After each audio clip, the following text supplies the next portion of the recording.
Hi, welcome back guys. This is your friend, the Broccoli Fanfics. Back with amazing fanfiction. This is the series of What If Deku Had Reality Summoning Quirk. Now before starting, please give this video a like and subscribe to the channel if you want more videos like this. Now let's get into the fanfic. Izuku hated going to school. Now, don't get him wrong, he didn't hate it for the same reason other kids hated school. He really enjoyed learning. In fact, he loved to learn so much that he took online classes when he wasn't busy with patrol or gathering information on a requested person or persons.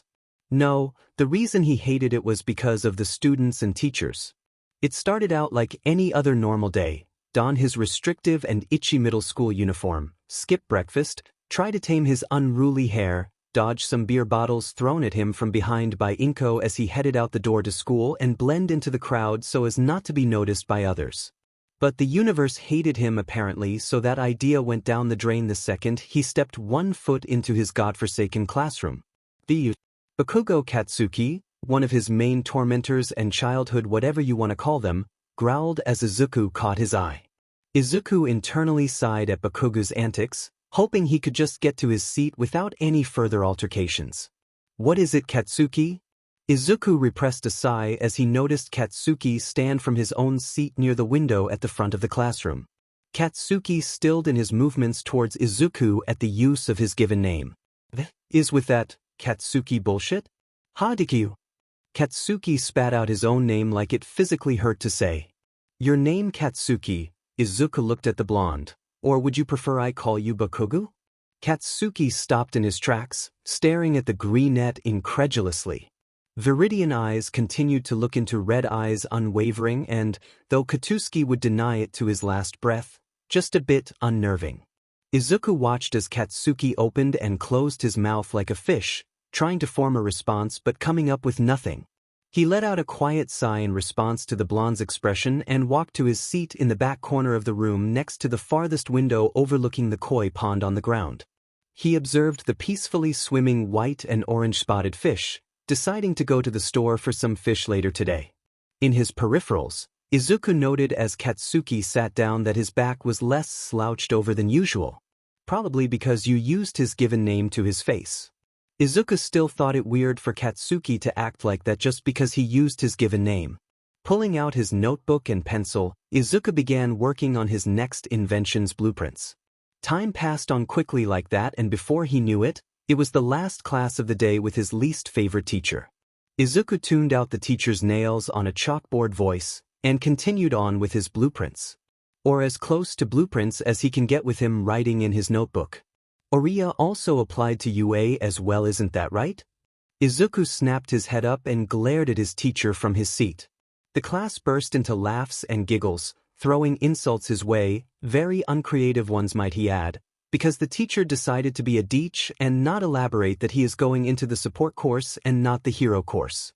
He scoffed under his breath, only loud enough for those right in front of him and next to him to hear. "What do you mean that shitty nerd is applying for UA as well?" Katsuki shouted from his seat in the front. "Calm the F down, Katsuki. What our dear teacher forgot to say is that I'm going into the support course, not the hero course, so don't get your panties in a bunch," Izuku retorted with a monotonous voice and a deadpan glare. The class gasped and stared at him in silence at his choice of words and for the fact that the quirkless nerd wasn't cowering in fear from being yelled at by Bakugo Katsuki. This, however, was the only moment of peace Izuku got before Katsuki literally and figuratively exploded in his seat. Izuku sighed, quickly packing up his belongings before Katsuki got the chance to explode his stuff again. "Yeah, no thanks, he learned better than to leave his stuff in the open where his bullies could steal and destroy it." Once Katsuki reached Izuku's seat, said boy was already standing by the open windowsill with his bag slung over his shoulder. Izuku leaned back, barely holding himself from falling out the window, and did a mock two-finger salute in Katsuki and the teacher's direction. Leaning out all the way, the class watched as Izuku free fell out of the window, did a flip to right himself, and then landed on the ground like it was nothing. Izuku, once standing on the dirt and after checking himself over making sure he didn't have injuries other than the expected scrape or bruise, looked up at the window he just fell from. Seeing most of the class and the teacher looking out the aforementioned window gawking at him, Izuku called out a quick, "See you later, losers," and ran off towards the front gates. That night Black Wolf jumped from one roof to the next, evading each attempt from the hero to capture him in his weird BDSM scarf. Now Izuku knows that's not the actual use for the scarf and knows the hero chasing him is Eraserhead, but Izuku can't help but be a little sheet towards the man. "Sorry, Eraser, but I'm not interested in being tied up by an old man," he yelled out behind him, not risking a glance. He heard the hero grumble something behind him along the lines of, "Problem child," and "not the use for the goddamn weapon," but he didn't dare stop lest he actually gets caught. However, him being caught or not was not up to him, but instead in the hands of the universe that hated him today, because the moment he jumped across the alley to the next roof, the white fabric wrapped around his waist and pulled him back towards the eternally exhausted hero. "Well, look at that. The universe really doesn't like me tonight," the vigilante quipped. Problem child dash. The hero started only to be caught off guard by Black Wolf somehow managing to cut through his capture scarf and freeing himself. Now Eraser, can't have little me going and getting myself caught by a scraggly old man, can I? Black Wolf taunted. The Erasure hero just rolled his eyes in response, eyeing the knife in the vigilante's hand. The knife carelessly flipping and twirling around Black Wolf's fingers. How the vigilante managed to reach one of his many knives from one of his many tool belts on his body while wrapped securely in the hero's capture scarf, he'll never know, but Black Wolf will. Black Wolf, taking his chance with the distracted hero, took off towards the edge of the roof. Spinning on his heel so he faced the hero, he did a mock salute towards the hero with a smirk showing on his mask and fell over the edge. Aizawa Shoyuda watched as the vigilante's mask smirked at him before he tipped himself over the edge. He cursed to himself, running to the edge where the vigilante had been just moments before, and watched as Black Wolf disappeared into the shadows of the alley. Izuku climbed through the bedroom window as quietly as he could so as not to wake up Inko, closing it behind him, wanting to collapse onto the bed that has long since been his. He looked around the bare, white-walled room, seeing only the usual, a clean navy blue desk pushed up against the wall with the window, lacking any personal items bar a few scattered pencils and pens, with a black office chair tucked under it, the dark purple backpack he bought on his 10th birthday with the money he saved up from the informant jobs he did every now and then sitting on the aforementioned chair.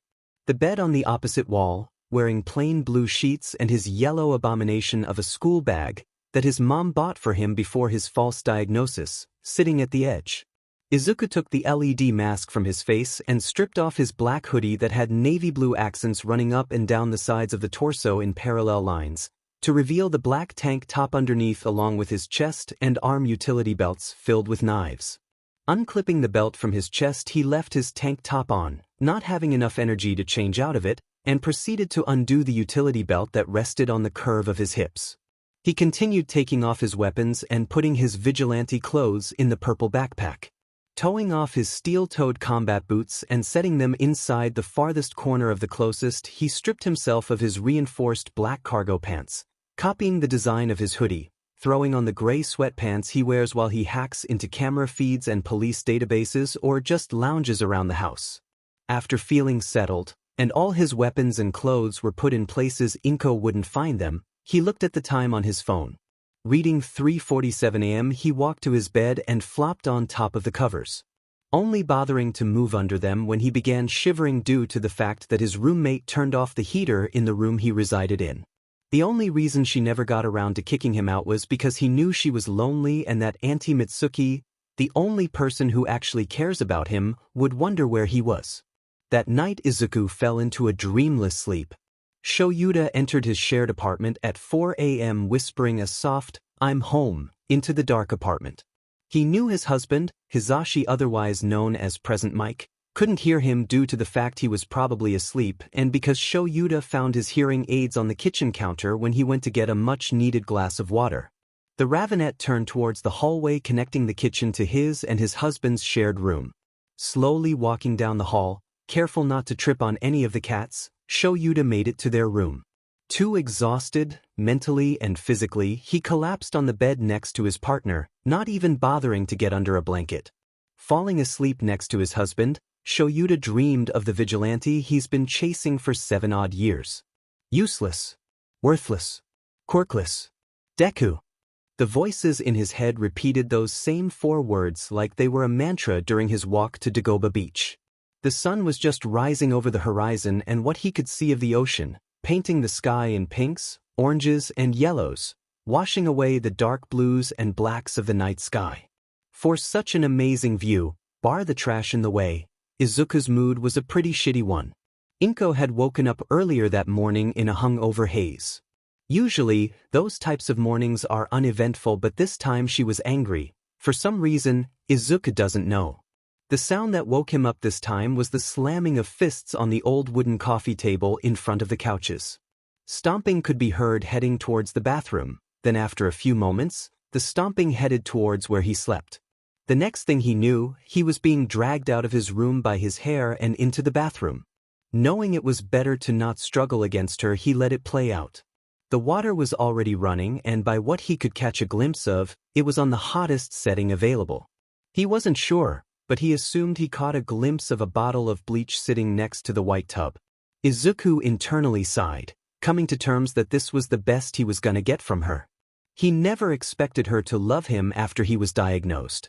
That would be too much to ask for from her, especially after Hisashi had left. Inko screamed something at him that was drowned out by the ringing in his ears and the distant sound of his voice pleading and begging to be let go as he felt a rag, most likely soaked in bleach, scrub harshly against his skin. When did she get him into the shower? He distantly felt the burning water cascade down his face, arms, and legs that were already stinging from the bleach and his clothes sticking wetly to his body. His breathing picked up, and before he knew it, Inko had backed away in disgust and he had begun hyperventilating. Working himself through his umpteenth oncoming panic attack, Izuku watched, through eyes not his own, as Inko left the bathroom grumbling something unintelligible. He doesn't know how long he sat in the scalding hot, running water, but as soon as he was coherent enough he turned off the faucet, picked himself up, and trudged towards the room holding his clothes. Barely coherent enough he numbly pulled off his wet clothes. He tugged on a pair of dry, clean underwear and traded his shorts and sleep shirt for a dry pair of loose-fit black cargo pants different from his vigilante ones, and another black tank top, not wanting to irritate his bleach burns more than they already were. He didn't bother with pulling a hoodie over his head, instead, tying it around his waist by the sleeves. He pulled on a pair of clean, dry socks and shoved on his regular black combat boots. Deciding not to leave through the front door in case she was out there, he opened the only window in the room and exited through there, closing it behind him. That's how he ended up here, at Dagoba Beach in a pretty shitty mood, and on a mission to find spare parts for some new inventions he's been meaning to make.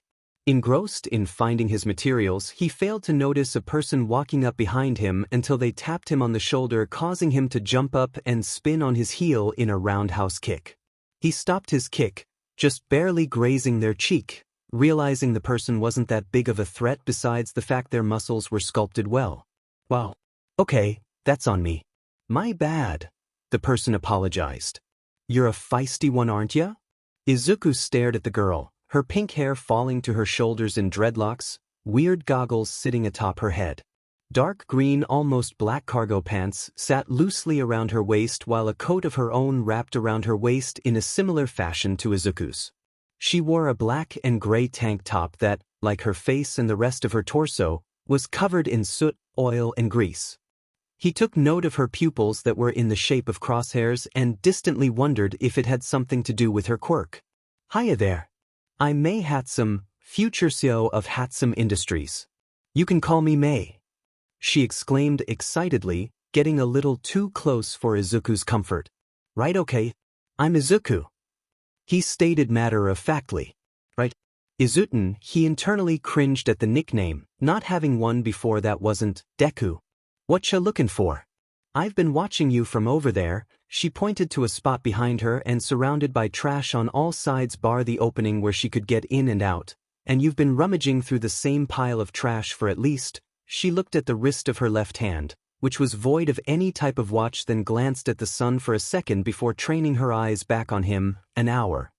Izuku's mouth fell open slightly at the idea of him being spaced out for an hour. Mei barked out a laugh at his expression, yet he couldn't hear any hint of disgust or malice laced within her tone. Don't think I was looking for anything specific, he shrugged to himself. I just got lost in thought.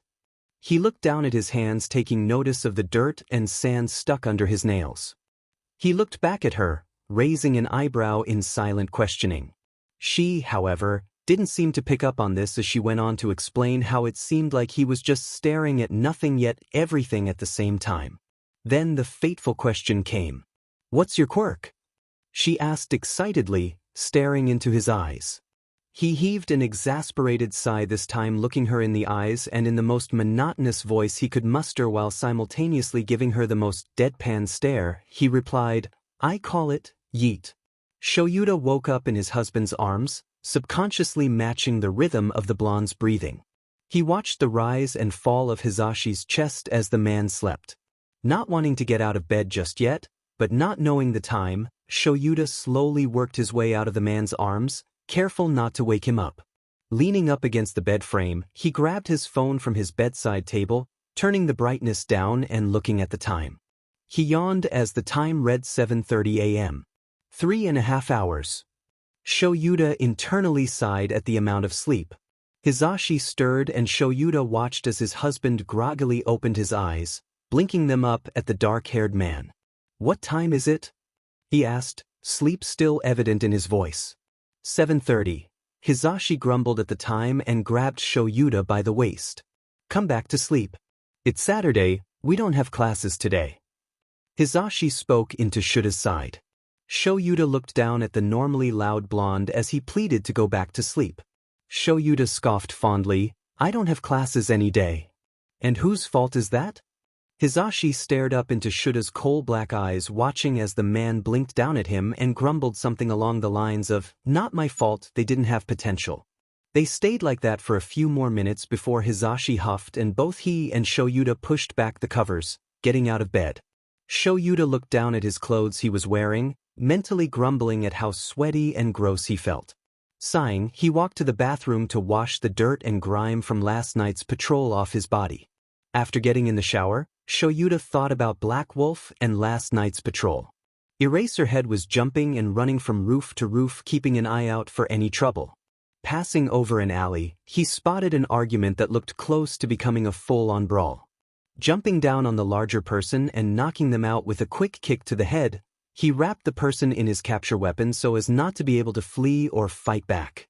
In the midst of doing so, Shoyuta failed to notice the other person standing across from him was the vigilante, Black Wolf.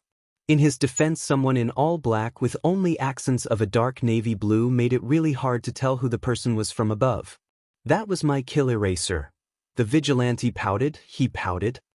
Shoyuta sighed at Black Wolf's antics. Don't pout at me. I thought you were getting mugged or some shit. Shoyuta decided to keep the fact that he didn't know it was the vigilante at first to himself. Aw, does Eraserhead care about little me? The snarky little sheet teased. Okay, maybe he regrets not having at least mentioned in passing how he didn't realize it was the vigilante, but it's too late for that. No, Shoyuta lied. Incham okay, liar, Black Wolf sing-songed. Shoyuta regrets ever jumping down to help the person he thought was about to get into a fight. Poor Shoyuta, having so many regrets in the span of 7 minutes. He grumbled to himself while tapping into his comms and informing Tsukachi of the thug he had wrapped up. Confirming it was just another 10-minute wait, Shoyuta shot a look at the vigilante already climbing up the fire escape. Hold it, you little sheet. Shoyuta stared at the vigilante, who looked back at him with an LED eyebrow on his mask raised in a silent question. I'll see you at the same place in 15? The vigilante huffed out a laugh. Yes, sure, whatever, old man. I'm not that old, he called out after the retreating figure. He heard laughter come from the same direction and sighed, resigning himself to the next 8-minute wait. Tsukachi found Shoyuta leaning against a wall, glaring at the ground like it personally offended him. Shoyuta looked in his direction, sighed, stood up and stalked over to the detective. Black Wolf? Tsukachi questioned. Shoyuta gave a terse nod in response, handing over the thug to the police officer standing next to Tsukachi. Shoyuta gave his report, purposely leaving out the part where he didn't recognize Black Wolf but left everything else about the encounter in. If Tsukachi knew he left small details out, the man didn't call the hero out on it.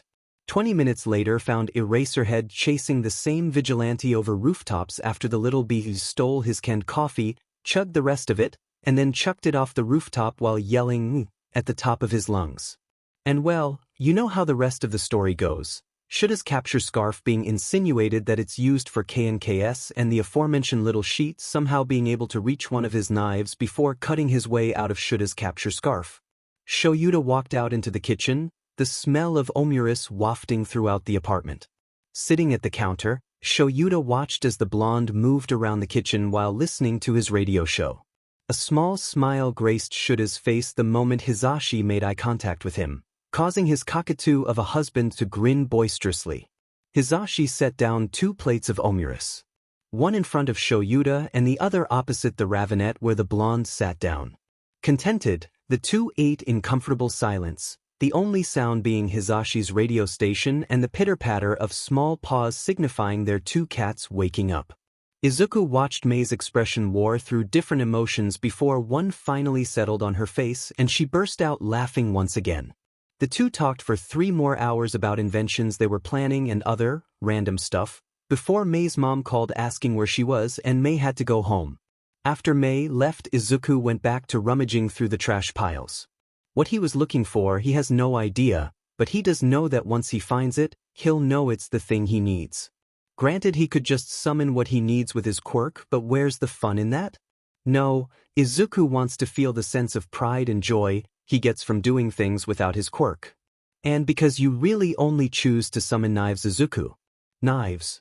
You can summon mythical creatures but you choose to summon knives? Really? I can't with you.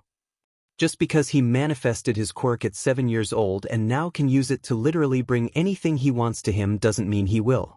He went 7 years without using a quirk for everyday activities, he can go a few more hours at the trash beach. That late afternoon, Izuku walked home with 1 new contact in his phone and a promise to meet back on the beach with Mei next week. The next week Izuku and Mei met back up at the beach. Izuku had a few more bruises and more of a limp than last time they met and Mei didn't seem to approve of that. What happened? Izuku shrugged, not really wanting to go into details. Nothing, Mei. Mei didn't believe him in the slightest, but decided not to push. Izuku was grateful for that. For the next 5 or so hours, Mei and Izuku rummaged through the trash piles, handing off anything that the other needed or wanted. It was a peaceful kind of company that Izuku enjoyed. Eventually Mei invited, more like forced, Izuku over to her place to grab some food. Izuku didn't fight it, as any place that wasn't his middle school or apartment was the better option. Izuku didn't go back to the apartment that night, instead reveling in the peace and domesticity of Mei's house. After that day at the beach with Mei, Izuku took more informant jobs to pay for more suitable materials so he could finish his portfolio for the support course at Yurei, continued improving his already made inventions, met up with Mei as much as possible, successfully avoided Katsuki as much as possible, all while continuing his vigilante escapades and annoying the shit out of his favorite detective and hero. Mei was a little eccentric at times. Don't lie, Izuku, she's always slightly eccentric, but we love that about Mei because she's a queen, but he loved that about her. She was his friend and they worked well together when they were in the workshop. If Izuku wasn't already working on something, he would draw up blueprints for Mei, and she would build what was on them and she'd do the same for him. 9 times out of 10 though, she was always working on something. If he noticed her making a small mistake that would result in an explosion, he would subtly point it out to her. As much as he loved making explosions too, sometimes when the project actually needed to get done and he didn't want to pull multiple consecutive all-nighters just to finish it on time, he would make sure she wasn't going to explode anything. My, oh yeah, at some point he started referring to her as Mimi. He doesn't know how it happened, don't ask him. Look over the blueprints again just in case. Izuku pointed out to her while he worked on his own project. Oh! Izuku heard her exclaim before she barked out a laugh and then mumbled to herself, no wonder it looked out of place. This is supposed to go over here. She tapered off into quiet mutterings as she fixed her problem. Shoyuta Aizawa was tired. And everyone in the faculty lounge could tell. It was either because of his elusive vigilante son, he'll deny Black Wolf isn't his son but we all know the truth, that he's been chasing for 7 odd years, or because of the upcoming school year. Most likely a mix of both. Hisashi, being the loving idiot of a husband that he is, decided to ask the question that's been on everyone's minds. Hey Asho, what's got you looking at your desk like it stole your coffee? Shoyuta, in response, turned his glare on the loud blonde and said nothing. Hisashi, however, didn't take it personally since he's known the man for half of his life. Hisashi nodded as if he got a verbal response and walked over to the coffee machine. Once the coffee was made, he walked back over to the ravinette and handed the cup to him. Shoyuta took it gratefully and downed it like a shot. Coffee in his system and glare lessened to the normal everyday one. Shoyuta sighed and laid his head on the desk in front of him in defeat. He grumbled out an explanation into his desk but no one was able to catch a single syllable. Namuri, otherwise known as Midnight, spoke up, we can't hear you if you speak into the table. Shoyuta lifted his head, sighed once more and then repeated his last words.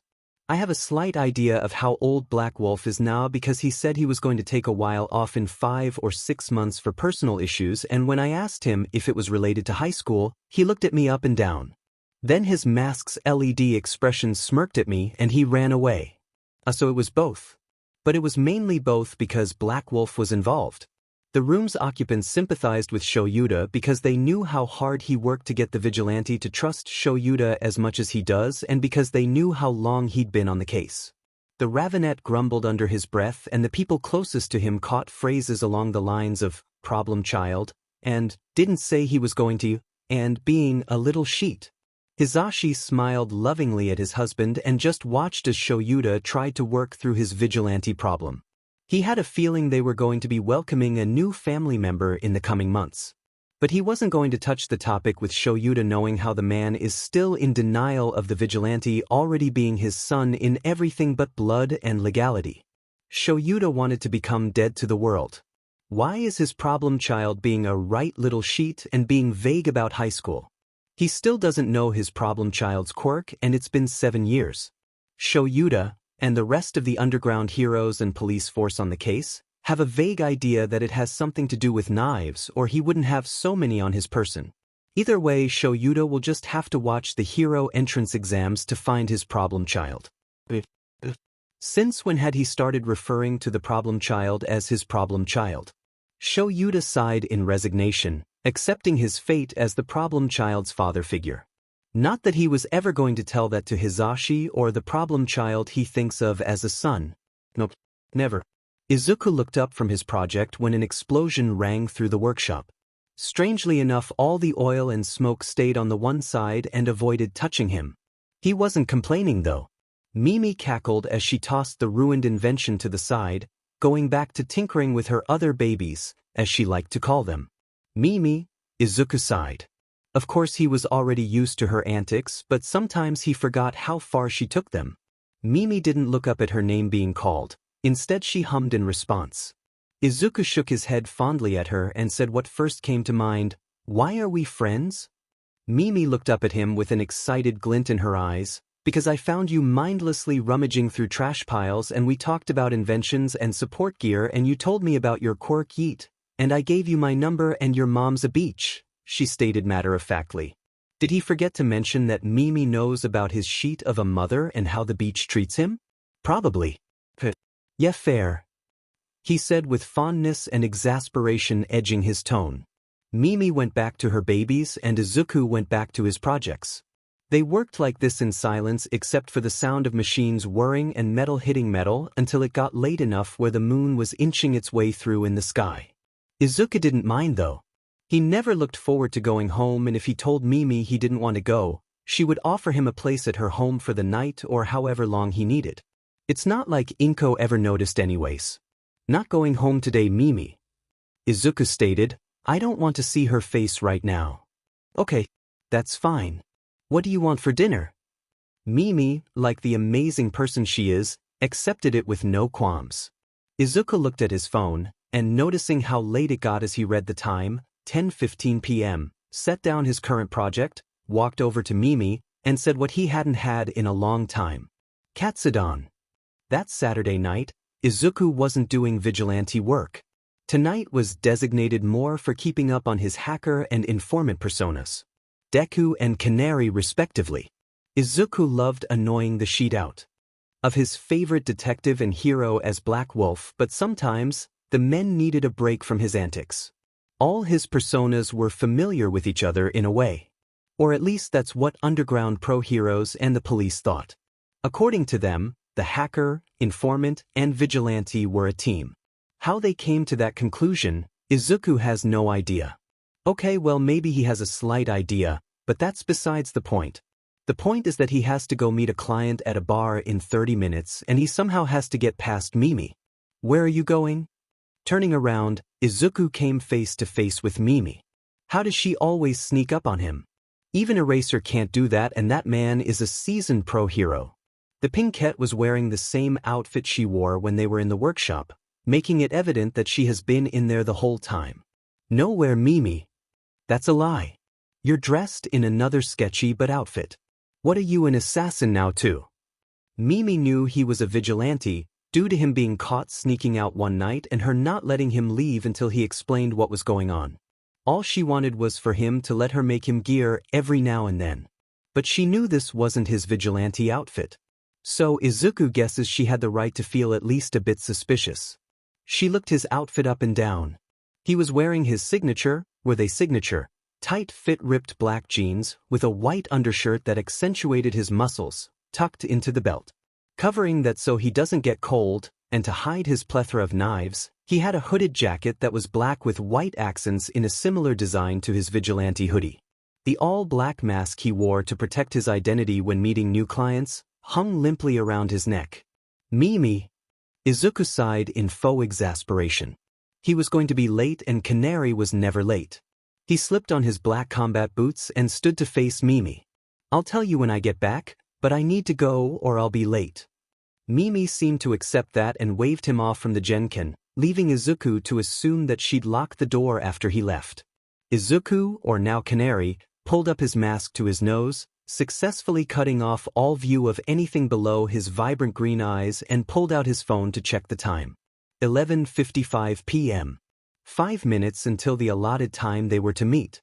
He walked into the bar that he normally did his client meets at and made way for his regular booth in the far corner away from prying eyes. The normal patrons there all knew him, and even if they didn't, they knew of him. Two very different things in the eyes of Canary. Not something he wants to go into at the moment. Canary sat down in his seat and patiently as he was known for, waited for whoever the unknown user was who had contacted him. Keeping his eyes on the door, he signaled for the bartender for his usual. No, not alcohol. He doesn't condone underage drinking, and even if he did drink, he wouldn't drink while on the job. So yes, by usual he meant an ice-cold bottle of water. Casually sipping on his drink in large intervals, Canary watched as a man that looked like they had been sewn up by an amateur seamstress walked through the double doors of the bar. Otherwise known as Tuya Todoroki. Not really all that surprised he would contact me.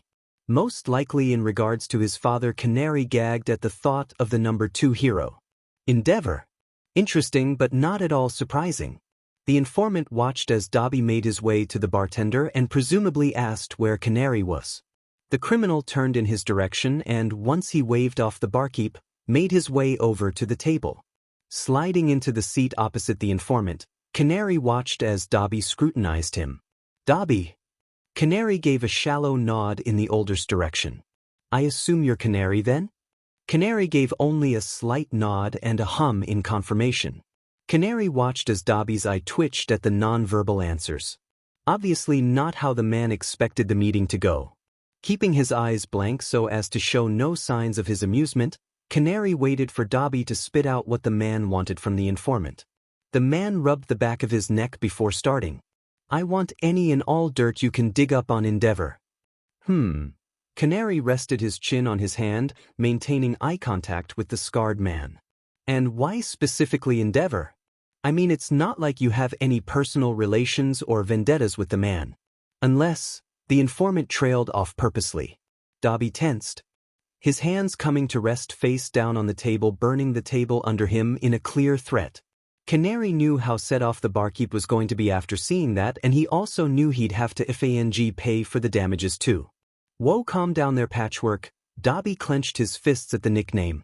I was just asking harmless questions. As long as you get me the proper payment for my services, you'll get the information you want. Patchwork seemed to relax at that. Yes, he knows the man goes by Dobby, but does the little sheik care?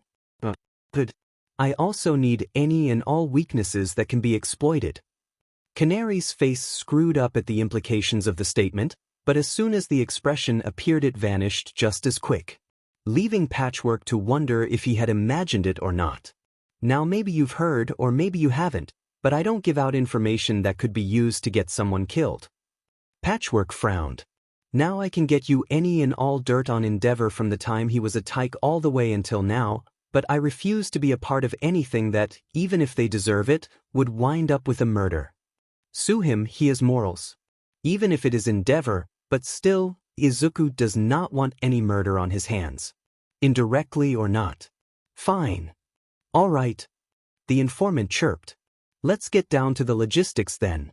Izuku crawled in through the bedroom window and quickly changed out of his tight clothes into more loose and comfortable ones. Right as he was pulling his sleep shirt over his head, Mimi walked into the room. All right, spill. Fine, he said in resignation. And so he did. He told her about his hacker and informant personas, and she listened intently. And Izuku enjoyed having someone listen to him like Mimi did. After that night, Izuku stayed at Mimi's house for the months leading to the entrance exam. He only ever went back to the apartment he shared with Inko once, at the beginning of his stay with Mimi, to get clean clothes and to pick up his laptop and notebooks that had all his ideas and analysis in them. Mimi never questioned him, and neither did her mom. He was very grateful to the both of them. Shoyuta was exhausted to say the least. A month before the exams, he finally got Black Wolf to admit he was taking the entrance exam for high school, but he wouldn't say which school he was applying to. It was frustrating to say the least, and he became more tense with anticipation the closer the entrance exams got. Everyone around him noticed it as well. He glared at anyone and everyone, even the students. He grumbled as he walked to the examining room, glaring at the floor like it kidnapped his cats. He stalked over to his place in the corner of the room, still able to have view of the cameras. He waited for his husband to release the kids into the testing areas, keeping an eye out for the familiar fighting style of his vigilante son. His eyes scanned over cameras looking for any potential. Shoyuta only spotted a few, but none of them had his potential. Izuku, clad in his black cargo pants he wore when experimenting and inventing, paired with his favorite band t-shirt, a navy blue jacket wrapped around his waist, and black combat boots, looked up at Yutade's building, then glanced over at Mimi. She was jumping up and down in anticipation and excitement. Apparently her energy was contagious because he started doing the same. Grabbing her hand, he pulled her into the building and dragged her around the hallways until they found the room they were looking for. The floor-to-ceiling door would look intimidating to normal people, but I think we've established these two aren't normal in the slightest. Mimi bounced in place excitedly. Vaguely, Izuku wondered if Eraserhead would be watching the hero entrance exams in hopes of spotting him. He giggled quietly at the thought, opening the door to find rows of tables seated in pairs of two and Power Loader sitting at the front of the room at the podium. The walls on the far side had windows going from floor to ceiling just like the doors in the school. The rest of the walls, bar the one behind Power Loader, were bare and white. Mimi glanced over at the aforementioned support hero before shrugging and pulling Izuku to the back row of seats and plopping down in a chair.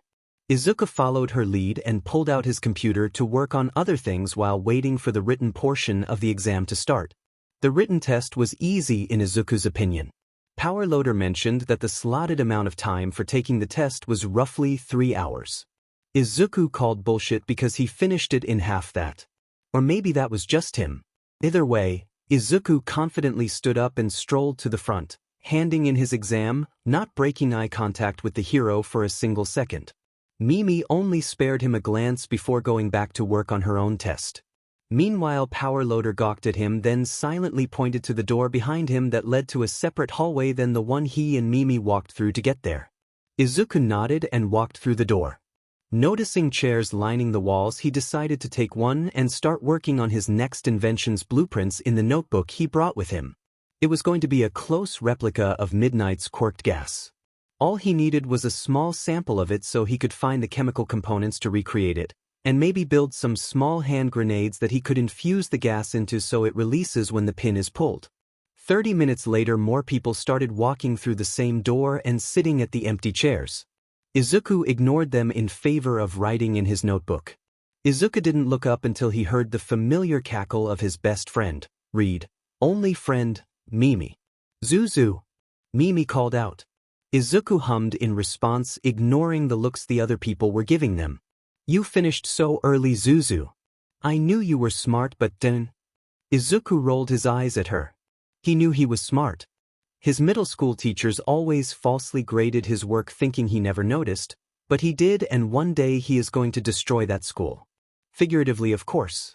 Mimi, it was elementary. Of course I finished early. At that statement, everyone in the hallway glared daggers in his direction. He ignored them, of course, while Mimi cackled in response, then bounded over to the seat next to him and peered at the open notebook in his hands. Oh, are you working on the gas bombs? Mimi asked, genuinely curious, and obviously not to cause chaos. Obviously. Even if she wasn't trying to cause chaos, it didn't work because at the words, gas bombs, everyone put a good distance between the two inventors. Izuku internally laughed at how wary the others instantly became. Once everyone had finished the written portion, Power Loader walked into the hallway and explained the next part. Okay, so now that that's finished, for the practical exam you are all going to get your own workstation and create something with the given materials at your station. You'll each have 2.5 hours to work on your project, and at the end of the time frame you will present what you made and how it works. Power Loader led all the examinees into the next room over and released them to find their station. Coincidentally, Izuku and Mimi's stations were right next to each other. Whether that was a good or bad decision, only the end of this practical will. Alright everyone. Power Loader held up a timer. Begin. With the timer ticking down, Izuku looked at his given materials. There wasn't much there, but he knew he would figure something out. Glancing over at Mimi, he already knew Power Loader was going to have a heart attack. Turning back to his own project, he got to work, Mimi's eccentric cackling and students working on their own projects, acting as white noise for him. 2.5 hours later, Izuku set down his tools and looked towards Mimi. Her pink hair and face was covered in dust, soot, oil, and grease. Her hair looked closer to black at this point. He shook his head internally, giggling at her antics. When they're both accepted into UDA, the school won't have a single peaceful day. Majima, more commonly known as Power Loader, watched the students as he set them off to work. The girl with the pink dreadlocks, Hatsum May his brain supplied, was somehow making her projects explode. He looked at the boy with green hair and black highlights, Midoriya Izuku, his brain helpfully supplied again, calmly sitting near the explosions, acting as if nothing was wrong. He never flinched once at the loud noises. It was like he was in a whole different world by himself and the noise around him was just background music. Either way, watching these two work next to each other fascinated and terrified him to some degree. They both had a chaotic energy around them that he, for the life of him, couldn't explain. Hatsum's energy was an errant chaotic while Midoriya's was a more controlled chaotic. He had hoped this year would be peaceful, but it appeared that would not be the case in regards to the support department. Shoyuta wasn't faring any better. He had already spotted the troublemakers that DMN rat was going to put in his class. For instance, that Bakugo Katsuki kid. He had also spotted some kids he could help train extra, like the Shinso Hitoshi kid. His quirk held potential, but he would only rely on it. He needed some more muscle, and Shoyuta was going to make sure the kid obtained it. The problem was that none of them were his problem child. Maybe he was taking a different exam. But why wouldn't he aim for the hero course? Shoyuta sighed, causing Nedzu, the demon rat, to turn to him and ask the most obvious question with a Cheshire grin. So none of them are your vigilante son? The room stilled at the implication of Aizawa adopting the vigilante, but he didn't want to acknowledge it, so he did the logical thing and ignored it, answering the simple question, no. None of them are Black Wolf. Nedzu nodded like he knew something Shoyuta didn't, which irked him. Shoyuta grumbled under his breath, not wanting to continue on the topic. Majima watched the two newly dubbed Chaos Gremlins interact with each other. Hatsum was covered in soot, grease, and oil. How, he doesn't know, don't ask. While on the other hand Midoriya looked like he had just got out of a nice shower. The boy didn't have anything on him that would suggest he just built a smoke bomb. Again, don't ask him how Midoriya managed to build a smoke bomb with the materials he had, he wouldn't be able to answer you. The two stood at Midoriya's workstation discussing their project. Majima had given them a 15-minute break before they would go on to the interviews. He regrets it. Hatsum was talking animatedly to Midoriya and Midoriya just listened intently. Finally his 15-minute timer sounded and Majima breathed a quiet sigh of relief. These two aren't even his students and they're already stressing him out. He led them to the official waiting area for the interviews and was glad the day was almost over. Later that day the Majima could be seen walking through the halls of UA muttering about Chaos Gremlins and stressful school year, but no one called him out on it, if they knew what was good for them. At 3:30 p.m. Izuku and Mimi split ways. Izuku had to go home for the week until his acceptance letter arrived, and it would arrive, no doubt about it, because Izuku has confidence in himself that he did well, but that meant one whole week with that Bichinko, which he was not looking forward to at all. He had successfully avoided both Katsuki and Inko for the past 8 months and now he would have to face the latter and her FANG drunken slurs and misplaced anger. Izuku walked through the door not even 30 minutes later and instantly beer bottles and wine glasses were being thrown at his head. He expertly dodged each one, causing them to smash against the closed door and the walls adjacent. "You use LSSPE of Chuark SS trash," Inko drunkenly slurred. Izuku rolled his eyes, making his way to the room that used to hold his stuff but now only contains a bed with blue sheets and a barren navy blue desk. It was dusty and obvious Inko never came in here in the 8 months he was staying with Mimi. This was going to be one of the longest weeks ever. "I'll just avoid leaving my room as much as possible. I got some extra money I could use to buy food, so it's not that bad."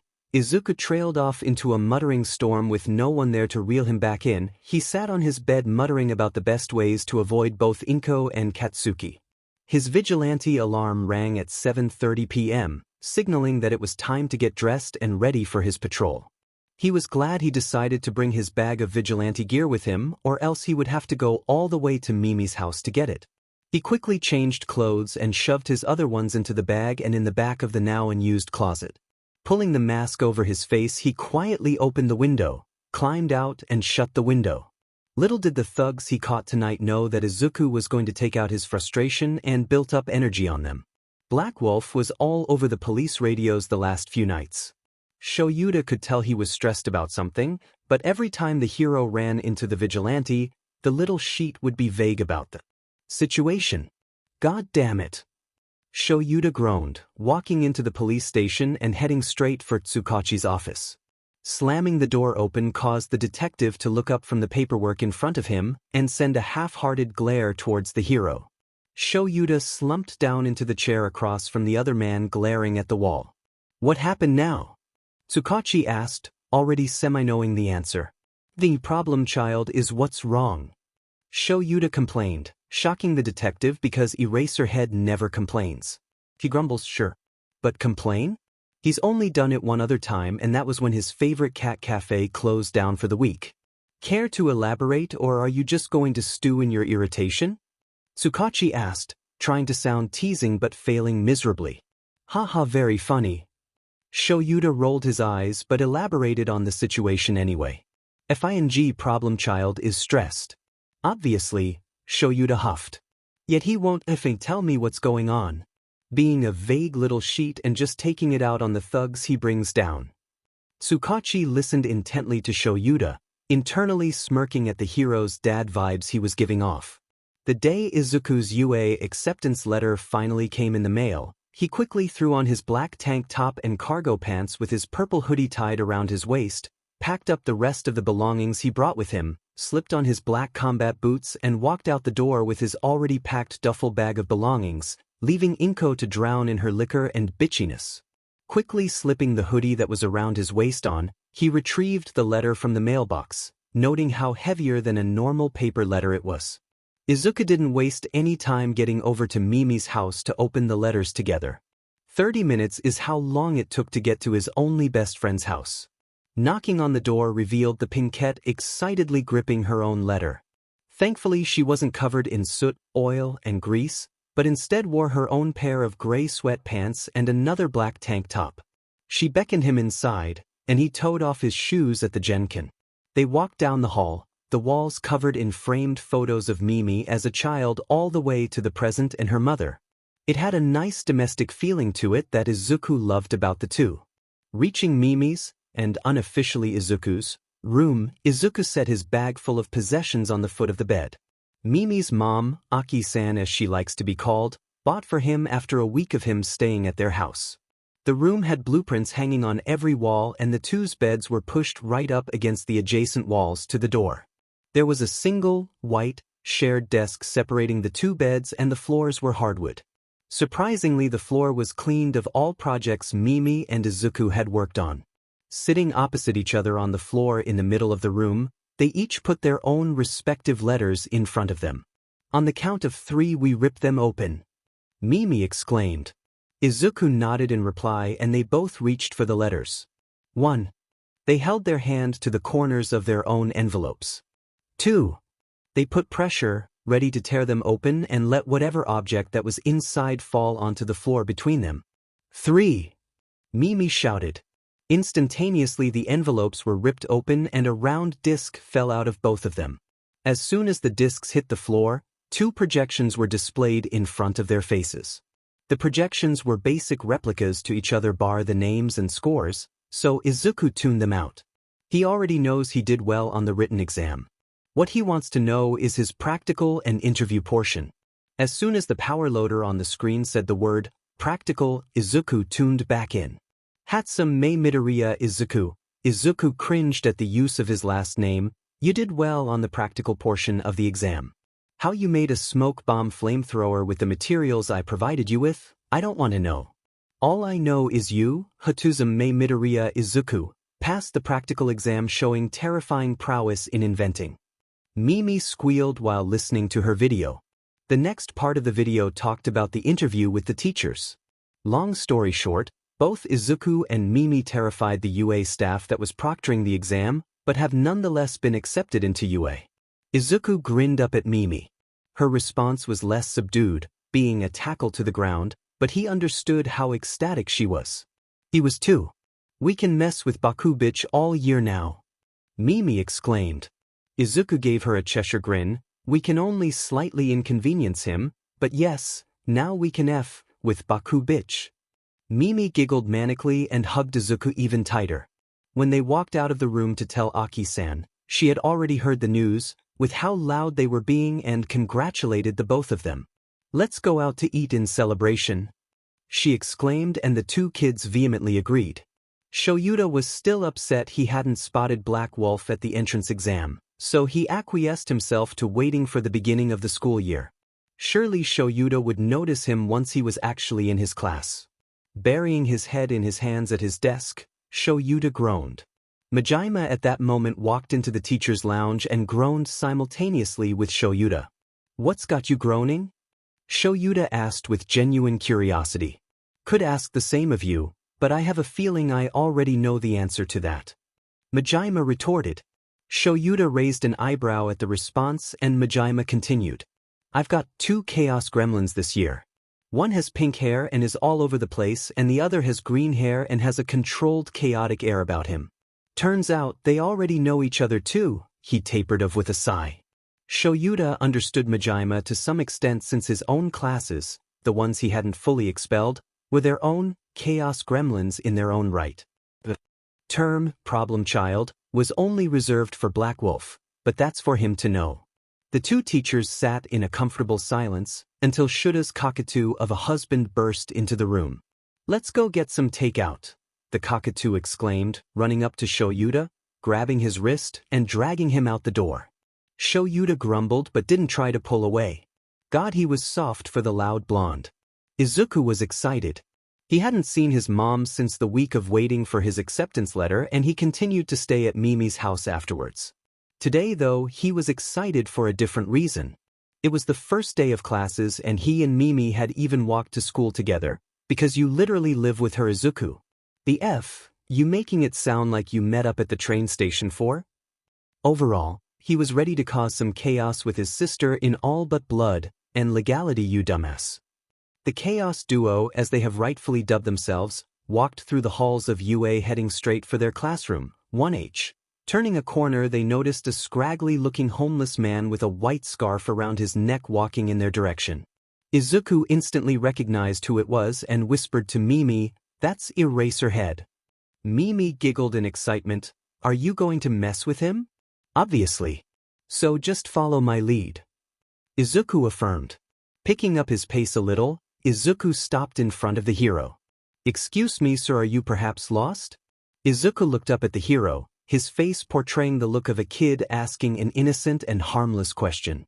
The hero, in return, scrutinized Izuku and huffed out, "No, kid. I'm not lost, I'm supposed to be here." Izuku put an index finger to his chin and tilted his head to the side slightly. "Are you sure? I heard dementia runs high in old men." Izuku's voice held a teasing note to it, but he still kept up the innocent act. It was then that Mimi decided to join in. "Zuzu, is the man okay? Do his nurses know he's out of the nursing home?" She too took on an air of innocence and harmlessness. Eraserhead just huffed down at the two of them.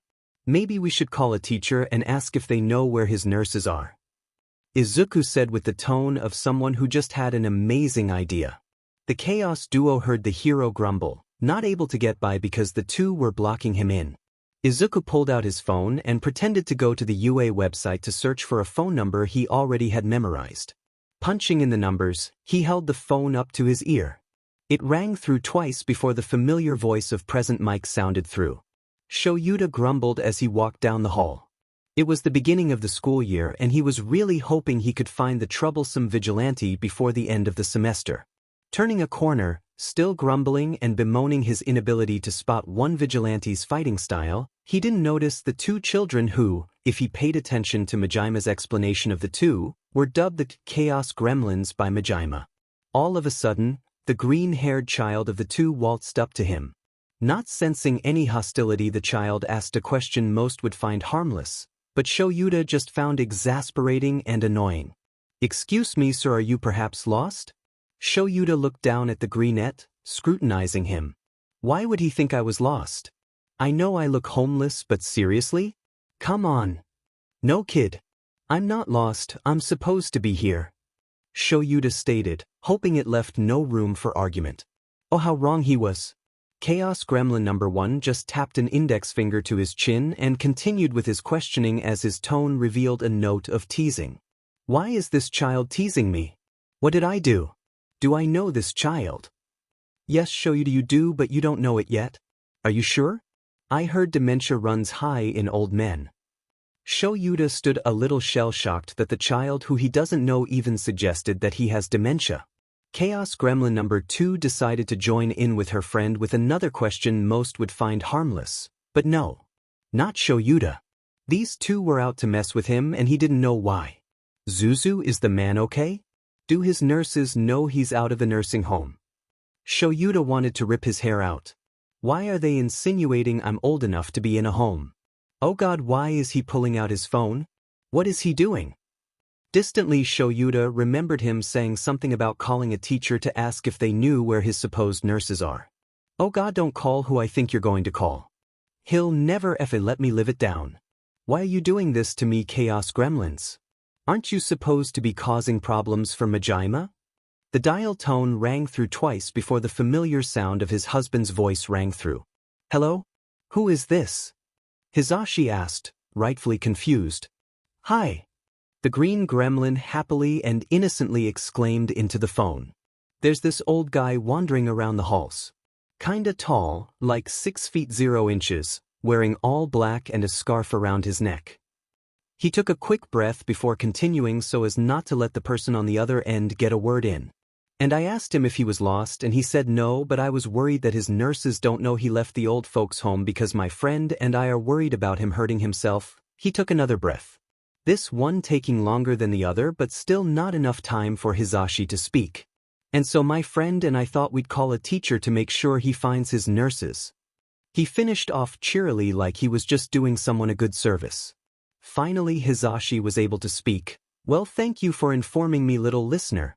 If you tell me where you guys are, I can come find him and bring him to his nurses. Shoyuda grumbled. Hisashi Fang knew they were talking about Shoyuda, yet he still went along with it. Why? Shoyuda doesn't know, but he will find out. And if it means his cockatoo of a husband is sleeping on the couch for the next few days, then so be it. Alrighty. We're in the general education hallway. We were heading towards the support department, so you might want to hurry in case he ends up wandering in that direction and gets hurt, the greenette stated. And if Shoyuda couldn't see the small smirk on the other's face, he would have thought the kid was actually concerned. Meet him. Yeah, we'll wait with him. The pause. Yeah, no problem. Another, longer, pause. Of course. We're just worried about him. Then he hung up. In a mere 5 minutes, Hisashi was walking down the hallway towards the trio. He beamed a smile at the kids as Shoyuda saw he was trying to hold back a laugh. The kids didn't seem to notice. Thank God. However, the kids did beam in return, waved at the voice hero, said, "Thank yous and your welcomes" to the blonde, and walked off in the direction of their own classroom, still 20 minutes from morning bell. Hisashi gave Shoyuda the look, before finally bursting out in laughter once the chaos gremlins were out of sight, and hopefully earshot. Shoyuda sent a half-hearted glare in the other's direction. Hisashi continued laughing despite his husband's glares and the threat of him sleeping on the couch. Izuku and Mimi entered their classroom together. Mimi wanted to make a grand entrance, so of course she took one of his prototype smoke bombs, threw it in front of the still-closed door, waited for it to explode, and then slammed the door open with as much force as she could muster. Mimi's cackles bounced off the walls of the room while simultaneously terrifying the room's occupants. Once the smoke cleared, Izuku had a clear view of the room. There were workstations exactly like the ones from their practical exams and about 4 large windows lining the wall adjacent to them, all raised about 4 feet off the ground that open out. Izuku thought it made sense, especially if they needed to air out the room. There were hung-up blueprints from what he assumes are past projects and 3 doors leading into separate rooms. He had a feeling each room respectively was a testing room, storage room, and most likely another testing room. There was a desk at the front where Powerloader-sensei sat. Ahasjum and Mido. Izuku cut him off. Call me Izuku or something. I don't care. Just don't call me Midoriya. Venom lacing his tone. Majima thought that was a strange request, especially with how defensive and guarded the kid sounded, but he agreed all the same. Alright, Izuku then. Please, one of you open a window or 2. We don't want the smoke settling in the classroom, please. Hatsum nodded and bound towards 2 windows and pushed them open. Instantly the smoke started filtering out and it became easier to breathe. I'll have to work on it more so people with asthma or any breathing problems don't have a hard time with the smoke. Izuku muttered, walking to the workstation on the far side of the room and closest to one of the 2 presumed testing rooms. Hatsum followed him after opening both windows, and sat down at the station on Izuku's direct left. Majima filed away the weird response Izuku had towards his last name for later. For now thought he had to focus on the rest of the class. The warning bell sounded, meaning there was only 5 minutes until the actual bell and classes started. Luckily all of his class was already in the room 15 minutes before the warning bell, allowing him to begin. Alright everyone, there's at least 30 minutes until the opening ceremony, so use this time to get acquainted with those around you and your workstation, as we'll be using it a lot throughout the year. Majima stated, leaning back in his seat to observe his class interactions. As expected, Izuku and Hatsum instantly turned to one another. Antisocial or just awkward around people who can't match their energy, it seems. Again he filed that away for later. Izuku wanted to do some analysis of the first-year hero students, so like the perfect angel he is, he calmly walked up to Powerloader-sensei, Mimi trailing behind him. He confidently looked at his teacher like he already knew what the response was going to be and asked, Powerloader-sensei, is it alright if Mimi and I observe the first-year hero students? It would help us in making their support gear, and I could pass my observations to the rest of the class, and if Eraserhead Sensei approved I could even hand the observations out to his class. Now if Powerloader Sensei was surprised that Izuku knew who the teacher was for Class 1A and even knew that he was a hero, he sure as hell hid it well. Izuku, however, was good at reading people and noticed the slight twitch and stall in the helmet his teacher wore. Either way, Powerloader Sensei responded exactly how Izuku predicted with a, "Sure, go ahead, just don't cause too much of a headache for the man." Izuku smiled and excitedly exclaimed, "Thank you, Powerloader Sensei." Then briskly walked out the door and down the hall, Mimi bouncing in step beside him. Majima watches the two walk away and he wonders if he should call and inform Aizawa of what chaos he just unleashed on his class. Well, if they can't handle two chaotic support students, they don't have the potential to be heroes. As Aizawa would say, Shoyuta was having an okay day. Bar the interaction with those two support course students earlier that morning, everything else was going fine. And then those same two support students fall out of a tree near his class. The greenette's hair now a more dark brownish, almost black color, and the pinkette's hair now a more pinkish brown. His brain supplied. The pinkette cackled as they stood up and the greenette, "God learn their names please, Shoyuta. It's not that hard. Just ask. Please, I'm tired of writing." Pinkette and greenette took hold of the hand she offered him, hopping up to his feet. Then they locked eyes and Shoyuta groaned internally. The class, even Bakugo, on the other hand, stood gobsmacked as they looked at the two random students that just fell out of it. "Hi, I'm Izuku. Call me Zuzu, I don't care. Just don't call me by my last name." The gray Izuku stated. "And I'm Hatsum Mei, future So of Hatsum Industries. You can call me Mei," the pink Mei called out. Okay, so he had names to the faces of the Chaos Gremlins, but now the question is, why are they here? "Excuse me, but why have you disrupted our class time? That is very unheroic of you, and I would..." Izuku cut off Ida's tangent and hand-chopping with a wave of his hand. "First off, we aren't even hero students. Second off, it is rude to demand an explanation from someone when you do not know if they were about to explain the situation or not. And third, we're here to observe." Izuku finished off. Ida's expression showed how flabbergasted he was by the sheer audacity Izuku had to cut him off. "Also," Mei started, "we were watching you guys do this little test of yours and we saw someone of interest we wanted to borrow." Shoyuta sighed. "All right, but what student of mine are you abducting and why?" Izuku visibly brightened as he excitedly exclaimed, "Shinso Hitoshi," before running up to said student, grabbing his wrist and pulling him away from the group. "Don't worry, we'll bring him back in one piece. We just want to run a few tests and ask some questions." Mei called over her shoulder. "We'll even share our data with you, mister. I know what I'm doing here, sir." Shoyuta sighed in resignation before turning back to the rest of the class, noting how Bakugo was silently fuming for reasons unbeknownst to Shoyuta. Filing it away for later, he realized that even if he didn't have that run-in with the two this morning, he would now understand why Majima calls them Chaos Gremlins. Hitoshi's day started out pretty great. He woke up to the familiar sounds of his dad in the kitchen. Still wearing his sleep shirt and boxers, he walked out of his room and down the hall. Stepping into the split kitchen dining room area, Hitoshi leaned forward on one of the counters and watched his dad cook. If Hitoshi had to guess, his dad was making some Western-style breakfast. "What ya makin'?" His dad, not hearing Hitoshi come in, spun around so quick he splattered pancake batter on Hitoshi's face. Pancakes is something." "Hitoshi, god damn it, why are you so quiet?" his dad sighed in exasperation. Hitoshi's mother had died during a villain attack when he was 3 and his father had been raising him without help for 12 years. Hitoshi appreciates his dad a lot and tries to help around the house when he's able. He knows his dad had loved his mom a lot and her death had taken the greatest toll on him. And he's been doing a damn fine job at being a single parent all these years. "I don't know, Dad. But if I want to be an underground hero, I'd say I have a pretty good foundation for it already," he quipped. "Yeah. Stealth and hand-to-hand are important skills to have. You've repeated that phrase every chance you get since you first found out underground heroism was a profession." Flipping the final pancake, his dad plated the food at the counter. Hitoshi smirked, digging into the food as his dad set it in front of him. Quickly finishing the food, Hitoshi called out a quick, "Thanks," before running back to his room to get changed into his uniform. He could hear his dad chuckle in the kitchen.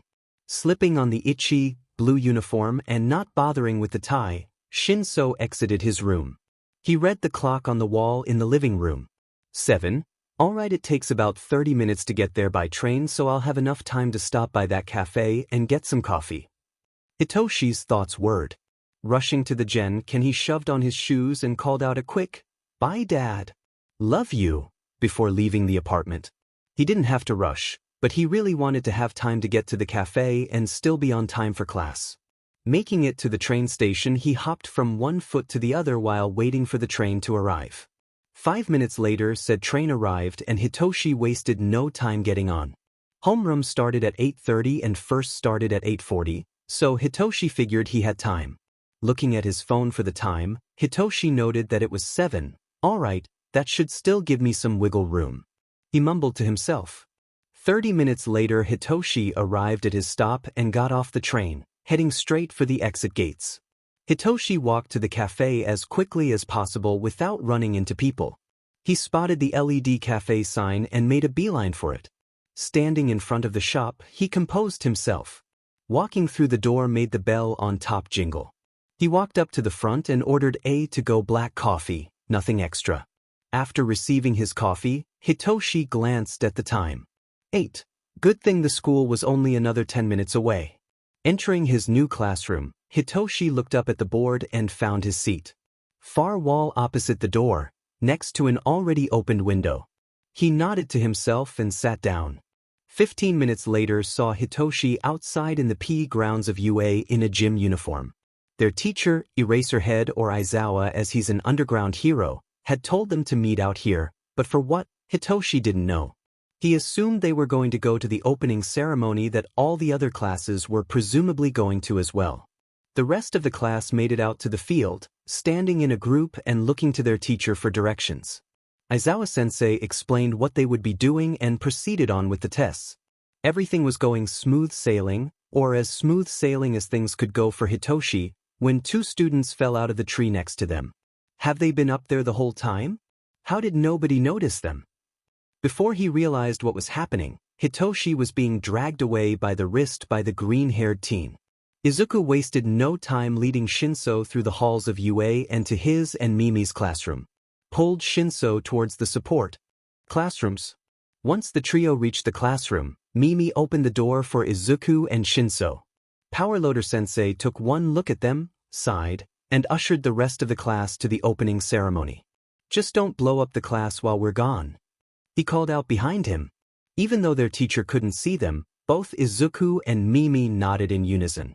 After the class left, Izuku continued pulling Shinso behind him to the closest testing room. Closing the door behind her, Mimi turned on the light. Turning around, Izuku beamed at the other boy. "Alright, Toshi. Can I call you Toshi? I'm calling you Toshi. You're our friend now. No getting around it," the smaller spoke quickly. Shinso, now Toshi, according to Izuku, stared at Izuku, gobsmacked. Obviously, this wasn't what the hero student was expecting his first day to be like. Izuku didn't care though. All he wanted was answers. "Alrighty. Let's get down to business." "To defeat the Huns," Mimi exclaimed. Wait. What am I doing here? Why did you abduct me? I was in the middle of class. And why didn't your teacher stop you?" Toshi asked, obviously confused and maybe a tad uncomfortable. "To experiment with your quirk, obviously." Mimi jumped up and down while Izuku grabbed a notebook out of thin air. Neither of them bothered to answer his other questions, leaving Toshi slightly exasperated. Okay, but why?" Toshi asked, making Izuku look up. "Because we have questions and theories about your quirk." Izuku voiced like he was talking about the weather. "Right, so first, how does your quirk work exactly?" Izuku questioned. Hitoshi was very clearly not expecting the most heavy question right off the bat. His eyes narrowed, clearly searching the shorter boy's face for any malice or disgust. "Don't worry, we already know the basics of your quirk." May waved off. Zuzu took notes on it while you used it during the tests. Izuku looked up at him, curiosity apparent in his eyes. Oh, how about we tell you our quirks first? Izuku proposed excitedly. My quirk's called Zoom. I can zoom my eyesight in or out at will. It's really helpful when building small babies. As if to give an example, the crosshairs in her eyes shrunk and got wider. Inventions. She calls her inventions her babies because she makes them. Izuku helpfully supplied the stock still Hitoshi. Izuku got both quieter and closer to the taller boy like he was sharing classified information. And legally I'm quirkless, but I manifested late so I named my quirk Yeet. I can summon anything of my imagination. It takes a lot of stamina and energy though when it's bigger things that I summon. Izuku explained. As an example, he held out his hand and summoned a black tuxedo cat. He handed the cat to Hitoshi. Hope you're not allergic. You look like a cat person though. His gaze turned cold all of a sudden, like a switch had been flipped. Do not tell anyone about this. Only Mimi and Aki-san, Mimi's mom, know about my quirk. If that Bichinko finds out she'll only get worse. Hitoshi nodded mutely. Right. Your turn. Again his mood took an entire gone was the heavy and thick aura, and back was the cheery, bouncy aura. Hitoshi felt like he was experiencing emotional whiplash. I'm sure I guess. I need a verbal response to a question I ask and then I can control them. Hitoshi waited for the disgust and hatred to radiate off of the two support students, but it never came. Alright cool. Izuku wrote down notes on what Hitoshi had just said and some potential questions and experiments to run with the taller team. Okay, so here's what we're going to do. Hitoshi walked back to his class, thoroughly terrified of the two support students and feeling as though this year wouldn't be too bad. Black Wolf jumped from roof to roof. It had been a while since he had just let himself run free in the middle of the night and not worry about school. He felt relaxed as the wind blew past him, trying and failing to brush his hood off of his head. He had made sure that not even wind could blow it back after his first night out as a vigilante. He didn't want to get caught so easily, so he attached the inside of his hood to the strap that lay on the top of his head, holding up his mask. It was quite easy to figure out how to sew strong enough magnets onto both the inside of the hood and the strap. His head slightly twitched to the left, a tell he had developed after a while of running from bullies when he was still quirkless, with the feeling of being watched. Unless the person was looking for it, the tell went unnoticed by most people. Slowing down his pace, he spun around to face the silhouette of a pro hero he had grown fairly close to over the years, though he wouldn't tell that to the hero. Sue him, if he thought of the only kind older man as a sort of father figure. What do you want him to do? Not get attached to the only underground hero who doesn't try to bring him in any chance he gets? Yo, Eraserhead. Black Wolf called out. Not here to try and tie me up again, are you? I must say I did not enjoy it all that well the last time. He cheekily smirked behind his mask, the LED lights mirroring his expression so Eraserhead could see as well. The hero huffed. No kid. And stop insinuating that's what my capture weapon is for. The man looked extremely tired, but there was a hint of something Black Wolf couldn't decipher in his tone. No can do, old man. The vigilante sat down on the roof, a silent invitation for the hero to do the same. Problem child. Will you at least tell me the school you're attending, or are you going to make me go on a wild goose chase? Eraserhead sighed. Black Wolf could tell that he just wanted to know and there were no ulterior motives, at least ones that involved him getting arrested, in his question. The vigilante hummed. No, I don't think I will. He held up a hand to silence the hero, but I can give you small hints if we happen to run into each other while I'm in my civilian clothes. Again, the vigilante wasn't going to drop even the vaguest of hints that he attended school where the hero taught.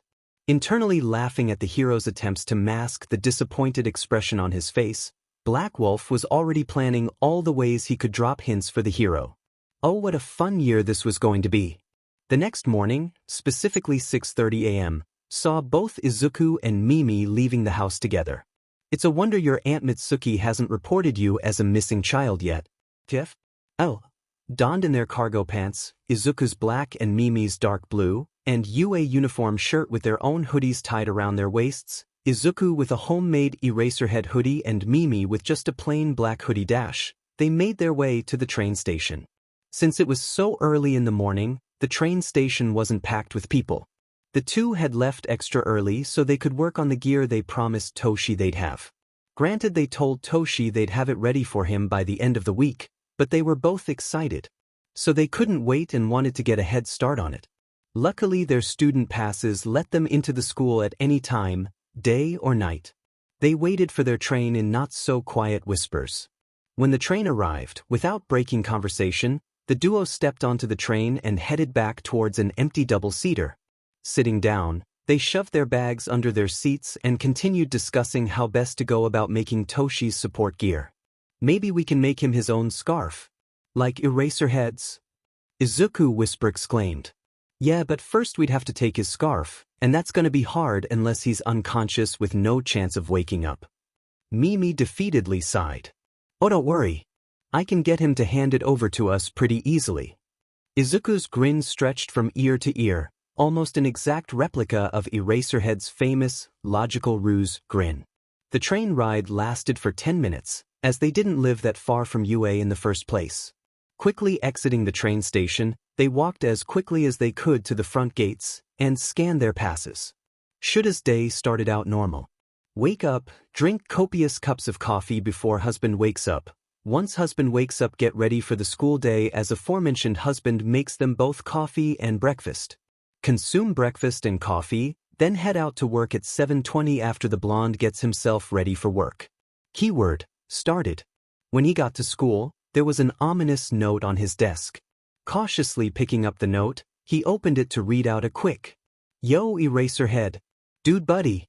Do me a favor and lend your BDSM scarf to those two little support corps students, Hatsume and Midoriya Izuku, I believe their names are. If you do, the next time we meet up on patrol I'll give you a crumb of the info you want. Love takes. Zaxo Black Wolf." He sighed. On one hand, he couldn't just loan his scarf to two random support corps students, but on the other, if he did, Black Wolf would give him a clue as to the school he was attending. It's not like Black Wolf would know if he actually gave them his scarf, right? Show you to look down at his desk to see a sticky note under where the note was moments before. Picking it up, he read it as well. P.S. I'll know if you don't give it to them. I have my ways of finding out. They just want it for some harmless experiments and testing. They also promise to return it to you by the earliest 4th PRD and latest, 7th. Harmless experiments his butt. Shoyuta heard Majima grumbling about those too, just from yesterday's events. Whatever. Shoyuta sighed, resigning himself to the day without his capture scarf. He left the lounge and headed towards the support department classrooms. This was going to be a long day. Izuku was not surprised to see Eraserhead walk through the first-year support department classroom doors. But he sure had to act like it. Eraserhead? Izuku asked, the perfect picture of surprise and curiosity. He saw the hero stutter in his steps, before playing it off and walking up to him and Mimi, stopping a few workstations away so as not to get in the way of whatever Mimi was currently working on. Chaos Gremlin #1. He nodded towards Izuku, then turned to Mimi, Chaos Gremlin number 2. Mr. I know what I'm doing here, sir. Mimi exclaimed, jumping from her seat. What are you doing here? Izuku smirked into his hand at Mimi's acting. If Izuku didn't know any better, he'd think she was actually confused. In lieu of answering, the Ravenet begrudgingly unwrapped the capture scarf from his neck, walked closer to the back of the room where the duo was seated, and handed it to the pink-haired girl. Mimi brightened up and raced back to Izuku. Oh my Nedzu! We can work on Toshi's baby now. Izuku heard Eraserhead splutter and giggled to himself. Yes, so let's get a move on already. I'll have to write down what exact materials it's made out of, and then we have to try to recreate it. Izuku calmly nodded, turning his back to the hero and getting to work on finding what the material was made out of. He heard footsteps growing farther away and the classroom door closing as Mimi came bounding up to him. Alright, I already have a basic theory on what it's made out of because of how often I fight him, so we'll just need to confirm the theory. Mimi nodded along to his mutterings, writing down what he found in one of their shared notebooks. They continued on like this until homeroom came around. For the next 4 PRDS as well, they did their classwork and then turned around to work on the scarf. When lunch rolled around, they continued working. The only thing left they had to do was find the mechanism that allowed Eraserhead to use his scarf so fluidly. Izuku figured they would be able to return it to the man by the middle of 5th PRD. Somewhere in UA, a eternally tired teacher felt a shiver crawl up his spine and a sense of dread washing over him. Shoyuta had been getting weird looks all day. He ignored them, obviously, but he supposed it was due to the fact that he wasn't wearing his capture scarf like usual. It was only the second day and everyone, even the first years, understood that the hero went almost nowhere without it. He was in the middle of a lecture during 5th when out from the vents dropped the 2 chaos gremlins. He sighed, held out his hand and asked, "Did you at least learn what you needed to?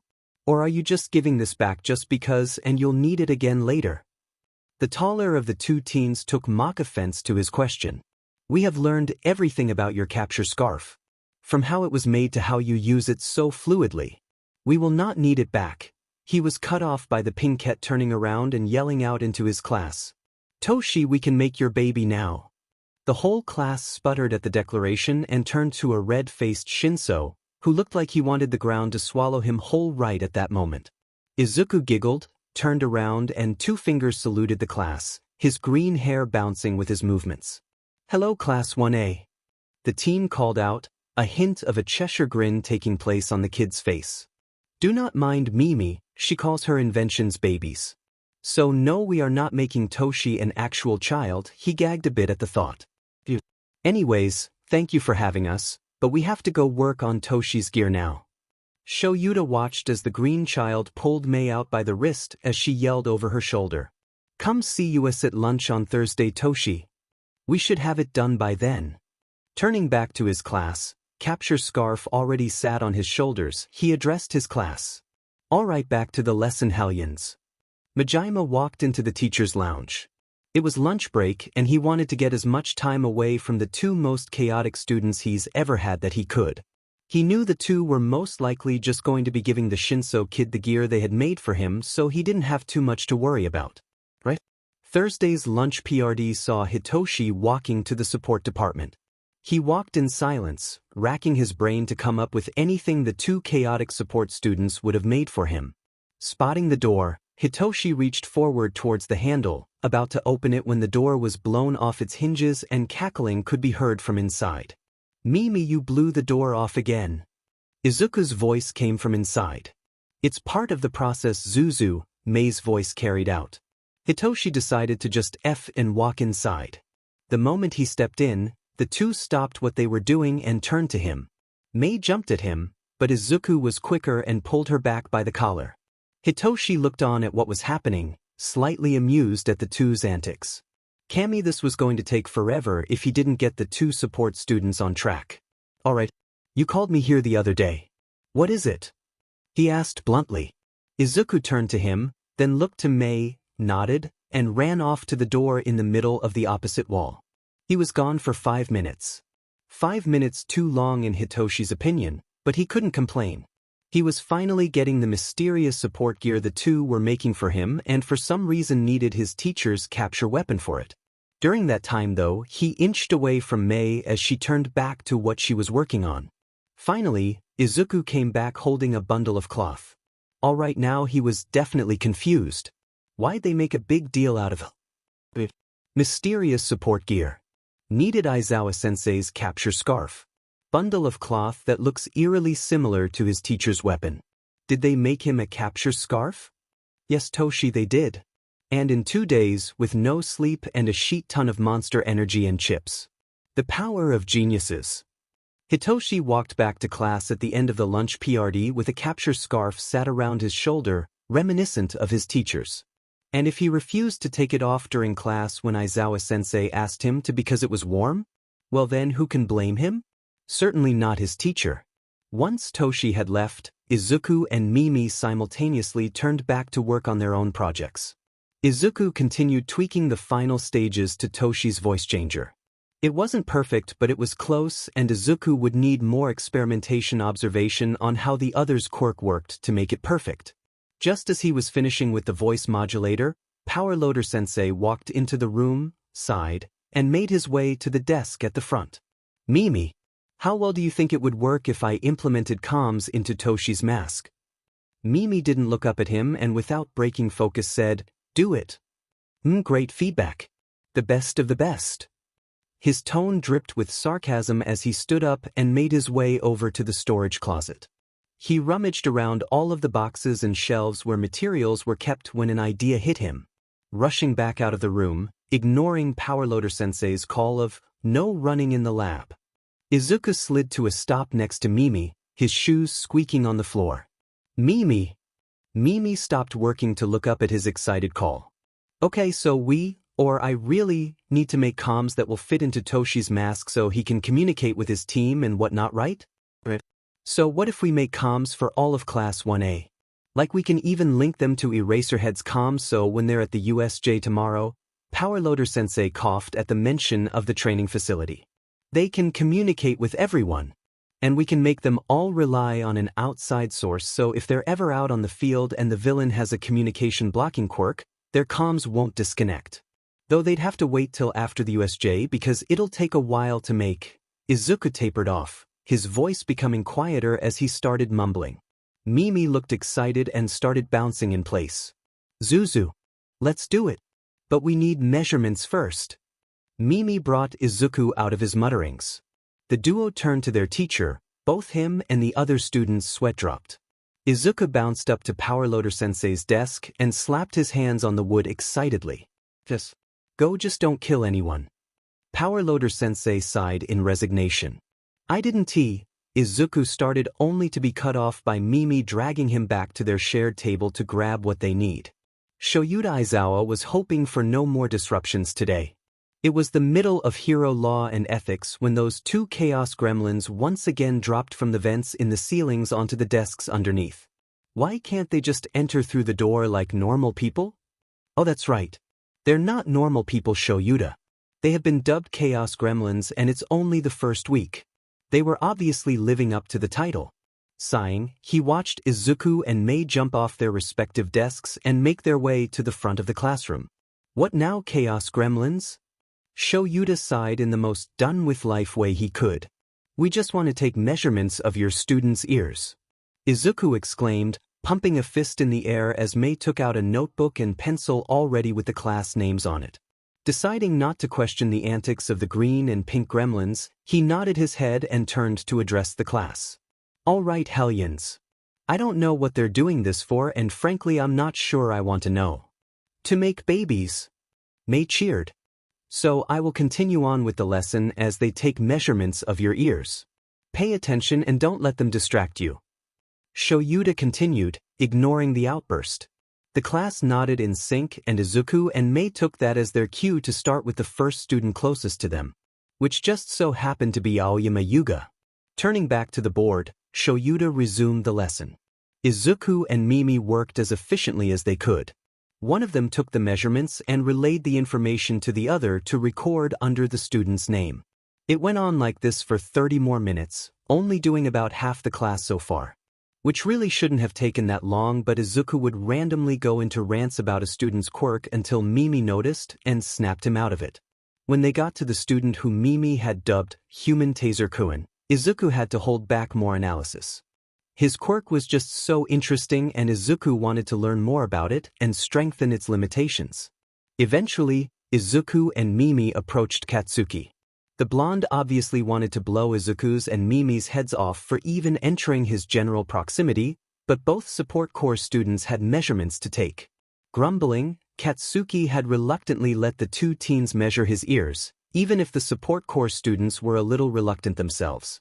Turning to Mimi after the two had safely gotten away from the blonde teen, Izuku stopped them at the unoccupied desk. Mimi, how many students have we gotten so far? Flipping through the notebook and counting all the pages they had so far, even some of the analysis Izuku had rambled out, she counted and replied with 12 students. Right, okay. Izuku held his chin in one hand. So we have what, 7 more students? Minus the one Aizawa already expelled. Mimi vigorously nodded her head. Both of them instantly got back to work and made sure not to get distracted any longer. They still had classes themselves after all. Sometime later Izuku and Mimi exclaimed out, without a care that they were interrupting Aizawa, "We finished." They walked to the front, turned on their heels scarily in sync, and addressed the entire class once more.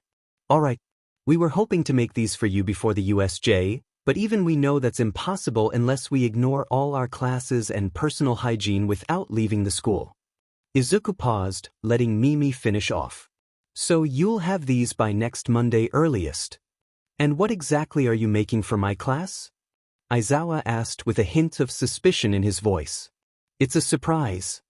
Izuku Cheshire grinned at the man before both teens jumped onto the desks they landed on earlier and hoisted each other back into the vents.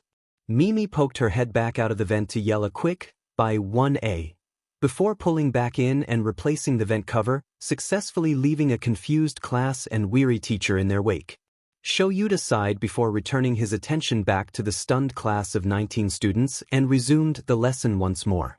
His thoughts, however, were on the note left on his desk in the teacher's lounge this morning that was eerily similar to the one from Black Wolf he found just the other day. "Heya Eraser. Thanks for giving those two your capture scarf. Helped them a lot in their little project. I haven't forgotten our deal, just been busy with my own stuff. Sue tonight. Zoxo love Black Wolf. Well, at least he gets some answers. This had better be worth it." That night, Black Wolf made his way to the unofficial meeting spot he and Eraserhead shared. He already knew what tidbit of information he was going to tell Eraserhead. Arriving at the rooftop early than normal and getting bored and lonely, but he'll never admit it, he decided to summon his second favorite thing to summon, that he named KamiDeku or Kizu. Sitting down in the middle of the roof, he called upon Kizu. She was a beautifully tall wolf who reached the middle of his torso while on all fours and would probably be taller than 6 feet 2 inches on her back legs. The fur from her paws up was a midnight purple that faded into lighter shades of purple until it faded white. Her tail faded from the same midnight purple into lighter shades until white. She had beautiful mane-like hair on the back of her neck that faded from an almost light purple-pink color into white. She had white star-like spots covering her paws and back hips, as well as on her shoulders right under her mane. Her eyes were a beautiful light purple that seemed to hold all the answers of the universe in them. Her ears were a darker purple and had tufts of white fur at the tip. Right in the middle of her eyes was a purple and white flower-like shape. She walked with all the grace of a wolf, as beautiful as she would have. Black Wolf smiled behind his mask and held out his hand to her. As usual, she sniffed his hand slightly and nudged her head against his palm. He ran his hands through her long and silky fur. As a child, he would love to curl up close to her after his mom had beat him extra hard, and she would take care of him until he either ran out of energy to sustain her or he felt better. Don't let her calm and mother-like nature fool you. If she or Black Wolf were cornered, she would go feral. She does not like the feeling of being threatened, and Izuku likes to believe that she thinks of him as her pup. It was a nice feeling to have. One that he enjoyed basking in. Kizu's ears perked up and swiveled to the left. Black Wolf calmly scratched behind her ears as a way to tell her it was safe and that he knew the person coming towards them. She curled up around him, almost protectively. "So, where'd the wolf come from?" Eraserhead asked cautiously. "She's mine. Her name is KamiDeku, Kizu for short. I won't tell you where she came from. That's a secret you haven't learned yet because you still don't know my identity," Black Wolf asserted with no room for further questions. "Well, I let those gremlins borrow my capture scarf for the day, so are you going to tell me what you promised, or do I have to drag it out of you?"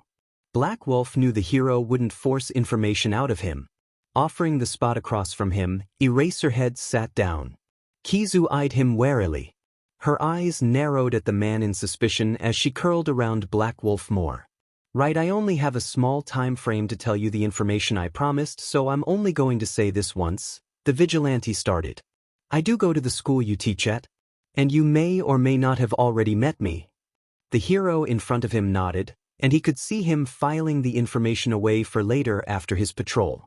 "I'd love to patrol with you today, but Kizu and I are going to go on a walk." Black Wolf stood up, a silent signal for the wolf beside him to do the same.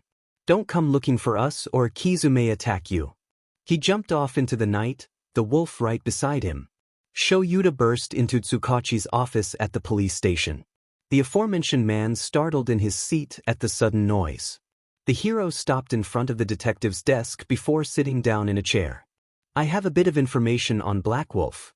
I don't know if it will help because it's strange and a little out there, but you will listen to me and you won't interrupt. Got it? The detective nodded, offering the seat across from his desk to the hero. Right, okay, so Black Wolf offered me information on the school he was attending. No, I will not tell you. This is a sort of game we are playing. Yes, I'm aware this is breaking protocol.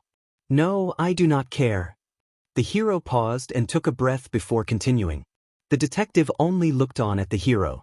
When I got to our unofficial meeting place, he had a wolf with him.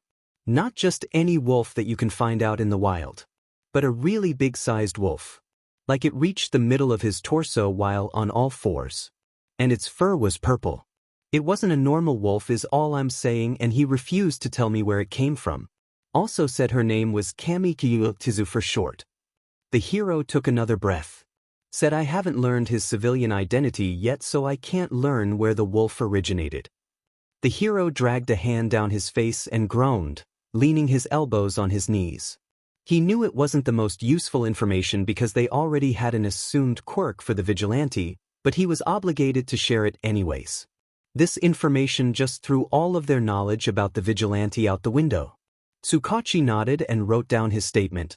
Well, that's certainly odd. We thought his quirk had to do with knives, but do you think there's more to it?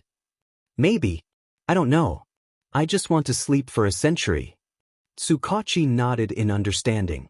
They have both been on this vigilante case since the very beginning and were just now receiving potentially new information, like Black Wolf's potential age and his quirk. Izuku continued on his patrol that night, Kizu's summonings released when they were out of sight of the pro-hero, knowing how he had just changed the entirety of what the police and underground pro-heroes thought his quirk was. And his potential age range. Izuku was excited. He was attending the USJ field trip with the hero course. Of course he asked to go and used the excuse of, it will help us improve their support gear and hero costumes if we have someone who's able to see how well they function when put to use. And of course, the teachers agreed because it was only logical. Sitting in the control room, he had all the cameras from each simulation area in the building pulled up on the huge monitors. He had gotten there an hour ahead of the class so he could set up. He didn't bring much with him, but he had had a feeling earlier in the day that he should give Mimi a device that when faced with outside interference, would ring a separate alarm. It wasn't much, and the paranoia he was feeling might be misplaced, but he's learned the hard way to listen to his gut. An hour and 10 minutes later, he was glad he had listened to his gut because while 13 was giving their speech about quirks and the dangers of them, the cameras in the control room cut out suddenly and he knew it wasn't a false alarm. May had been sitting in class, working on her newest baby when the device Zuzu had given her earlier started beeping erratically. Dropping, setting down carefully, what she was working on, she jumped up and ran to Powerloader Sensei's desk. Powerloader Sensei. Something's wrong at the USJ. She pointed to the device that wouldn't stop beeping. Zuzu gave this to me earlier and explained that it would go off when faced with outside interference that's not his own. Powerloader Sensei looked up at her in surprise, called out a quick, "I'll be back, don't blow up the classroom while I'm gone," and tried to calmly walk out of the room. May hoped it wouldn't be too late when the teachers got there. Everything was going horribly wrong. The students, from what he was able to see with the cameras he managed to get back up, were all separated across the dome into different sections. He tried his best to help each group of students out, but it was difficult when the more stubborn ones, Katsuki and Todoroki, because when isn't it them, refused to listen to him. He sighed and went to go check on the other students. Most were doing fairly well, like the girl with the frog quirk, Toshi, and the boy with the electricity quirk. They had gotten away from the villains in the water and were now on the boat. Noticing movement in the plaza, Izuku switched his attention to the hero fighting the group of thugs. The hero was holding up pretty well against the thugs. Izuku could help though. The greenette looked through more cameras until he found one with a good angle of who he thought to be the leader. Next to the man with multiple hands all around him, which but who's he to judge another person's KNK? Was a bird-like creature with an exposed brain that looked dead, on its feet. The villain's mouth was moving, so he quickly connected to the audio of the camera just as he caught the last sentence the villain had said. "Air to kill All Might." Okay, now Izuku wasn't a fan of the dumb, blonde, muscle-headed man, but he wouldn't kill the hero. Sure, the man rarely ever thought of the consequences of his actions, but he was responsible towards his hero work. A thought about the muscle-headed man struck Izuku, and he sifted through the cameras looking for something. Wasn't that dumb, blonde, muscle-headed idiot supposed to be here? Where is he? He tuned out the rest of what Handjob was saying and racked his brain for what to do. Hoping for the best, he tuned back into the conversation. Handjob had been getting more frustrated by the minute, and Izuku noticed he had managed to injure the hero's elbow. Stepping back from the hero with what looked to be a grin on his face, Handjob yelled at the creature. "No, get him!" Oh no, not if he had any say in this. Eraserhead wouldn't die on his watch. Izuku wouldn't let him.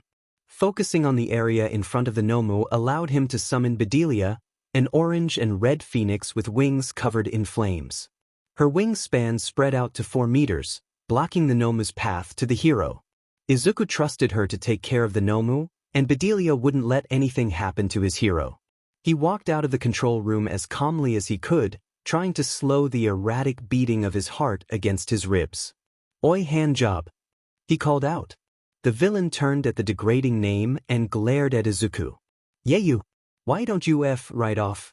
Take you and your hand F's back to the hole you crawled out of." Okay, maybe antagonizing the villain who he assumed had a 5-point touch-based quirk, due to the fact he had disintegrated his hero's elbow when all 5 fingers touched down on the appendage, wasn't the best idea he's had in well ever really.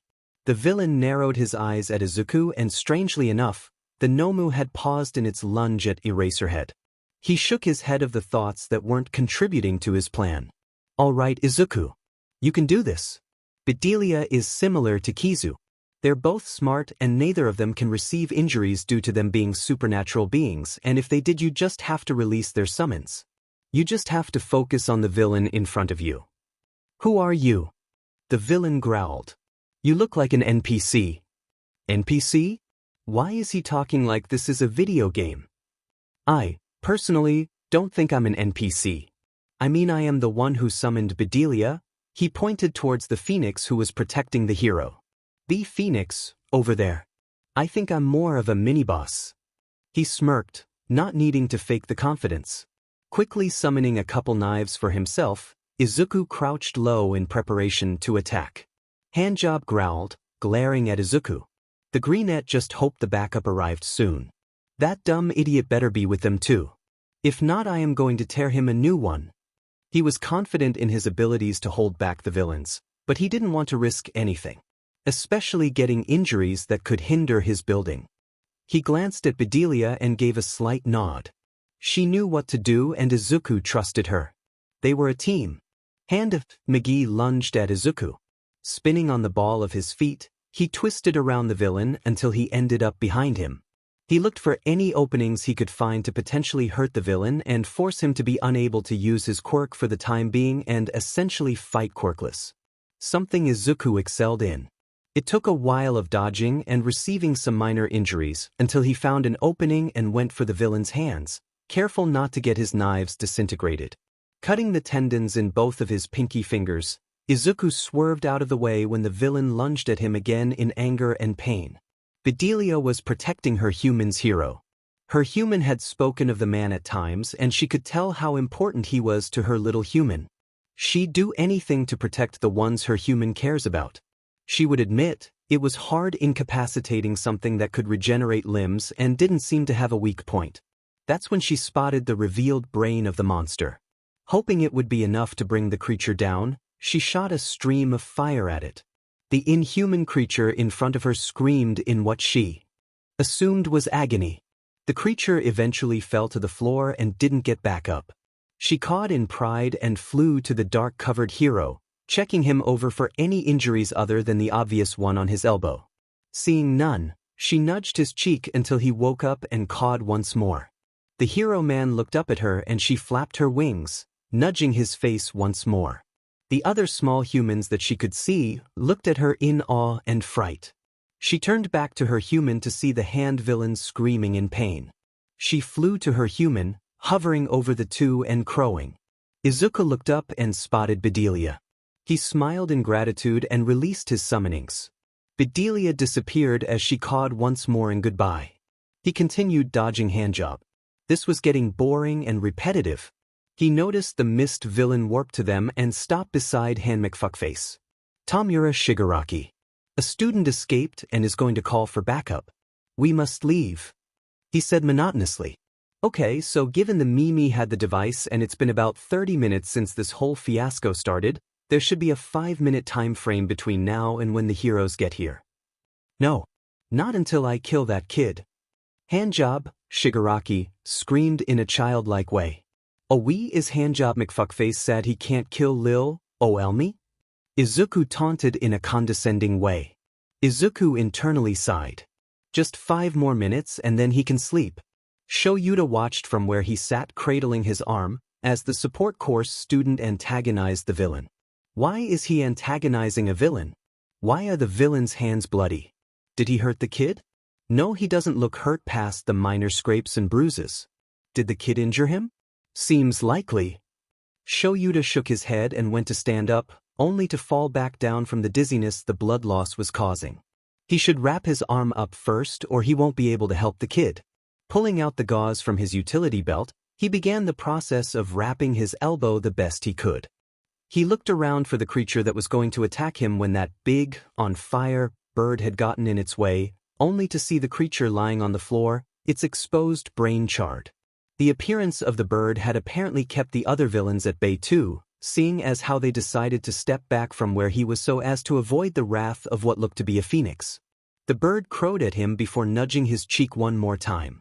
Then the bird flew over to the support student and disappeared as quick as it had appeared. Training his eyes back onto the kid, Shoyuta watched the support student expertly dodge each and every attack the hand villain, now Shigaraki Tamura as the mist villain had referred to him, was throwing at the teen. After a while, the doors to the USJ burst open as, almost, the entirety of the UA staff burst in. Where this is All Might. Not here when he was supposed to be teaching and now not even bothering to show up with the reinforcements? Some number 1 hero he is. Hizashi, the blonde dope, screamed at the villains still in the plaza and Shigaraki froze in his fight with the support student. The mist villain quickly warped himself and Shigaraki away, leaving the thugs behind. That's when the kid decided to pass out. Gremlin. Shoyuta thought, slowly standing up once Hizashi had reached him. Hitoshi watched as Izuku passed out when the mist villain warped away the hand villain. He wasn't quite sure what to do in this situation. The teachers had burst into the USJ and apprehended all the conscious villains, while herding the class out the doors. It was a relief to see actual pro heroes here to help them, but Hitoshi couldn't stop worrying about Izuku. The green and pink-haired support students had been his first friends in a long while and they didn't care about his quirk. Ignoring the protests of Tsuyu and Kaminari, Hitoshi ran out of their hiding spot in the bushes and made his way towards Izuku. He had to make sure his friend was okay.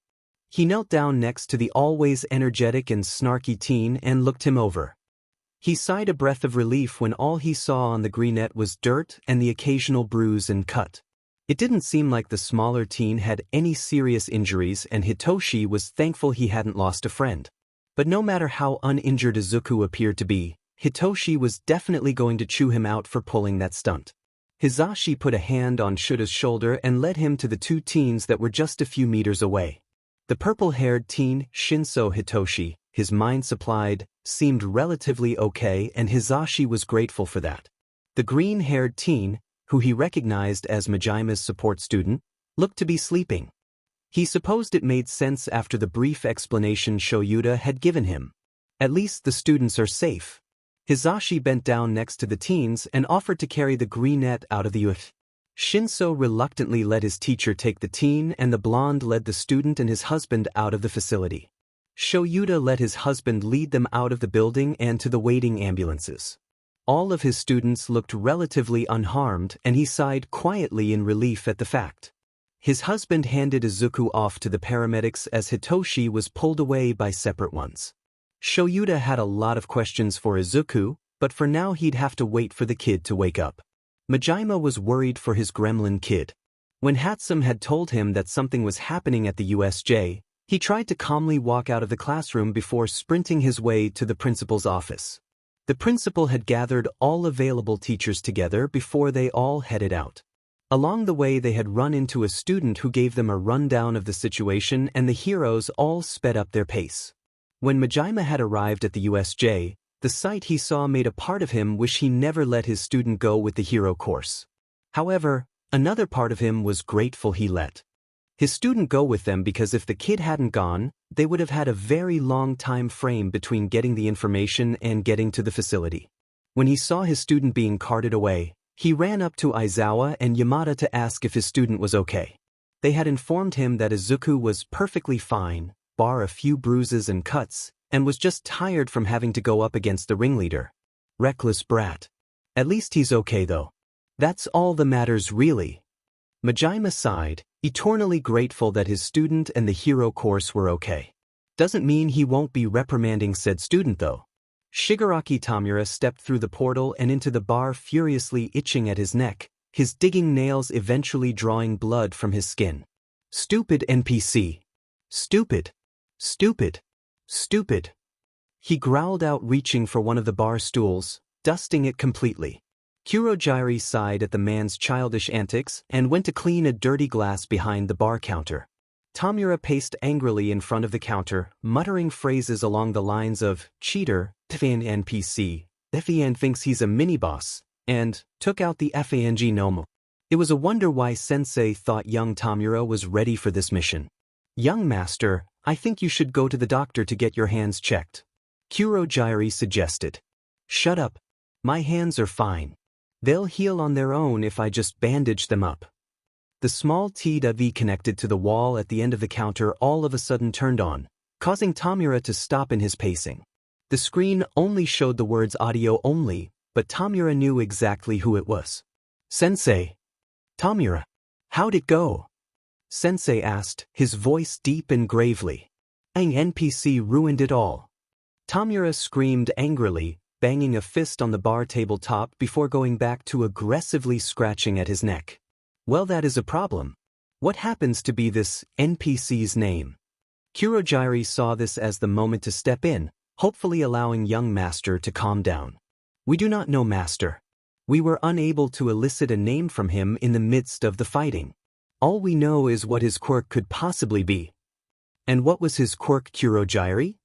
I am not entirely positive, but from what I saw, 1 minute it was just the young master and the kid fighting, and then there was a large phoenix next to him, Kurojairi recalled.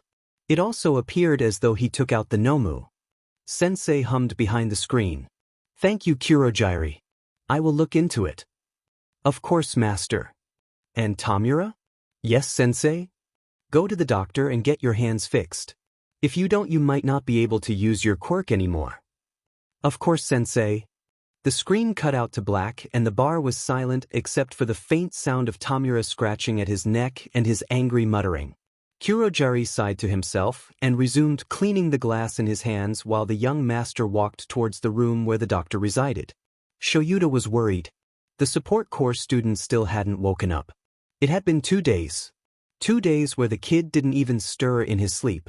The doctors and nurses kept saying that he was just exhausted from fighting villains and most likely not getting enough sleep. That much was obvious. He had seen the kid's eye bags, and those did not come from missing 1 night of sleep.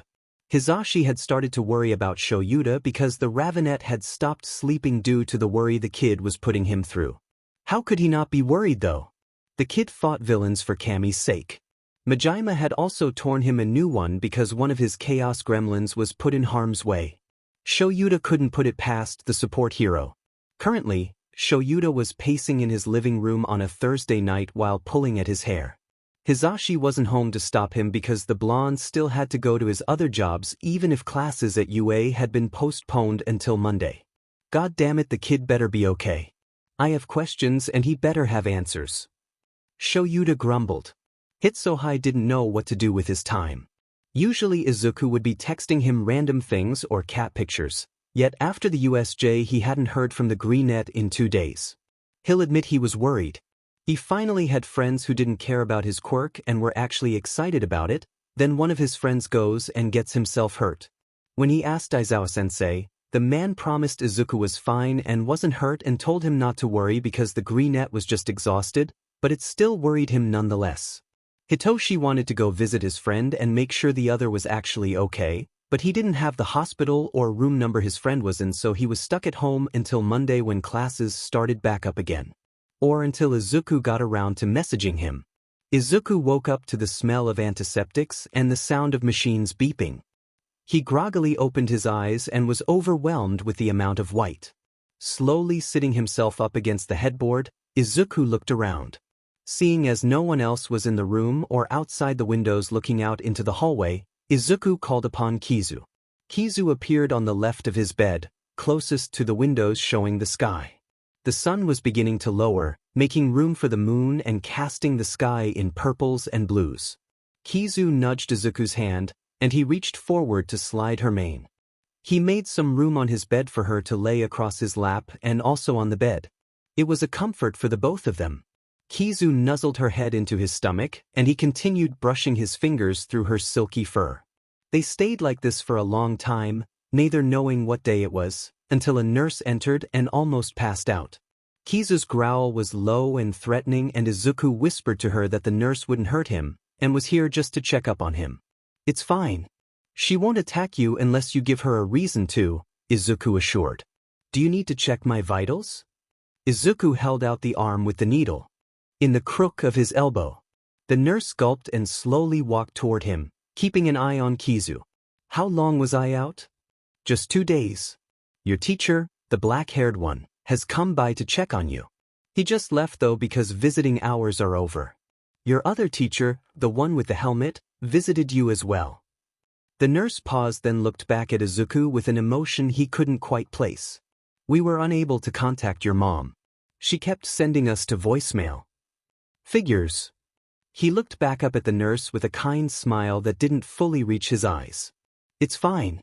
I hadn't expected her to visit anyways." The nurse nodded almost solemnly and continued to go through checking his vitals, replacing the 4, and writing the information she saw onto the clipboard in her hands. When she finished, she made her way out of the room as quickly as possible, sending one last look towards Izuku before closing the door. Izuku, on the other hand, went back to stroking Kizu's fur, grounding both of them. It's true. He never expected Inko to actually care that he would be in the hospital. Kizu growled like she could read his mind, and he leaned down to bury his face in her mane. Kizu's heart ached when Izuku, her human, her pup, had summoned her, and she saw how exhausted he was. She knew he wouldn't feel too drained when summoning her due to the amount of times over the years he summoned her for comfort after a particularly bad interaction with Inko, but it still hurt to see. Laid across the bed, she breathed in Izuku's scent and closed her eyes, keeping her ears flicking around to keep aware. Izuku's hand brushing through her mane, grounded her and kept her from lashing out at the nurses and doctors when they had entered. Kizu knew they were here to help her Izuku, but that didn't mean she had to trust them.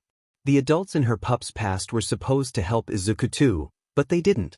They watched as he got burned and bruised and suicide-baited. They watched as her pup grew distant and cold. They watched as her pup stopped smiling his 1,000-watt smile. So no, she did not trust the humans who kept saying their job was to help her Izuku. She did not have to trust anyone her Izuku was wary of. She especially did not have to trust her pup's mother. That woman was no mother in her book. Mei was concerned. When the baby Zuzu had given her went off, Powerloader-sensei had left, and then Zuzu wouldn't answer his phone for 2 days. She couldn't ask Toshi because she never got his number. Powerloader-sensei wouldn't answer her questions either, and it was frustrating. Crackhead inventors. Psychism. Zuzu, are you okay? Please answer. Telekinesis and steroids. I'm fine, Mimi, sorry to worry you. I was just knocked out for a bit. Psychism. You scared me. I thought something bad happened to you. Where are you? I'm coming to visit. Telekinesis and steroids. I'm not sure where I am, but try the hospital closest to the school. They'll let you in through the window 'cause visiting HRSROVR. Psychism. I'll be there in 15. Telekinesis and steroids. I'll have the window open for you. Most likely in the hero ward, and I'm on the 5th floor west wing. Psychism. Just send a location, you dummy. Telekinesis and steroids. Sent location. Mei closed her phone, bouncing her leg. She just needed to know that Zuzu was alright. He was her first friend in a long time and she suspected she was the same for him. Eventually the train got to her stop and she sprinted out of the station. She didn't stop until she reached the hospital. She quickly scaled the wall and opened her phone to follow the directions to Zuzu's location. Just like he said, his room was on the 5th floor of the West Wing. How he knew that, she didn't know, and she didn't really care to find out. She smiled to herself, proud that she decided to bring her newest grappling hook baby. It was still a major work in progress, but it would help her get to her friend's room. When she climbed in through the window, she saw her best friend laying on a hospital bed with a giant wolf draped over his legs. "Yo," was all he said. "You idiot. Have you texted Toshi you're fine yet?" "Oh shit, yeah, I gotta do that." Mei sat down in the chair next to Zuzu's bed and watched as he pulled out his phone and messaged Toshi. Unlike Mei, Toshi couldn't come visit, which SE, but that's fine. Once Zuzu had finished texting Toshi, Izuku turned to her and they talked about anything just to help each other understand that the other was fine. "Don't scare me like that again, you idiot." Mei scolded. "I can't promise anything, Mai." Mei hit the dumb teen upside the head. "Oh. Did the nurses say anything about Inko?" "Yeah, the nurse that checked on me sometime after I woke up said they tried calling her but she sent them to voicemail. Not like I expected anything else." Zuzu rubbed the back of his head, a habit she learned early on that meant he was uncomfortable about a topic or situation. "Well then what about Eraser? He's doing okay, right?"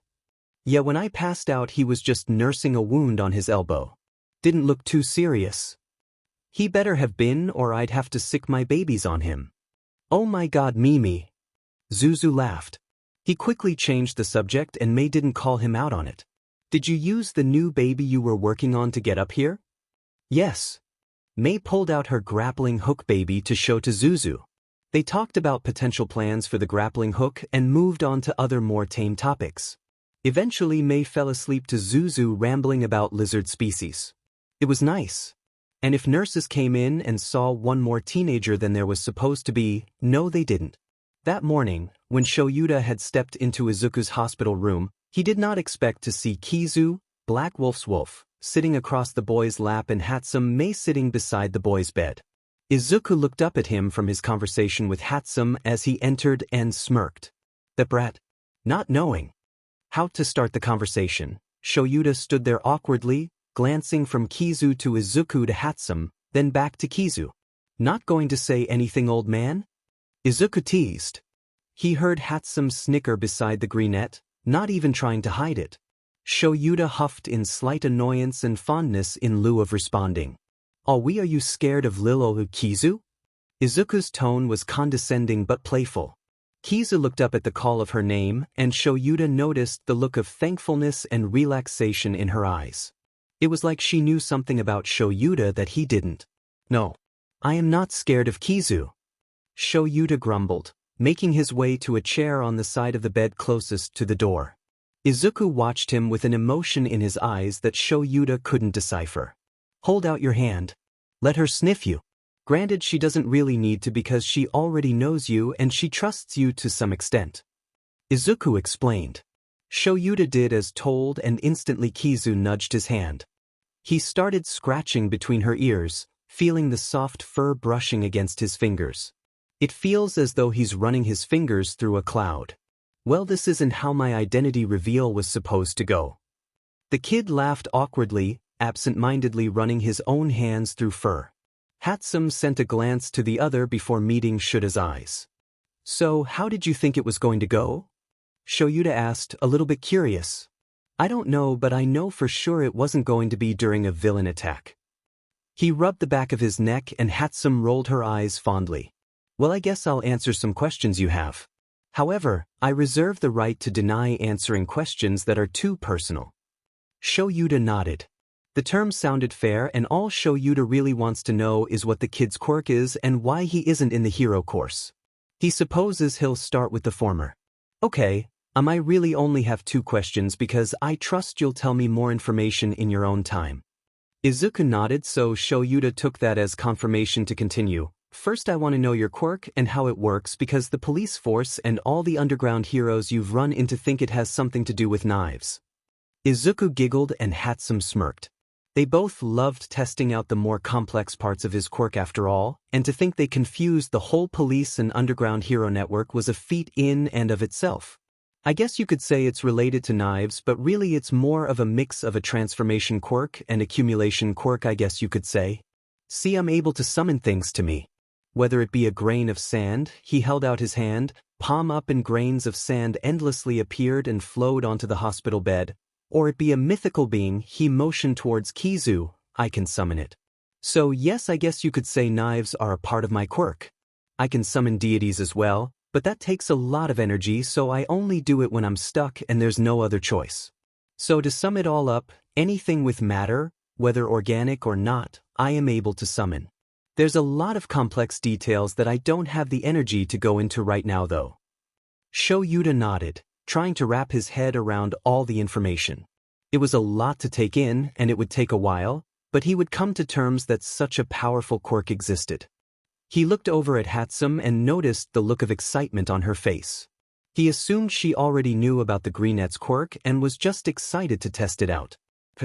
That's going to take a little while to wrap my head around, but I'm curious. Why didn't you join the hero course with a quirk like yours? Shoyuta tried easing into the question, but he wasn't one with words, so it came out a little blunt. I manifested late. Izuku looked down at Kizu when the wolf nudged his cheek. My Inko wasn't very nice about the fact that her son was quirkless. And before you ask, she doesn't know I have a quirk, because her whole attitude would take a 180 the moment she learned I do, in fact, have a quirk, and a powerful one at that. Shoyuta took note of the way the kid referred to his mother by her given name and the way Hatsum looked at Izuku like it pained her to hear this. Before he could ask if the kid was okay at home, Izuku continued. I wanted to be a hero when I was younger. I don't think it's for me anymore. Not because of my quirk or previous lack thereof, but because I feel more confident knowing that just because I have this powerful quirk, I'm choosing to be in a course that I, myself, chose. And the support course makes me happy. He turned to Shoyuta with the most manic look in his eyes. I get to blow stuff up for science. Science! Hatsum shouted in excitement, pumping her fist in the air and forgetting they were in the hospital. Izuku laughed and Shoyuta looked on fondly. He finally found his kid. And oh, Kami, wasn't that something?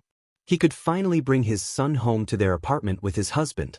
Kizu glanced up at Izuku and he looked down at her gratefully. She was so proud of him for telling someone other than Aki-san or Mei. He needed someone other than her, Bedelia, or the other mythical beings to fully understand his situation. And the human he chose himself had the kindest soul she had ever seen. It made her feel happy. Yes, Shoyuta had his own bits of hatred in his soul, every human did, but that hatred was always directed at those who deserved it. Never at her pup. Her pup would be safe with Shoyuta and she felt a sense of sadness wash over her. Izuku didn't need her protection anymore, he hasn't for a while, but she would always be here for her pup. It was a mother's duty to watch over their pups after all. No matter how old they got or if they left the den. Izuku would always be her pup in her eyes. Shoyuta nodded as Izuku finished his rant. Kizu was looking at him in the eyes and it felt like she could see his soul. It wasn't a pleasant feeling to have, but he couldn't just tell the sentient wolf to stop. He had a feeling at what she was looking for and realized that Kizu, and most likely the phoenix that had saved him, had been the only ones to truly look after the boy. He wondered if there were other sentient beings the kid summoned or other people that looked after him like Kizu did. He knew it was too sudden to touch on the topic, but he felt like if he didn't do it now, he wouldn't get another chance. So, kid, that I got an offer for you. You don't have to accept it, so don't feel obligated to, but Shoyuta mindlessly ran his fingers through Kizu's tail fur. If you don't have a place to stay, you can come live with me and Hizashi, present Mike. Izuku looked at Shoyuta, and the man felt anxious. I do have a place to stay. Shoyuta held back the urge to slump in his chair in disappointment. It's not a permanent place though. I've been staying with Mimi and her mom for the past year or so, give or take a few months. But they can't adopt me because they aren't able to. So if it's not a bother, I'd really appreciate being able to live with you and Hizashi. Izuku's smile lit up the already bright room. Mei was ecstatic that Izuku had most likely found a permanent place to stay and a potential family. Kizu nudged Izuku's hand and they seemed to have a conversation with their eyes. Mei couldn't wait until they could get back to school and test more things with Izuku's quirk. Like what if he could summon things from comic books? Or things that don't exactly exist? Kizu doesn't count, she's basically a multicolored and sentient dire wolf in Mei's eyes. And maybe she is. Then Izuku could bring back extinct species. Mei was getting excited. She had so much planned for her friend when he was discharged. That afternoon, Shoyuta signed Izuku out of the hospital, Hatsum having left around lunch due to her mother needing her at home. He had learned that after Izuku had trained his quirk, it didn't take much energy to sustain Kizu with them, so they walked out of the hospital with a giant, purple dire wolf. People stared at them as they made their way to Shuta's car, because who wouldn't? There was a giant dire wolf following them. Izuku turned to him. Hey what day is it?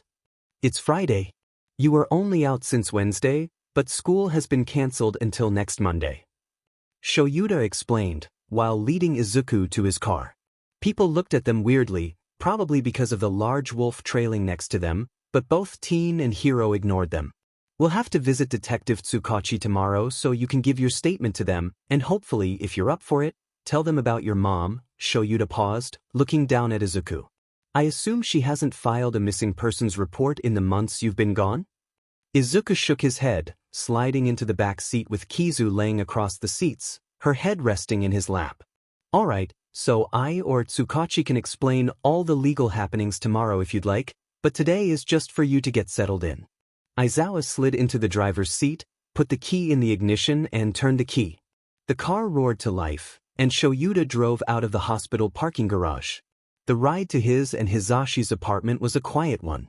Shoyuta was messaging Hizashi about the situation and to prepare the guest room as much as possible before they get there. Looking into the rearview mirror showed Izuku on his phone, presumably texting Hatsum and perhaps Shinso.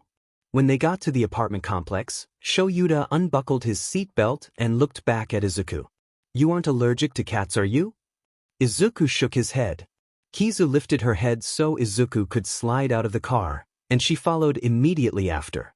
Shoyuta thought it looked a bit like a mother dropping her kid off at a friend's house and making sure the house was safe for them. It was a heartwarming sight. Not that Shoyuta would ever admit it. They made their way into the building, and Shoyuta turned back to Izuku. We live on the 5th floor, so do you want to go up with the elevator or the stairs?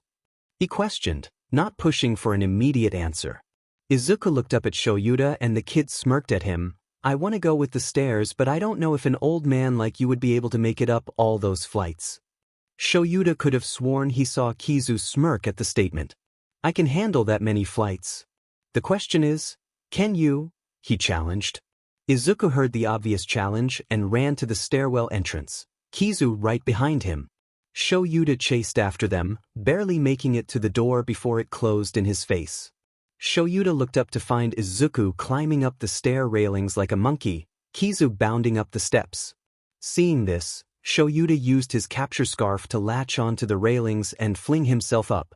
The race ended with a tie and Izuku giggled. Shoyuta led them to the end of the hallway and before he opened the door he warned both Izuku and Kizu. Hizashi's pretty loud, even at home, so cover your ears or something. Izuku nodded and summoned earplugs for both him and Kizu. Opening the door, Shoyuta called out, we're home. Into the Genkin and Hizashi and 3 cats came rushing around the corner. Shutada! Hizashi's scream was cut off by Shoyuta canceling his quirk. Izuku and Shoyuta both toed off their shoes while Kizu closed the door behind them. Sho! Hizashi asked. Shoyuta hummed in response. There's a dire wolf behind you. Hizashi pointed towards Kizu, and at this point the kid and the wolf had taken out their earplugs. Oh, is she bothering you? I'm sorry, I can release her summons if you'd like. Izuku offered. Shoyuta stilled. He has never heard the problem child sound so polite. Why is he sounding so polite? He looked towards his husband and noticed him beaming. No, it's all right, little listener. I was just wondering who she was. Hizashi reassured. Oh, that little sheet.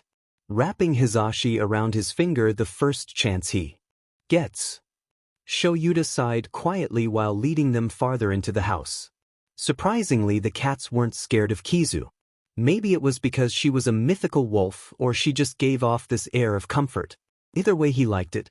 "Alright, just sit on the couch and you can meet the cats," Shoyuta remarked, gesturing to the living room where a plush, black couch sat in the middle of the room. A pale yellow rug was resting in front of the couch, while on top of the rug was a well-kept wooden coffee table. There was a window opposite of where he stood that showed the view of the street down below and a TV on the wall adjacent, facing the couch. Pictures of Hisashi and Shoyuta throughout the years hung on the otherwise bare white walls. There were 2 different bookcases on the wall connected to the hallway that led to their rooms.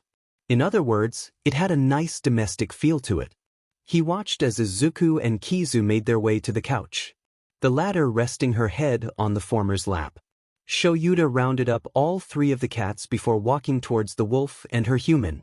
Pushing the table back a bit so he could properly sit in front of the 2, he started. "Okay, so this one," he held up an all-black Burmese cat with 1 white ear and vibrant blue eyes, "is BSTRD because he's a right BSTRD. And this one," he set BS down to the side and held up a reddish-brown and black Maine Coon, "is tree because I found him stuck in a tree on my way home from patrol." Izuku giggled, supposedly at the image of him getting a cat down from a tree. "This one here," he held up a all-white ragdoll with tan and brown ears and a tail, "is Cookie. Don't know why her name is Cookie, Namuri named her, so don't ask me." Shoyuta set Cookie down and looked up at the teen. The teen looked down at him and seemed to hesitate in asking a question.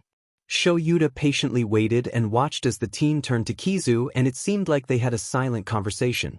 Kizu looked at Shoyuta, then back at Izuku and nodded. Izuku took a deep breath and finally asked, "Can I dye my hair?" Izuku waited with bated breath for Shoyuta to respond. No matter how confident Izuku was, he hated overstepping people's boundaries. It made both him and the other party uncomfortable, and he didn't enjoy the feeling. Finally Shoyuta responded, "Yeah kid, I don't see why not. What color were you thinking?" Izuku released the breath he was holding and smiled at Shoyuta. "A while back I wanted to just go with all black, but now I want to go with all black and purple highlights. I just don't want to have any more resemblance to Inko than I need to." Shoyuta nodded and shared a look with Hisashi over Izuku's shoulder. Turning back to Izuku, Shoyuta ruffled his hair and then held his hand out for Kizu to sniff, before scratching between her ears. Hisashi watched the scene play out with concern and fondness. Shoyuta had already explained the gist of what was going on to him while he drove Izuku home from the hospital. But hearing it from the kid's mouth was a whole other level. How he referred to his mother by her given name explained a lot. Deciding to change the subject, he slowly walked up to Izuku. The wolf, Kizu, his brain supplied, noticed him and nudged Izuku's hand. His head turned towards him with the most innocent and hurt look he has ever seen on a kid. "Hey, little listener," he greeted. "Hey." Izuku's voice sounded meek and hurt. Hisashi didn't like it because it didn't fit him, but like the pro 'cause he's a hero, he pushed forward. "We can go get your hair dyed tomorrow if you like. Or I can set up an appointment for later today, seeing as it's not lunch yet. But it's your call." Hisashi finished. Shoyuta watched the snarky little sheep mess with Hisashi's mind. He'll admit it was kind of funny to witness. The problem child was really good at emanating a soft and meek aura that it would have fooled even Shoyuta had he not known the kid's true personality. Izuku enjoyed toying with the loud pro-hero. Even if he was having fun, the hero deserved a break from his innocent act. "Can I really get my hair dyed today?" There were stars in his eyes and he smiled from ear to ear. "Of course, little listener." The pro beamed. Kizu sat up on the couch, which allowed Izuku to jump onto the cushions. "Oh yeah, crabs," he exclaimed. That caused the erasure hero to grin like he just won a prize and the voice hero's eyes to widen with the outburst. Izuku released his summoning on Kizu before they left the house, and while in the car, he texted Mimi and Toshi about his hair appointment. Inventors and their abductee. J33 and 1 in V3 and T0 are Mimi Toshii. P1 and K1 and V3 and T0 are Zuzu. Abductee, what's up Izuku? Jur 33 and 1 in V3 and T0 are, I'm getting my hair done. Y'all wanna meet up? Abductee, oh my god, did you just use y'all unironically? Jur 33 and 1 in V3 and T0 are, yes I did. What you gonna do about it, Toshi? Abductee, nothing. NVM, forget I said anything. Jur 33 and 1 in V3 and T0 are, that's what I thought. P1 and K1 in V3 and T0 are, Zuzu, where are you going for this APT? Abductee, what she said? We should meet up and hang out. You know, since you're not in the hospital anymore. P1 and K1 in V3 and T0 are, OH my Nedzu, yes. Izuku looked up from his phone. Hey, where are we going? Mimi and Toshi want to meet up. Izuku asked a little hesitantly. The place is located in Kiyoshi Ward Shopping Mall. It's the first shop on the left when you enter the front doors. It's called Haircuts. Izuku relayed the information to Mimi and Toshi, with a plan to meet up outside after his appointment. When they got to the mall, Hizashi led them to the hair salon. Walking next to the two heroes, Izuku smiled wide at the lady sitting at the front desk. He bounced excitedly while Hizashi informed the lady of their appointment. Apparently there was someone who worked there with a quirk that let them permanently alter someone's hair or eye color, though they rarely used the latter part of their quirk. Izuku sat in a chair in a makeshift waiting room and decided to look around from where he was. The walls were white with geometric designs in different colors placed in a pattern. There were two separate doors leading into two different styling rooms. A hallway near the back of the shop that went to the left, and he assumed it led to the staff room and possibly a bathroom. There was a bigger styling room right next to the front desk that jutted out about 6 feet and was most likely only used by the owner and their clients. The front desk sat to the left of the door when you entered, and the wall opposite it had 6 mirrors, from what he could see, with dividers in between each mirror and with their own styling chair sat in front. A little farther down and in the semi-center, there was a washing station with shampoos and conditioners. Around the corner of the private styling room was another open space that held 3 more mirrors and seats. Under each seat was a black faux fur rug. Overall, Izuku thought the place looked aesthetically pleasing. 5 minutes later, Izuku sat in one of the private styling rooms and was explaining to the worker, Ayasano or Ayasan as she wanted him to call her, what he wanted done with his hair. They talked while Ayasan trimmed his hair down and gave him an undercut. After his hair was cut, instead of using regular dye, Ayasan activated her quirk and changed the color of his hair. His hair became a raven black with midnight purple highlights, instead of forest green with darker green almost black highlights. Walking out of the room with Ayasan trailing behind him, Izuku felt more like himself. Hizashi paid while Izuku and Shoyudo went to meet up with Mimi and Toshi outside of the store. Mimi spotted him and called over, waving erratically. Toshi turned in his direction when Mimi pointed the now bicolored teen over. Izuku ran up to her and they both laughed. Oh my Nedzu Mimi! I don't look like that beach anymore. Izuku excitedly yelled. Mimi nodded aggressively and she pulled him down to her height to run her hands through his hair. Izuku could tell Toshi was confused, but didn't want to push something Izuku might not be comfortable talking about. Izuku made a mental note to tell Toshi about his situation. Oh, and you have an undercut now? Mimi exclaimed with all the energy she could muster. Your hair shines midnight purple in the light. Toshi pointed out like the oh-so-helpful person he is. At that point Shoyuda had joined them and was just looking on while grinning. Hizashi eventually joined the group and they all went to get takeout, after Mimi's mom and Toshi's dad agreed to them staying out of course. Mimi and Izuku planned new inventions to make with Toshi giving suggestions every now and then. Sometime during the conversation, Izuku and Mimi got to debating the softness of a bunny's fur. It's like a cloud, Mimi. I bet it's not. Mimi rebuked. Izuku summoned a bunny just to prove a point, not even caring about public quirk usage laws when he's already a vigilante. He handed the bunny over to Mimi and noticed Toshi looking at the bunny with a longing look in his eyes. The bunny's fur was snow white and its eyes were coal black. Mimi was ecstatic to hold the bunny, Toshi walking her pace just to pet the bunny. They continued on with what sort of support gear to make for the hero students from what Izuku observed last Friday. Or as much as he was able to observe. Either way, Izuku was enjoying the day. The next day, Shoyuta woke Izuku at 11:15 a.m. claiming that the teen needed to get ready to head down to the station. Shoyuta watched as Izuku groggily got out of bed and left the boy to his devices.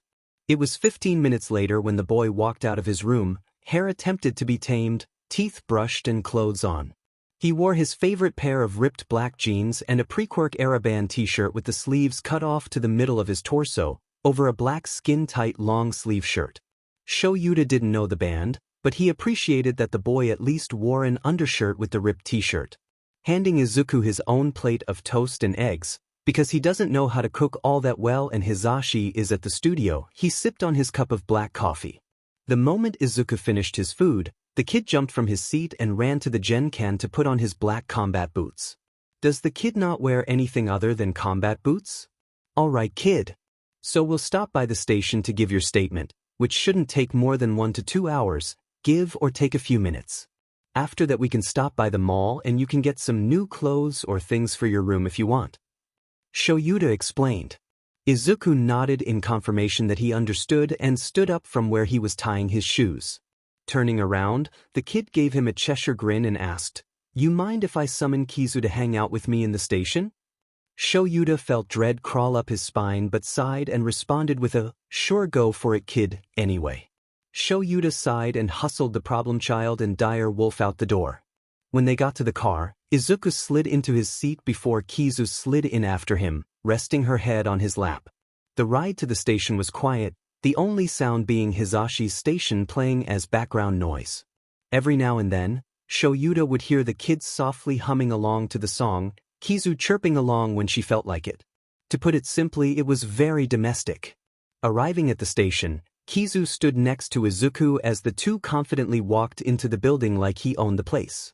And, Shoyuta supposes, to any outsiders, a kid with a tamed dire wolf walking into a police station would own the place.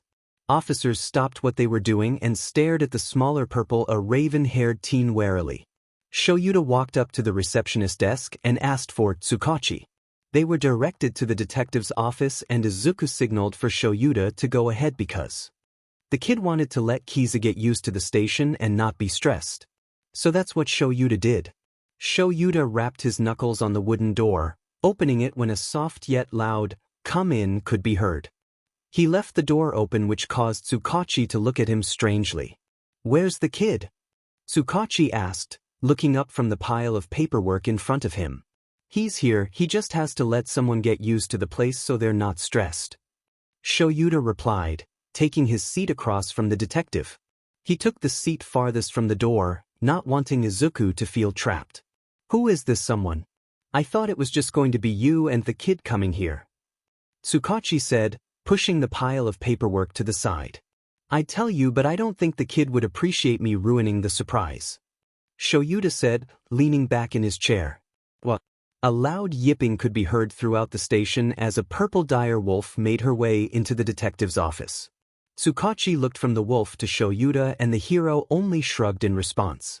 The sound of giggling could be heard. "No Hisashi, I did not smile at the sound." "Shut up," and the detective and hero both looked at the door where Izuku now stood with Kizu right by his side, tail wrapped protectively around the kid's waist. "Oh, what's up, detective? Miss me, or have you forgotten your favorite vigilante already?" the kid asked cheekily. The detective on the other hand, paled, then brightened, then looked between the hero and the newly acclaimed vigilante in confusion. Yeah, okay, maybe Shoyuta should have warned the detective about this ahead of time, but the kid had asked him not to, and who is he to go against that? Right, okay. The detective said, oh so elegantly. Izuku laughed at the detective's expression. The man looked so utterly confused. Izuku watched as the man looked between him and Aizawa, as he'd prefer being called outside of patrol. Aizawa just nods at the detective in silent confirmation that the kid in front of them is indeed the vigilante Black Wolf. Okay, wait, but then what's your quirk if it's not to do with knives? Tsukachi asked curiously. Izuku explained how his quirk worked and how it technically does have something to do with knives, since he really prefers summoning them 95% of the time unless there's a situation that makes his knives useless. Kizu walked up to the chair next to Aizawa, sniffed it once then barked. Izuku grinned and perched himself on the chair, not at all sitting on it properly, but who's going to stop him? Izuku stared Tsukachi in the eyes. Izuku continued staring at the man, unblinking, for several more seconds before Aizawa wrapped the teen in his scarf and pulled him back. Like a spell had been broken, Tsukachi visibly relaxed in his seat. Fixing the tie around his neck, Tsukachi cleared his throat before looking back at the hero and now affirmed vigilante. Izuku grinned at the effect he had on the detective. Kizu sat down on the floor next to his chair and Izuku rested a hand on her head. A sort of comfort for what he knew was about to come. Right. Okay, so this was at first going to just be about your statement on the attack at the USJ, but I was informed by Aizawa that you may also wish to speak about the abuse your mother. Izuku cut him off, not wanting to refer to that woman as his mother, Inko. He corrected. Tsukachi cleared his throat again. Right, Inko? My apologies. So you would like to give a statement about the abuse Inko put you through and where to go from there? He reiterated. Izuku nodded in assent. Right, so let's get the USJ sheet out of the way first, then talk about the beach because that's going to take longer than 10 minutes. Izuku ignored the grumbled language from the hero next to him, instead opting to look the detective in the eyes. Shoyuta spaced out during Izuku's USJ recounting. He was there for most of what Izuku had done. Granted, he himself couldn't do anything because of the blood loss he got from Shigaraki disintegrating his elbow. He did, however, tune back into the conversation when he heard Izuku spit out his mother's name with all the venom his voice could express. Shoyuta looked towards the teen to see the hatred seething behind his eyes and his hands clenched into fists in his lap. That bitch, he spat out, is anything but a mother. She is an alcoholic, an abuser, and a quirkist but piece of shit. Izuku's voice climbed in volume the longer he went on. Kizu was getting anxious in response to Izuku and Shoyuta wondered if it was a part of his quirk. He filed the thought away for later. Kizu started barking loudly as Izuku tried to calm down. Tsukachi and Shoyuta watched the ordeal, not hurrying Izuku in the slightest. Nor did they complain about Kizu's noise levels. No officers came to check on the situation as according to Tsukachi, the detective had told them not to enter his office until Shoyuta and Izuku left the station. Breathing finally slowing down, Izuku looked up at the two men and composed himself. Shoyuta now understood why his kid said it would take longer than 10 minutes. He never expected it to take that little amount of time with all the trauma that Izuku had, but he had a feeling they'd be here longer than just 30 to 40 minutes. Izuku pat Kizu's head, quieting the dire wolf.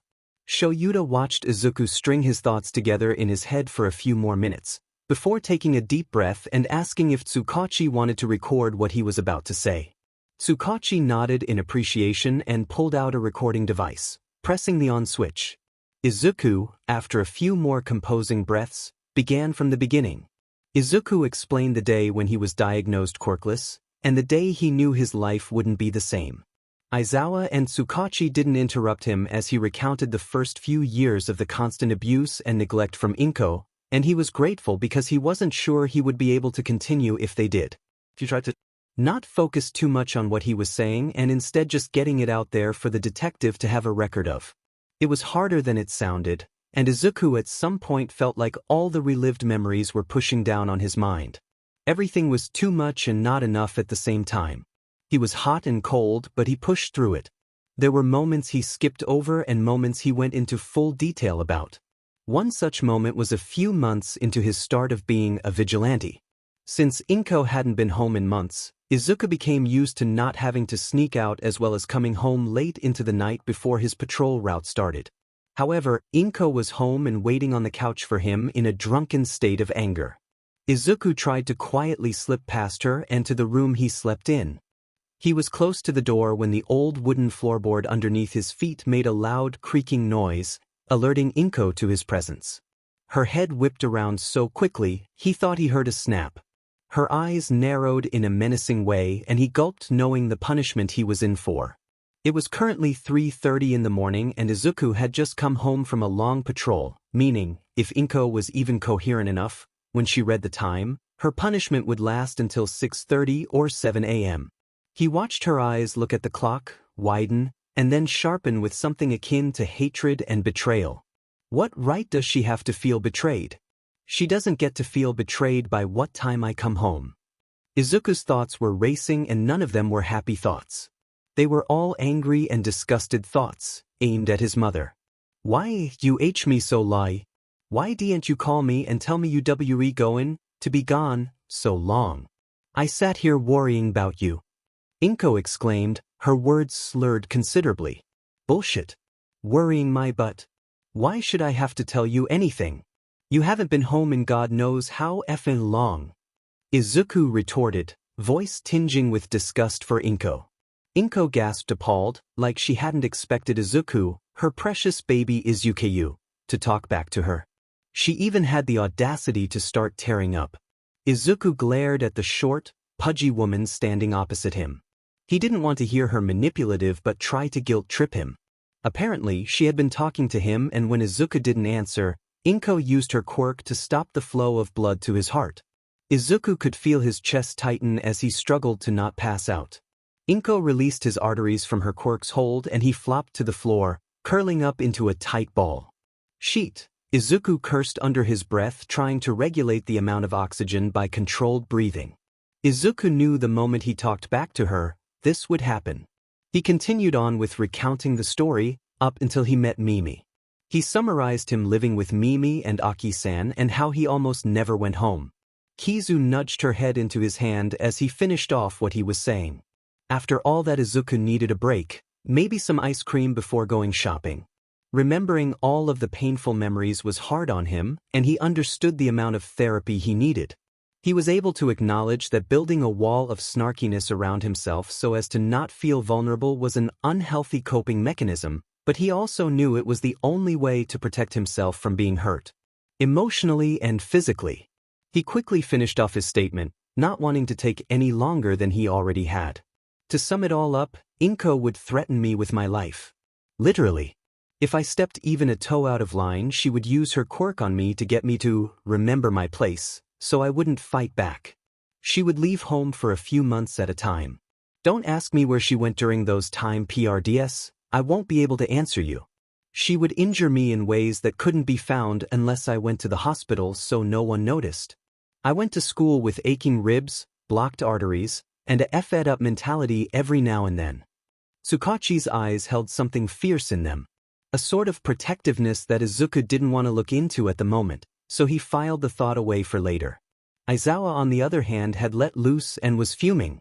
I want to take Inko Midoriya to court on basis of child abuse, neglect, illegal quirk usage on a minor, and attempted murder.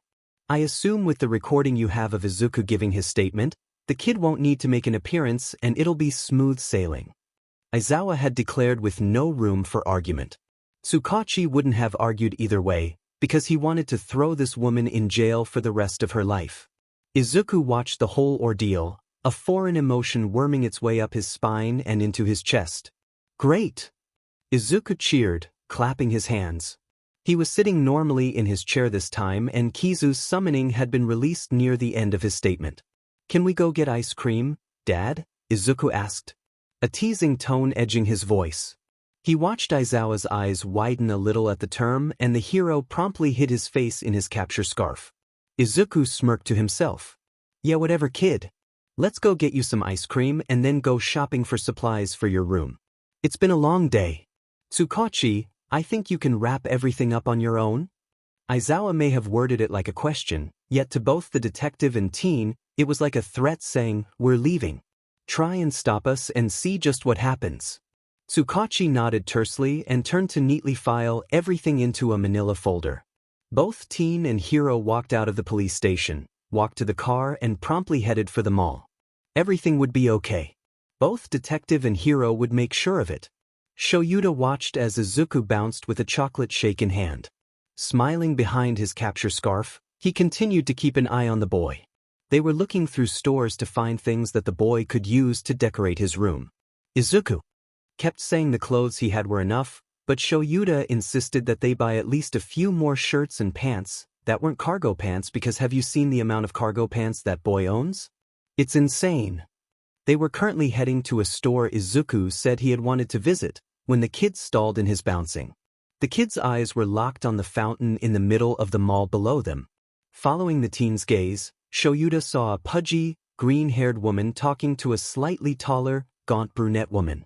Shoyuta scrutinized the green-haired woman and noticed how similar she looked to Izuku before the kid dyed his hair. Snapping out of his daze quickly, the man walked up to Izuku and gently helped him release his white-knuckled grip on the railing. The kid looked up at him, then back down at his assumed mother. Whipping around, the kid closed his eyes and started to slow his breaths back to a normal pace.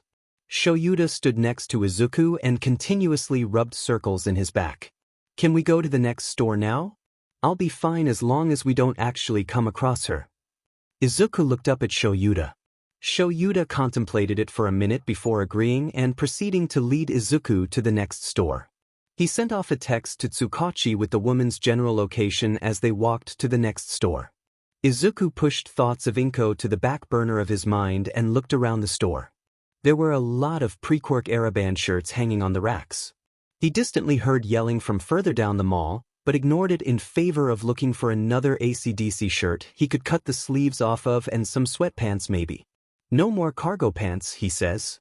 "You should get sweatpants," he says. Izuku says under his breath as he goes through the different colors of sweatpants. And then his eyes land on shorts not too far off from where he is. As he walks closer, he realizes they're cargo shorts.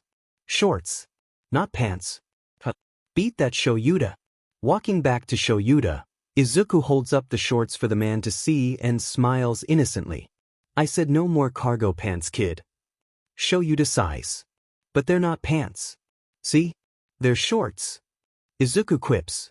"Fine, put them in the basket." Shoyuta says after a long minute of Izuku doing his best puppy dog eyes. Izuku places his shirts and cargo shorts in the basket offered to him and skips away. "Problem child." Izuku hears Shoyuta mutter as he skips away. Izuku giggles into his hand and continues looking around the store. "Maybe I should get more combat boots? Leggings sound nice too."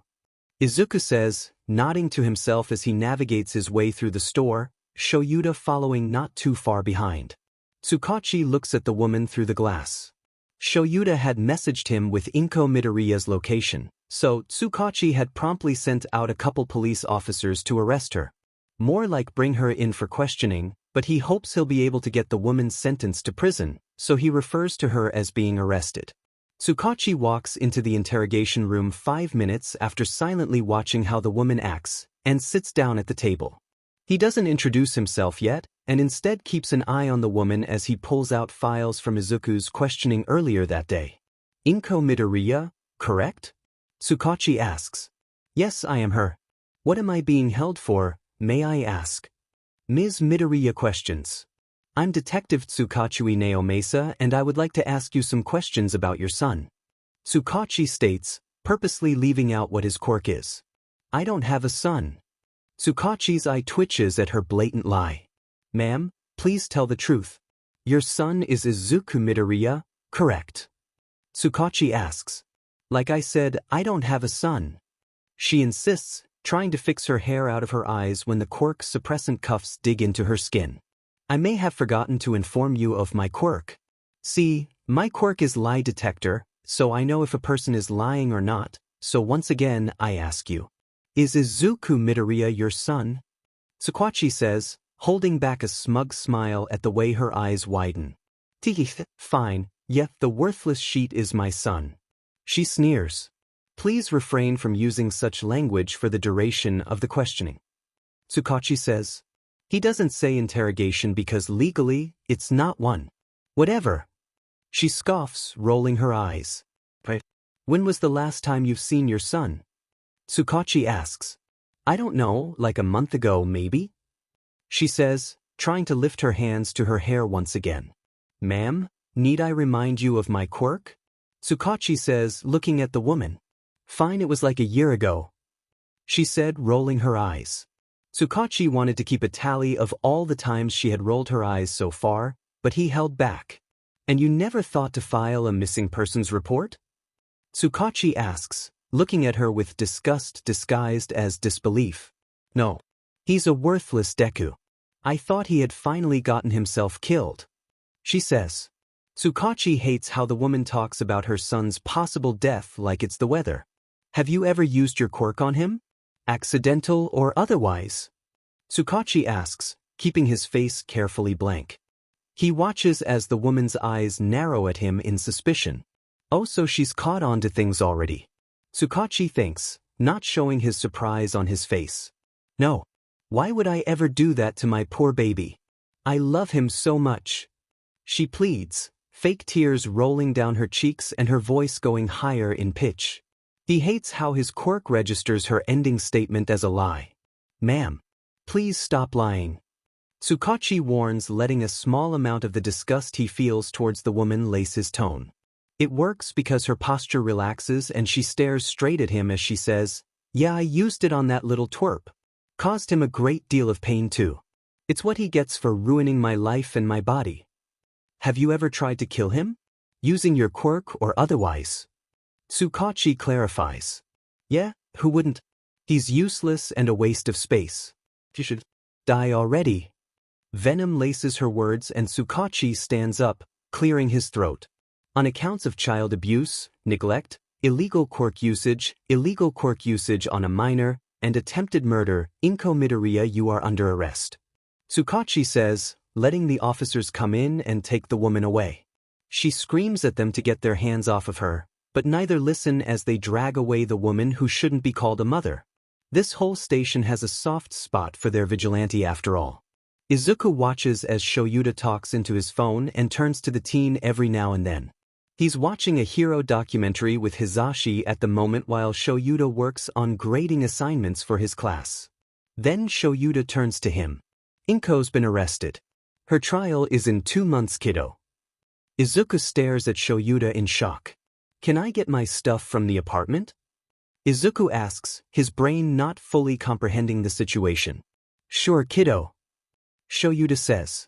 Too calloused, but soft hands ruffle his hair. He'll work through these emotions when he's in his room alone. The next day, Izuku looked up at the apartment building he hadn't seen in what feels like forever. It's really only been a couple months, but he always entered and exited through his bedroom window when he went somewhere, so to look at it during the day felt like a whole new experience. Izuku turned back to Shoyuta, the man having insisted on coming with Izuku and driving the teen here, and looked him in the eyes. Welcome to my humble abode. The room I stay in is somewhere.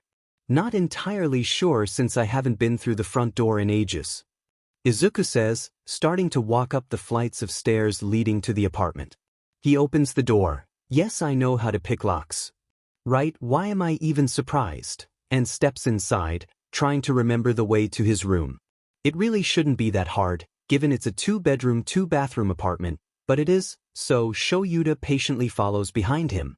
Izuku finds his room and opens the door, somewhat surprised that Inko hadn't gone in there.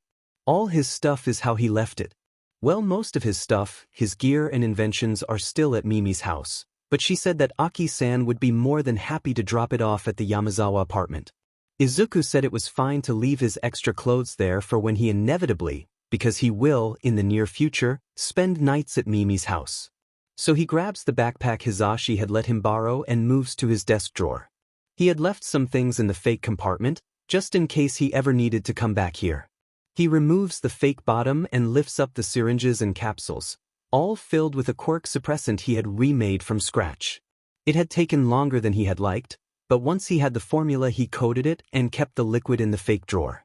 What's that? Shoyuta asks, looking over Izuku's shoulder.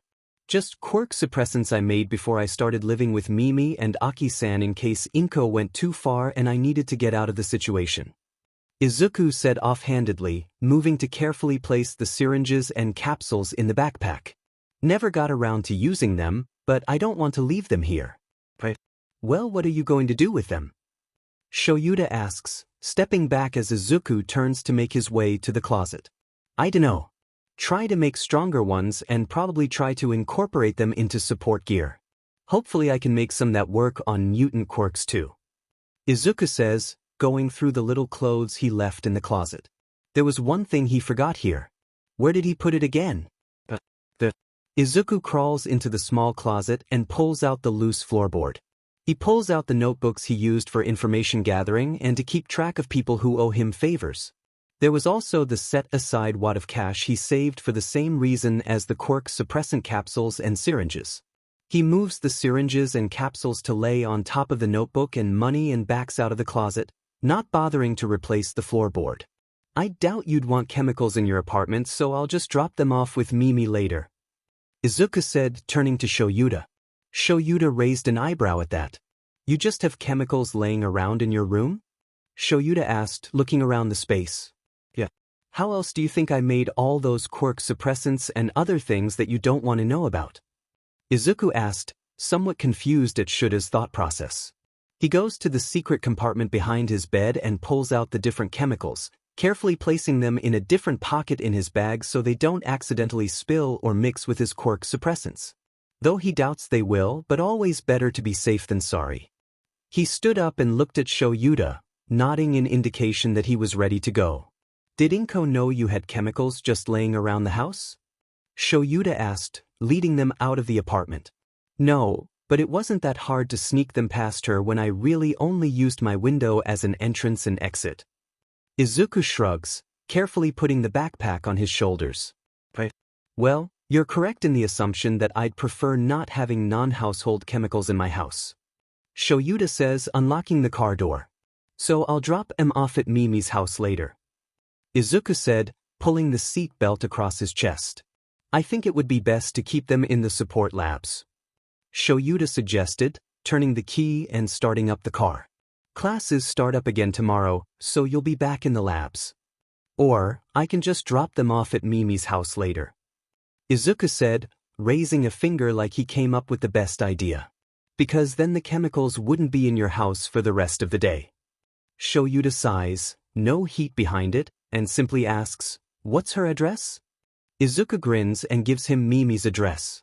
When they manage to drop the chemicals off at Mimi's house and get home, Izuku sets his bag down at the foot of his bed, planning on sorting out its contents later, and walks out into the living room to face plant onto the couch.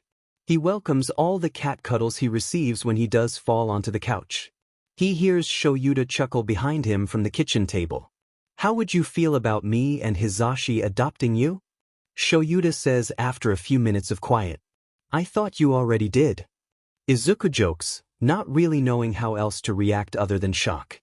When Shoyuta stays quiet, Izuku pushes himself to sit on the couch and stares at Shoyuta. That's what Hizashi comes home to, half an hour later.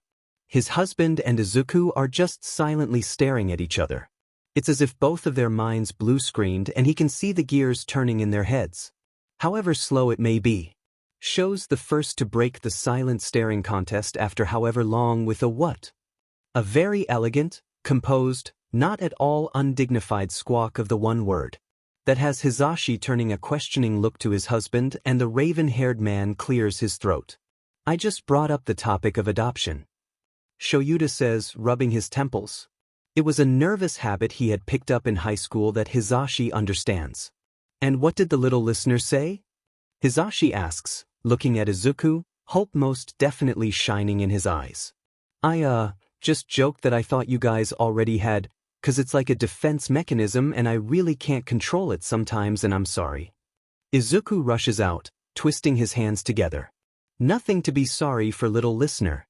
You were just dealing with a situation in a way you know how. Hizashi reassures. Yeah though, I'd really like it if you guys adopted me. Izuku says, his eyes shining with a sort of hope and some trepidation, the latter feeling most likely due to his past. Of course, little listener. We wouldn't have offered it if we didn't want to. Hizashi says, letting his husband cool down from the reverse surprise of Izuku's response. Wait, then what's his last name going to be? Shoyuta asks, recovering from his shock. Well, we could go with Aizawa because less people know you. Hizashi offers. Shoyuta and Hizashi continue to discuss what to do about Izuku's last name, seeing as how the little listener obviously doesn't like his given last name. What about Yamazawa? Izuku asks after a couple minutes of just watching the two men from the couch. Yamazawa. Both Hizashi and Shoyuta try the name. The blonde smiles brightly while the other smirks into his capture weapon. Yamazawa Izuku. Hisashi exclaims and Izuku visibly brightens. We'll get the paperwork sent to Nedzu so he can expedite the process. You should go get cleaned up and we'll have dinner afterwards. Shoyuta says, nodding to the hallway. The two men watch Izuku skip down the hallway. I'll work on the paperwork, you start dinner? Hisashi nods and moves behind the island counter to start up dinner. He sees Shoyuta get up from the table to presumably get the paperwork from their office. Izuku falls asleep smushed between his soon-to-be two new parents on the couch while watching Disney movies, making a mental note to tell Mimi the news at school tomorrow. He slams open the door to the support labs with all the strength he could muster. The resounding slam of the door against the wall startled more than a few of the people in the room, and when they saw him, specifically Mimi and Powerloader-sensei, they all ran up to him glad to see him healthy and alive. Although Mimi saw him just last weekend, so he doesn't know why she's so ecstatic to see him, but he welcomes the excited leap into his arms anyways. They both fall to the floor cackling like mad scientists, which they are, and the scene has more than a few of them sighing in relief. Izuku taps Mimi's back, telling her to get off, and wheezes as she pushes herself up, using his chest as leverage. He greets his classmates and teacher as normal, and then an idea pops into his head and he tells Powerloader-sensei that he's going to go visit Eraserhead's class. The support hero waves him off and he winks at Mimi, a sign that he's sure to cause as much chaos as he can. And he does. Because once he gets to the door and he hears his guardian, not Dad. Not yet anyways. Corralling his class into some semblance of order, he bangs open the door as loud as possible. He smirks in Bakugo's direction, a sly Cheshire smirk, and he walks over to Aizawa and limpets himself onto the man's shoulders. "Whatcha doing, Dad?" Izuku's tone is all teasing and he winks at the class, watching as they freeze when he calls their teacher Dad. Aizawa, for his part, sighs and grabs Izuku by the scruff of his shirt, yanking the teen forward. "Shouldn't you be in class, Izuku?" Aizawa asks. "Not really. Powerloader-sensei knows I'm here, so I doubt he minds. I am his favorite after all," Izuku says, pulling out a jelly pouch from his guardian's capture weapon. "Strawberry? Really? If you don't want it, give it back, problem child." Izuku's pretty sure he wasn't meant to hear the last part. Thanks."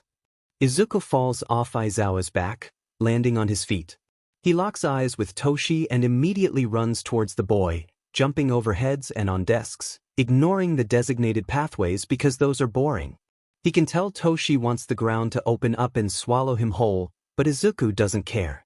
Izuku hasn't seen his friend since he dyed his hair. "Toshi!" Izuku exclaimed, landing on Toshi's desk. "Zuku, what are you doing?"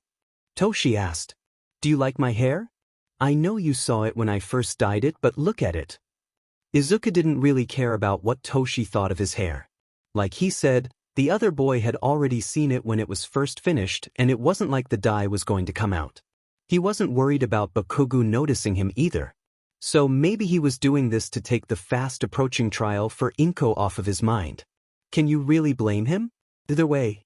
He bounced on the ball of his feet in excitement, clearly waiting for Toshi to answer. "Yeah. Looks as good as the day you had it done." Toshi drawls. "Hey, you should come over sometime." "Aizawa, can Toshi come over sometime?" Izuku shouted, not caring that the class was being stopped because of him. Yeah, just get back to class, you gremlin," Aizawa said, not a hint of heat in his tone. Fine, Izuku said in faux disappointment. He turned around before leaving through the door. "If any of ya ever need gear, come see me and Mimi in the support labs." He ran out the door, hearing a "Demon problem child" being said as he left. He chuckles as he runs down the hall, sliding around corners and just barely missing running into walls. He's unashamed to admit that he somewhat missed being in the halls of UA. Hitoshi can feel the staring from the electric blonde on the other side of the room. He's not sure why the other teen is staring at him, but he ignores it. It's not that important anyway. At least he hopes it isn't. He doesn't know if he did something to offend the other, so he idly wonders throughout each class why the teen is still staring at him and not paying attention to the lectures. The staring doesn't stop until the lunch bell rings and everyone packs up to get to the cafeteria. Hitoshi has other plans though. Those plans being making sure his two very chaotic and semi-unhealthy friends take care of themselves because Kami knows they'll forget to eat during the designated time. He was out of the door and in the support department in no time, opening the door to the lab loudly. He was really glad no one else was in the room besides his weird friends and their very exhausted teacher. "Oh, Shinso, please. Please take them. Get them some food or something, I don't know, just keep them out of here until lunch is over." Wow, okay, already the first day back and they're making Majima-sensei this done with life. Aye aye, Captain. Hitoshi says sarcastically with a lazy salute, walking up to the duo. Zuku may come on. Toshi. They both exclaim at once before returning to what they were previously doing.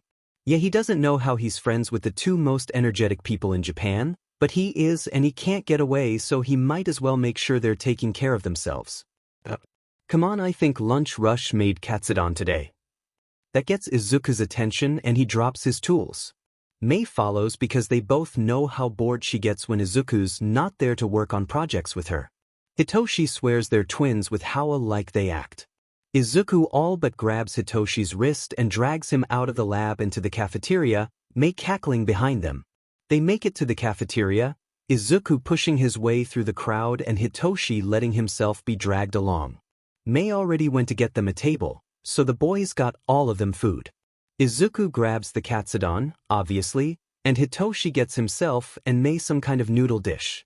He wasn't really paying attention to what Lunch Rush called it. Izuku had let go of Hitoshi's wrist so the bicolored team could carry his and Mei's trays.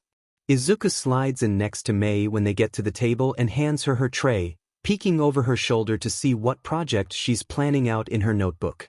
Hitoshi didn't want to risk looking over to see what his two friends had begun animatedly talking about in favor of ignoring their food because he knew he would be dragged into it one way or another.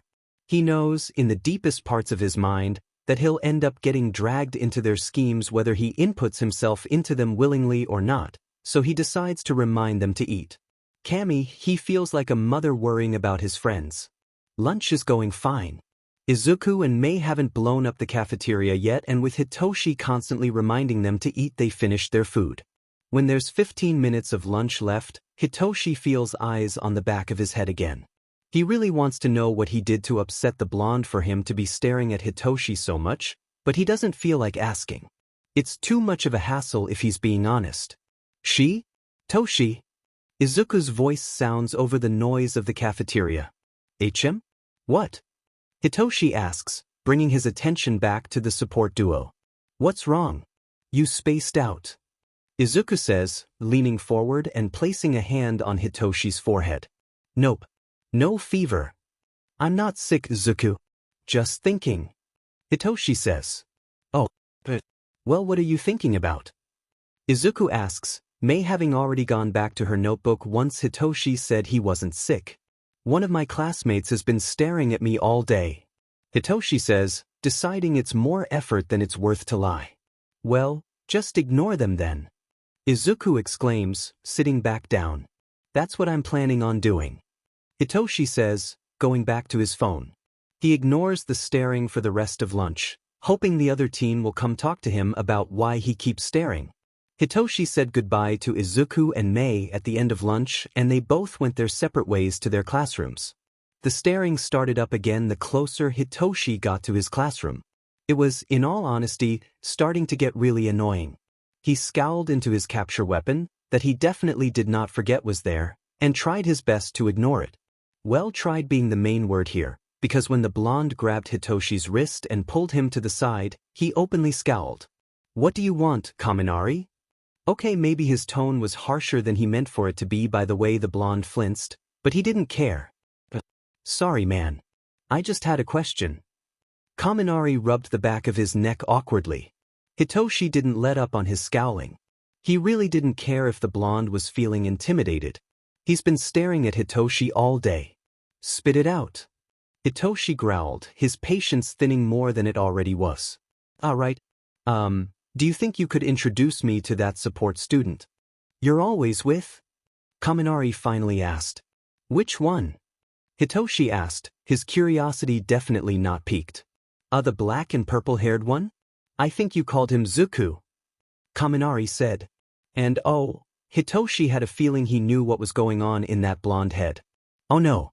Oh, this poor sweet soul. Well, Hitoshi's not going to warn him of the very long game he's going to end up playing. Hitoshi's only known Izuku for a week, but he already knows that the teen can be really dense in regards to anything that's not quirks or inventions. Izuku? Yeah, I can bring you to see them after classes. You have to introduce yourself though. Hitoshi said, beginning to walk away. Really? Awesome man. Kaminari exclaimed, following after him. Izuku didn't expect to see a golden retriever following Toshi when the lavender-haired teen came to see them in the labs after school. It was kind of funny to say the least. Izuku swears that if the blonde had a tail it would be wagging excitedly. For what, he doesn't know, but he doesn't really mind. Toshi! Izuku exclaimed, drawing Mimi's attention from the flamethrower she was about to use on something that didn't require a flamethrower. He also brought Powerloader Sensei's attention to the teens, but he didn't really mind. Are you coming over later? Aizawa said you could and Mimi's coming, 'cause we want to plan some things and work more on those communication devices that we started before the whole USJ incident happened, and we thought, well, why not just work on them at home? And Aizawa said we could, so we are. Mimi nodded excitedly behind him. Her eyes landed on the golden retriever behind Toshi and she introduced herself with all the enthusiasm she could.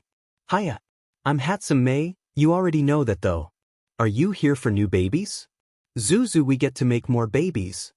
Mimi said, turning to the bicolored teen. Oh, does golden retriever need gear? Izuku asked, turning to the blonde. A very confused expression settled on his features and Izuku laughed. Golden retriever? The blonde asked. Izuku's pretty sure his name is Kami something. Well, you look like a golden retriever. Act like one too with how you walked into the labs. Izuku explained, turning to look at his class. All the students had left already, leaving Powerloader Sensei the last sane adult. I'll be in the teacher's lounge. Don't blow anything up. Powerloader Sensei said, leaving from the door on the opposite side of the room. Huh, now no sane adult is in the classroom. All right. Izuku exclaimed, clapping his hands together. Izuku turned back to Goldie, looking him over. Besides the black streak in his hair, Izuku wasn't sure there was anything else about the boy that might tell him Goldie's quirk.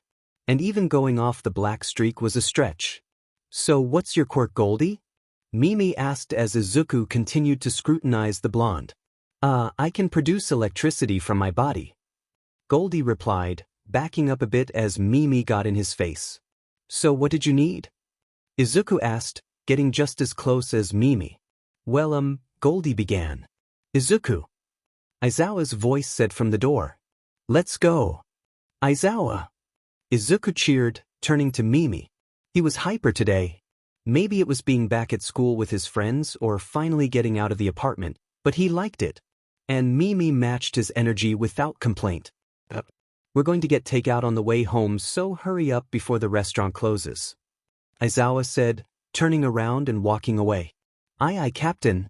Izuku responded, mock saluting Aizawa's back as the man walked away. Izuku turned to Golden Retriever, a somewhat apologetic look in his eyes. Sorry Goldie, we gotta go. You can come back tomorrow if you have requests, but we're getting takeout. Zuzu, hurry up. Mimi called out. Coming. Izuku called back, grabbing his bag and Toshi's wrist. They left Goldie standing there as they hurried after Aizawa. Denki didn't know what to think. He was given a nickname by Izuku. He talked to Izuku. Oh god, he actually talked to Izuku. That was a roller coaster of experiences.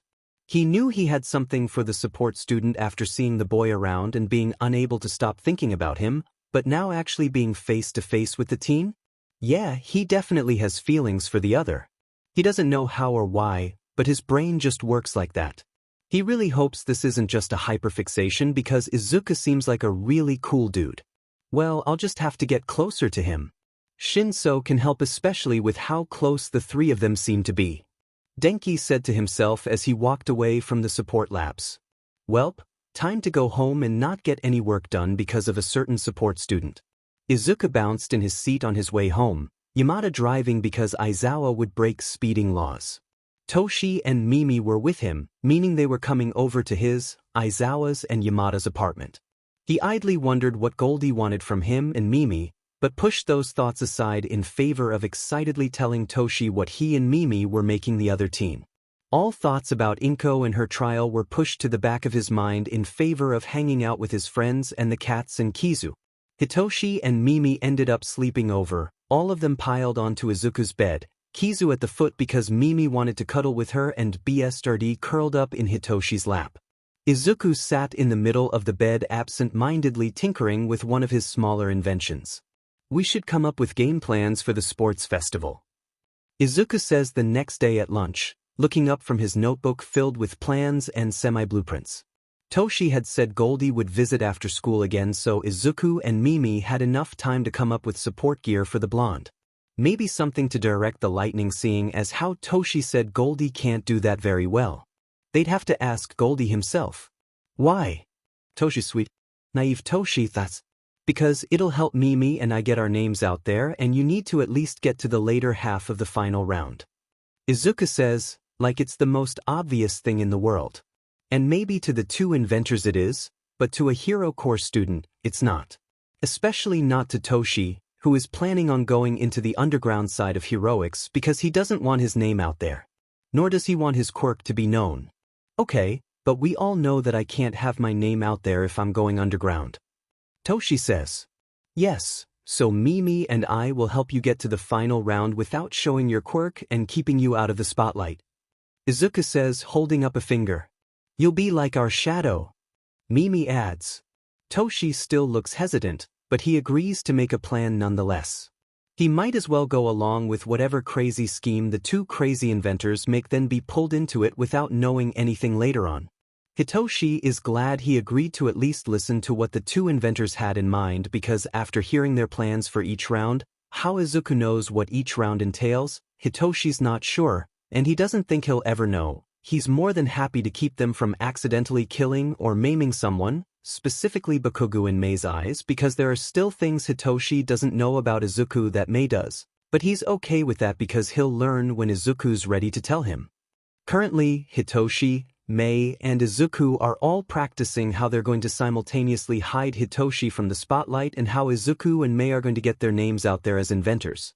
The plans for the second round have room for one more person should they need it, and Izuku's pretty sure they might, so they keep that in mind when they practice different formations. If that's what you could even call them.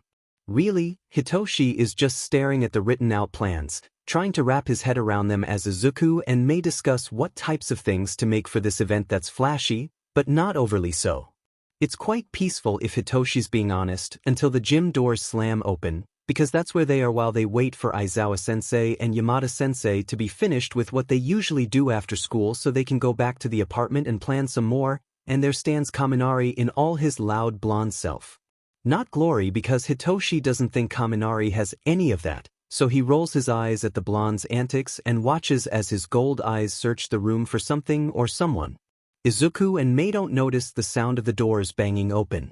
At least not that Hitoshi knows, because they could have heard it, but just ignored it because they're always in the labs and you can't flinch at every loud sound or explosion unless you want to ruin your own project.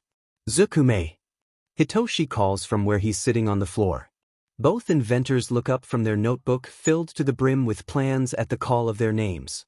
The curious look in their eyes makes Hitoshi think they look a lot like kittens seeing the world for the first time. Kaminari's here. Think he's looking for you. Because Hitoshi is in no way going to make Kaminari's pinning any easier. It's all about the fun of seeing someone try to catch Izuku's attention after all. Kaminari. Both Izuku and Mei mouth, the tilts of their heads clearly indicating they don't know Kaminari's name. Goldie. Hitoshi clarifies. At that, both of their expressions light up in recognition and presumably at the thought of making more things for someone. Hitoshi doesn't think they're going to remember Kaminari's name anytime soon. Whatcha need Goldie? Izuku is the first up from his seated position and in Kaminari's face, clearly not one to care for personal space. The blonde says oh so elegantly. He needs baby Zuzu. Mei helps. Well, it's not quite helping when she gets in Kaminari's face as well, but who is Hitoshi to stop them? It's fun seeing the blonde so flustered. Whether it's from Izuku being in his face or just from the onslaught of questions coming out of both Mei and Izuku, Hitoshi doesn't know. But he does have an idea. No, he will not share the idea because he feels it's pretty obvious. Shoyuta has a feeling there's something going on with his problem child. There's also something going on with a certain blonde of his class regarding his problem child, but Shoyuta doesn't want to give any shovel talks to his students, so he skillfully ignores it. He can't, however, ignore it when he walks into the gym, 2 hours after school has ended, to pick up his kid and his kid's friends, and sees the blonde that Shoyuta does not want to give a shovel talk to. Kaminari is clearly flustered at Izuku's proximity, and knowing how oblivious Izuku can be when it comes to anything that's not vigilantism or inventing, Izuku doesn't think anything of the blush rising in Kaminari's cheeks. So instead, he calls out to the 3 teens he's meant to take to the apartment, pulling away the attention off of Kaminari. Aizawa! Izuku calls, excitement clear in his tone. Shoyuta doesn't smile into his capture weapon. He doesn't, and anyone who says otherwise is a liar. Let's go, kids. Shoyuta simply says, turning around and walking back out of the gym. He hears the rustling of papers going into bags and bags being thrown over shoulders as he walks away. Kaminari ends up following them out of the gym, and when they split off, Hatsum and Izuku both call out to them, and Shinso has a knowing smile on his face. Bye, Goldie, Hatsum and Izuku say at the same time. So, Aizawa, are you going to give Kaminari the shovel talk? Shinso, the cheeky brat, asked. If you don't shut up, I'm going to make you run the hell course tomorrow in class while everyone watches. Shoyuta threatens. Shinso shuts up. Is Yamada going to be there, or is he still stuck here doing work? Izuku asks, bouncing up to walk beside Shoyuta. He's waiting at the car. Sent me to come get you 3. Shoyuta says, glancing at Izuku before looking back at the path. Hatsum and Izuku go back to whatever they were talking about as they continue to the employee parking garage, and Shinso just walks beside them. Aizawa's going to have to give Kaminari, sorry, Goldie, the shovel talk, is what Shoyuta hears Shinso whisper to Hatsum when Izuku's distracted by something. With 2 teenagers saying it's going to happen, Shoyuta hopes to any deity out there that might be listening that he doesn't actually have to end up giving one of his students a shovel talk, because that means something he doesn't want to get into right now. Right now, though, Shoyuta will push thoughts of future shovel talks away and focus on helping his kid heal first. His kid's health is his first priority after all. Everything else be d'med. Hitoshi sat in his chair and watched as everyone in the room did something for themselves before they had to go out into the field in front of all those people. Some of his classmates were pacing. Others were sitting stock still. Kaminari, on the other hand, was staring at him like Hitoshi held all the answers to life. And considering the reason Kaminari was staring at him, Hitoshi supposed he did. But he's not going to actively help the blonde. Where would the fun in doing that be? His text message ringtone for the group chat Mei and Izuku put him in when they befriended him sounded from his phone in his pocket, and he pulled the device out. Support gremlins and their insomnia. Wolfismum, tell Toshi. Kidnapped insomniac. You're in this too, you know. Zoom eyes. Yes, but you have to get through the first round alone. Kidnapped insomniac. Thanks for reminding me. S. Wolfismum, welcome. Isikazum. That's what we're here for. Kidnapped insomniac. Yay. GTG class is being called. Wolfismum. See you on the field. Zoom eyes. Make it to round 2. Kidnapped insomniac. Yay. Hitoshi pocketed his phone and lined up with his classmates. Kaminari had stopped staring at him to instead talk with a pink-haired girl. No, Hitoshi didn't remember her name, so what? He's only talked with Izuku and Mei so far this year. And Kaminari, but Hitoshi doesn't count that. He's not sure if Kaminari really counts as a friend, seeing as how Hitoshi's more accurately playing uninvolved wingman for the blonde. He says uninvolved because he's not actively trying to set the 2 up. When his class is called out, they walk onto the field and wait. The moment Izuku's and Mei's class is called, Hitoshi finds his way over to them, ignoring the complaints and protests of those he's pushing out of the way. But exploding them would be so much easier, is the first thing he hears when he gets an earshot. Who are we exploding? Hitoshi asks, a little worried for those in Mei and Izuku's way. No one. She's talking about her babies. Izuku says, then turns back to Mei. We can't explode the projects we're trying to present, Mimi. How will we get recognized if we do? With our unexploded babies. Mei exclaims. I'm with Zuku on this one, Mei. Maybe wait to explode them. Hitoshi says. Unless it's meant to explode, which none of them should.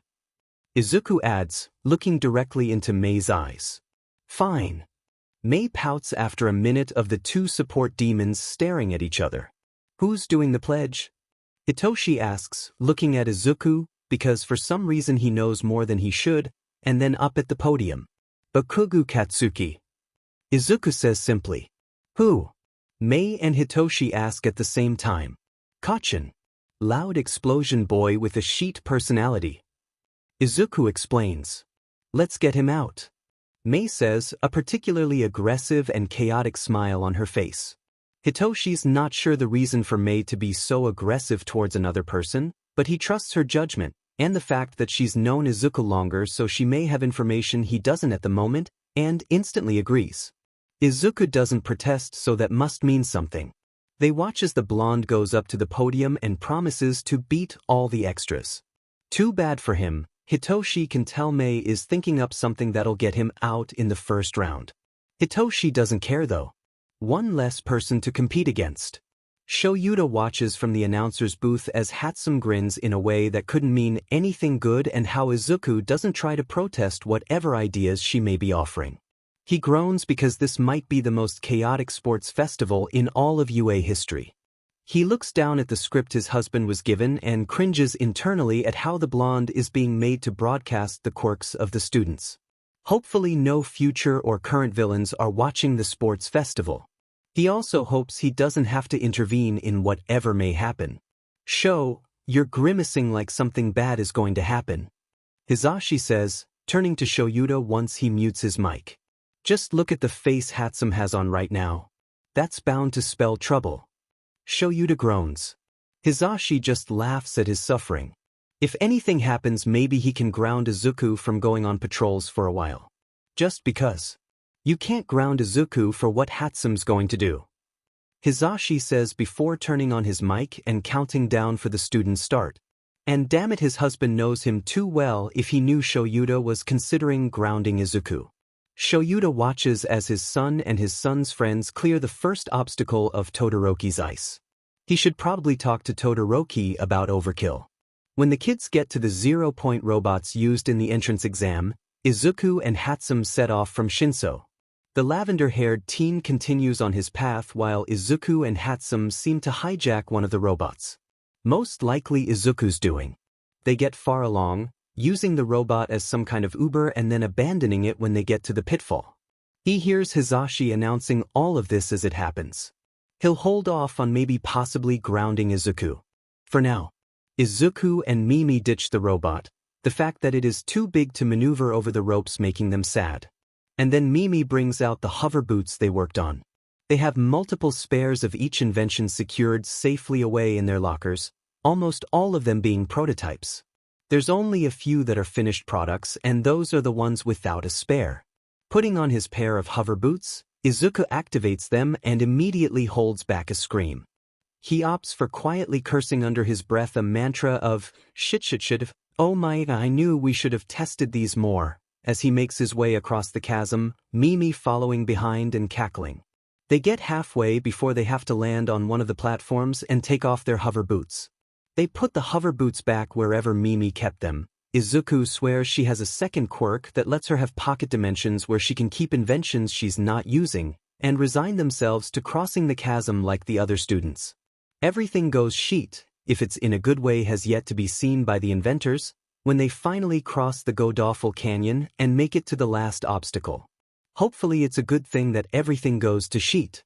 Everything goes to sheet in the most amazing way possible, but would definitely have some consequences. Izuku subtly summons a flat piece of metal like the ones on the backs of the 0-pointers, and while the hero kids fought those for their entrance exam, and digs up as many bombs as possible.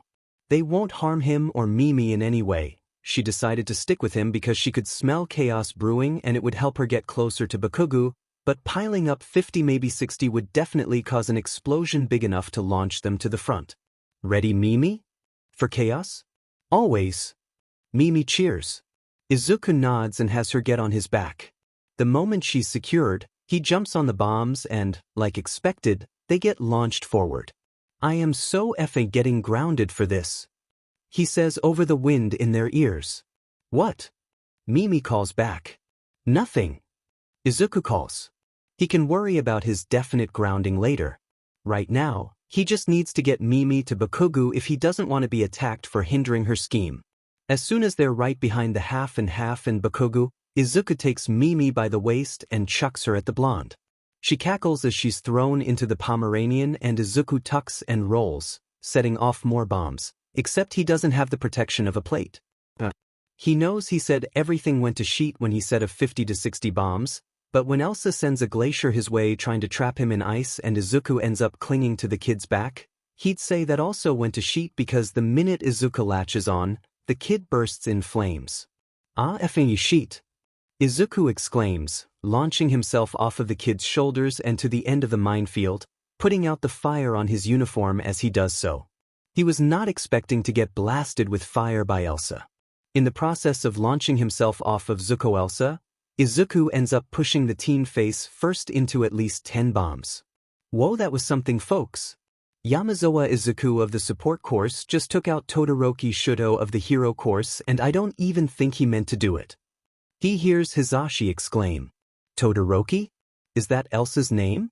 He hears Shoyuta grumble something along the lines of, he's grounded, but Izuku can't hear it all that well with how far away the man sounds. He looks over to Mimi and sees she's doused Bakugo in water and pushed him into the minefield all sopping wet. That's one way to get him to not use his explosions. Oh, and there's the glitter. Yeah, okay, well he's just gonna go and get a place in the rankings. Hopefully Toshi has finished already. In 5th place is Yamazawa Izuku. Midnight calls out when Izuku crosses the finish line. Guess getting lit on fire lets others ahead of you then. Noted. Izuku muttered, leaning over and panting. He might have a couple first-degree burns and bruises on his arms and torso, but other than that he should be fine. His phone pings with a message and Izuku pulls it out of one of his hidden pockets he had added to his gym uniform in the first week of school. Looking at the notification, Izuku sighed. Yup, Shoyuta and Hisashi want to see him after the 2nd round. I'm so effing grounded. After that stunt you pulled with off-brand Zuko, I'd be surprised if you weren't. Toshi said from behind him. Mimi nodded her head vigorously in agreement. Then hey, did they adopt you? Why didn't you tell us? When did they adopt you? What's going on? Why is your last name Yamazawa and not like Aizawa or Yamada? Is that why we keep going to Aizawa and Yamada's house after school? Mimi asked, forgoing whatever she was doing with the thing in her hands. I forgot to tell you guys. They adopted me after the USJ. Or well, I live with them. I don't think I'm officially adopted just yet. We didn't want me to be targeted by villains, so I suggested combining their last names. Izuku said, I got so focused on planning for this that it slipped my mind to tell you. And yes, it's why you've been coming over to Aizawa and Yamada's house. That actually makes sense. Mimi muttered. Another ping sounded from Izuku's phone and he groaned. He might be getting his lab privileges taken away for a while. Don't they know that you can't go yet? The next round is starting. Toshi said. Yeah, they know that. They want to make sure I know to go to the announcer's booth after though. Izuku explained, running his hand through his curls causing his fingers to snag on a few knots. Did you get Bakugo out? Yeah. I was the 35th person and he was 41st. Mimi exclaimed. Izuku openly smirked at the pink-haired girl. He could feel Toshi's concerned gaze, but Izuku knew that the lavender-haired teen would support his gremlins. After all, Izuku and Mimi kidnapped him once, and they can do it again. A softer ping sounded from his phone, a notification from his canary email that someone had a job for him. He'd look at it later. Right now he has a sports festival to complete. Putting his phone on mute for now, he slipped the device back into his hidden pocket and listened to Midnight give her frankly concerning speech for the next round. A cavalry battle. And with teams of 3 to 4 people. They could do teams. They planned for it specifically, so it really wasn't that difficult to find each other and already know what to do. They didn't even need a fourth person, so that was an upside. Now they just have to win this. And then Izuku has to get out of getting his lab privileges taken away. The former could be done easily. The latter, not so much. One thing he didn't miss about an active parent in his life were the punishments given because of his actions. He could 100% do without any punishments for the rest of his life. Back to the topic at hand, Izuku's just glad he didn't end up in first, SCKS to be whoever did, because they have the 1 million bounty on their head. Izuku let Mimi and Toshi discuss which plan to go with as Izuku took his spot on their shoulders and looked around and took in the other teams. 3. Midnight called. 2. 1. Go. Well, here goes nothing. Izuku grinned at Monoma as they took his team's headband, bumping the team to 4th place and his own team right to 2nd. The blonde growled at him and tried to lunge, but Toshi and Mimi stopped him with the biodegradable fast-drying glue cement. How he and Mimi made it degradable, Izuku will never know, but he's glad they were able to figure it out. They even got a solution for it. The solution didn't work 100% of the time, but like all projects, it was a work in progress. You're losing to a couple of support course students and a 1A student? I thought 1B was better than all the rest. Izuku taunts, sticking his tongue out childishly. We are better than those 1A losers. Blondie screamed, trying to get his teammates out of the already dry cement. I wouldn't do that. You might rip off a limb. Izuku cooed, holding up the solution so Blondie could see it. You see this here? It's the solution that will get you out of there. If you want it, you're going to have to leave my team alone. Blondie growled at him and Izuku winked. This was so much fun. Don't forget to advertise it, Zuzu. Mimi calls and Izuku sends her a thumbs up. Right, back to business. Shoyuta was going to kill Izuku. He was going to ground him for life and then kill him. Everything the boy was doing today was going to get him grounded. Everything. First he blows up 50 to 60 bombs in the minefield and then he gets burned by Todoroki. Shuta's going to make sure his son is safe before he kills him for that. And then he antagonizes Monoma of all people. Like, why couldn't his son be a calm child? Why did his son have to be so chaotic? Shoyuta loves that about his son, but Kami, he's going to die of a heart attack before turning, and his husband laughing at his misfortune is not helping at all. For now though, Shoyuta will watch as his son goes around taking points from teams without them noticing and skillfully avoiding the higher-up ranks. Although Izuku is in the top 5, most of the teens are aiming for number 1 since they're almost guaranteed a spot in the finals if they get the points from Ajui's team. Izuku's team seems to be doing really well and have already taken 2nd place without much hassle, and none of the other teams have seemed to realize it just yet. The kid from 1B who continuously antagonizes his class though was also doing well, getting 4th place. The round was almost over and Shoyuta could already tell who was going to win. Hitoshi internally sighed. Izuku was having way too much fun with this.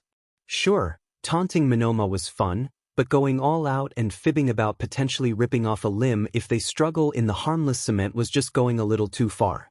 Hitoshi couldn't stop the other boy though. He's just here to watch, and Izuku doesn't listen to anyone other than Aizawa-sensei and Majima-sensei. Zuku! Hitoshi yelled, looking at candy canes, Izuku's words not his, team running towards them. Goldie!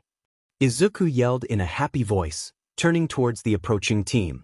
Kaminari stuttered in his steps, clearly caught off guard, and the rest of his team followed suit, tripping over their feet and almost dropping candy cane.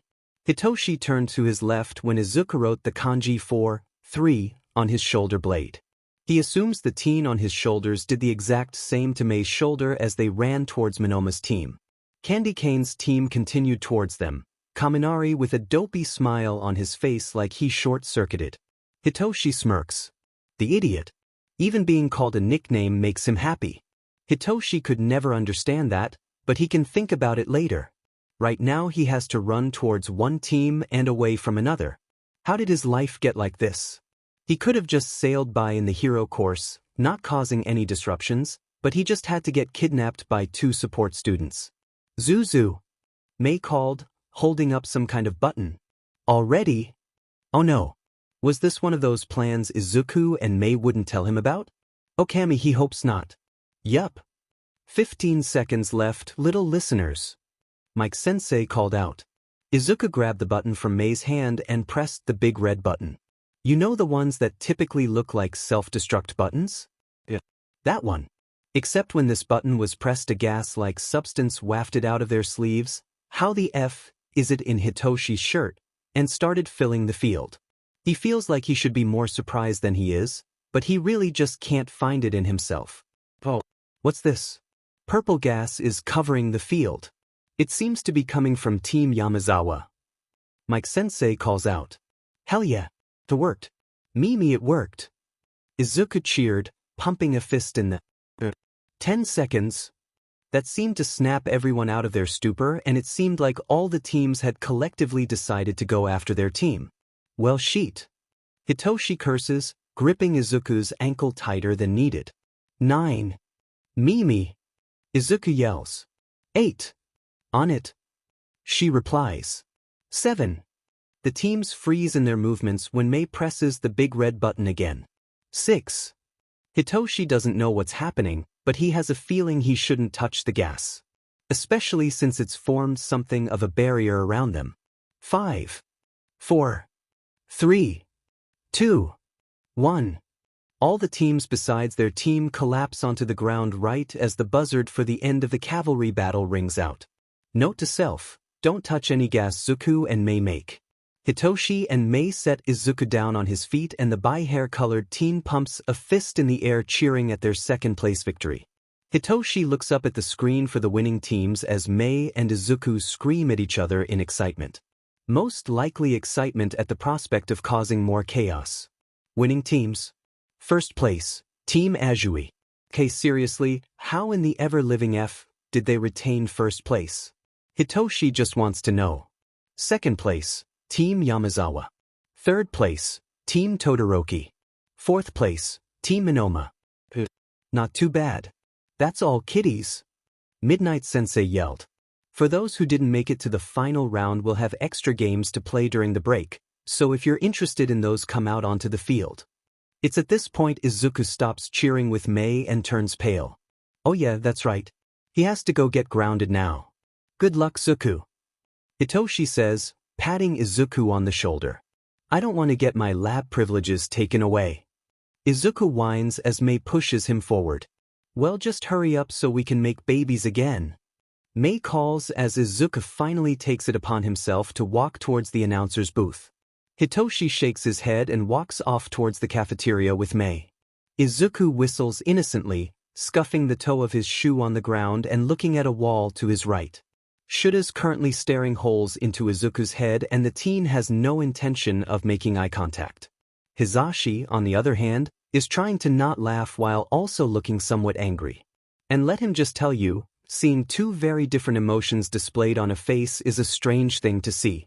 Izuku doesn't think he would ever get the image out of his mind. If he's being honest, it kind of looks like the man's constipated and upset about it. Izuku tries to hide a smile at the thought and fails miserably. What do you find so funny? Shoyuta finally asks after 5 minutes of staring. Hizashi looks constipated. Izuku says, turning his head away and openly laughing. It's a small laugh, just loud enough to be a chuckle, yet not as quiet as one. Hizashi squawks in indignation, his face morphing from the constipated look to a now peeved look. It makes Izuku laugh harder. Shoyuta grumbles something about problem children and loud husbands, and Izuku gathers his composure worryingly quick. Shaking his head and clearing his mind of those kinds of thoughts, Izuku grins and finally locks eyes with Shoyuta. Grounded, Shoyuta said, holding eye contact, Quirk presumably itching to be released. What? Come on. Shuta. Izuku practically whined, grabbing the man's shoulders and shaking him while also moving his upper body with the shaking. Grounded, Shoyuta said again. No at-home experiments for a month. Izuku groaned, falling back onto his butt. He knew this was going to happen, but he still hates it. No at-home experiments for a month. Shoyuta doesn't know how torturous that's going to be. Izuku can't just not experiment. At least his lab privileges weren't taken away. Small victories, he supposes. Fine, but whatever happens during that month is on you.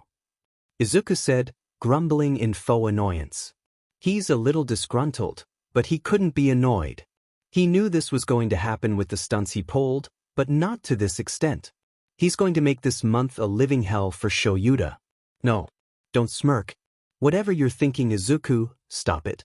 You're not allowed to smirk like that. I know that smirk. You're planning something. Shoyuta says. The man's words are just a repeat of the same thing, and it makes Izuku smirk more. Shuta's going to regret taking away his experiment privileges. Hitoshi wants to sigh, but he really should have expected this.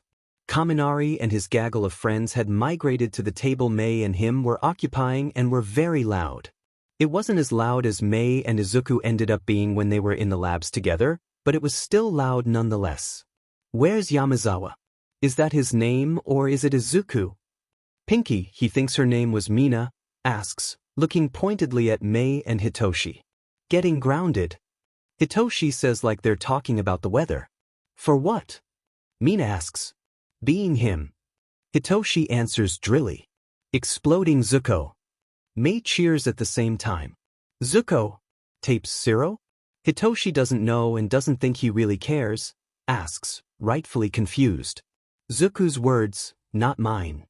Hitoshi says, not elaborating on purpose.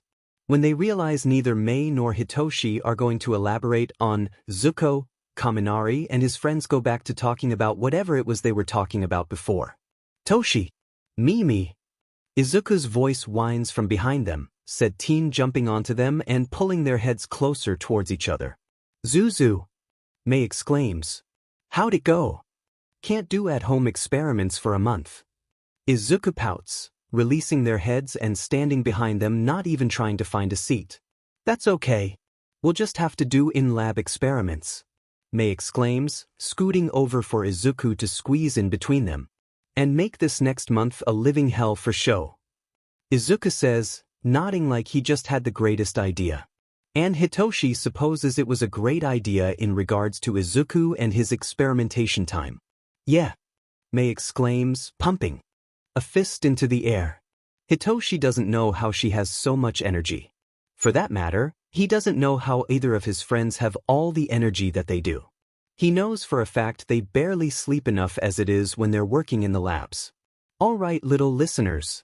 Everyone who is participating in the final round, please come out to the field. Mike Sensei's voice says over the loudspeakers. New show and Zashi took up all my time to eat. Izuku whined, slumping over Hitoshi's shoulders as they all stood up to make their way to their respective places. The boy was surprisingly heavy for his small stature, though Hitoshi has a feeling it's because of all the lifting he has to do for the support course. Here. Hitoshi says, shoving an already open energy bar into the other teen's mouth. Fams. Izuku says around the food. Sure. Hitoshi says, ignoring the eyes on the back of his neck from Kaminari and his weird group of people. Zuku, get off of me. You have legs, use them. Hitoshi eventually grumbles the closer they get to the tunnel entrance of the field. Kaminari was the only one from his group still with them, the others having split off for the stands. The moment Izuku grumbles and gets off Hitoshi, Kaminari stops blatantly staring at him. Or as blatantly as he can while not letting Izuku know he's looking. Hitoshi looks up at the board once they get out onto the field, waiting for Midnight Sensei to explain the rules. Yamazawa Izuku v.s Minoma Nito. Hitoshi Shinso v.s Tokoyami Fumikage. Hatsune v.s Ida Tenya. Shoji Meza v.s Todoroki Shudo. Azuitsu v.s Kaminari Denki. Yayarozu Momo v.s Tsuburaba Kozai. It's the one-on-one battles now. It's like all fights. Either you fight until your opponent can't fight anymore, one of you gives up, or one of you steps outside of the ring. Midnight calls out. Hitoshi already knows who's going to win the first fight. Poor Minoma, whoever that is, because Hitoshi definitely knows them, the kid will probably give his hardest, but Izuku's going to be going all out to get his and Mei's name out there. Hitoshi, on the other hand, is up against Tokoyami and he thinks that's the kid with the Shadowbird quirk, but he's not quite sure. He does spend most breaks with Mei and Izuku, trying to avoid his class at all costs unless it's for an assignment. He kind of wishes for Kaminari to win, if only to see the boy go through a gay panic if he ends up having to fight Izuku. Now that's going to be fun to watch. And what's going to be even more fun is watching Aizawa-sensei have a crisis over the possibility of having to give Kaminari the shovel talk. Hitoshi lives for the chaos his friends will inevitably bring down upon Yue. Izuku calmly walks onto the stage, Hisashi's introduction for him going in one ear and out the other, inventions strapped on his person just like Mimi would have in her own fights. They had decided that Mimi would take one half of the pile and Izuku would take the other half. It was more efficient and logical this way. They separated their own piles into smaller piles so they could showcase all their inventions, babies Zuzu. Babies, in small increments instead of all at once. That would be overwhelming for all parties involved. The eccentric, not in a good way, only Mimi's eccentric in a good way, blonde walked onto the stage as well and smirked at Izuku. Izuku's brain already letting what Hisashi called the kid when he introduced them slip his thoughts. I've been curious what your quirk is, so I'm going to see for myself. The teen declared, throwing his arms out to the sides and bending backwards in some weird knockoff JoJo pose. No, Izuku's never seen JoJo, but he's seen enough videos to know what a JoJo pose is supposed to look like. I wouldn't do that if I were you. Izuku warned, not at all trying to stop the blonde. If he wanted to pass out from excessive lack of stamina, then that's on him. Izuku has a higher stamina than most people, so when he was a kid he found out that anyone without his stamina levels would immediately pass out if they tried to copy his quirk. Yes, he's met people with minor copy quirks, what do you expect Mimi, but it was usually for a few seconds and then he sent them on their way when they woke up. Oh, are you scared that you're not going to be able to compete with a 1B student? Blondie sneered. No, I just know what will happen if you try. Izuku shrugged, grabbing the knife from his back. No, Shoyuta, it's not an actual knife. It just looks like one. Blondie scoffed at him and lunged the instant midnight called go. Izuku dodged, pressing the button on the hilt of the knife and releasing a non-toxic gas that he hoped would make the target feel drunk and disoriented. The gas did come out, but Blondie didn't look affected. Well, back to the drawing board then. And that, ladies and gentlemen, is a baby made by Mei Hatsum and Yamazawa Izuku of Izume Company. Name's a work in progress. Mimi's voice sounded through the loudspeakers.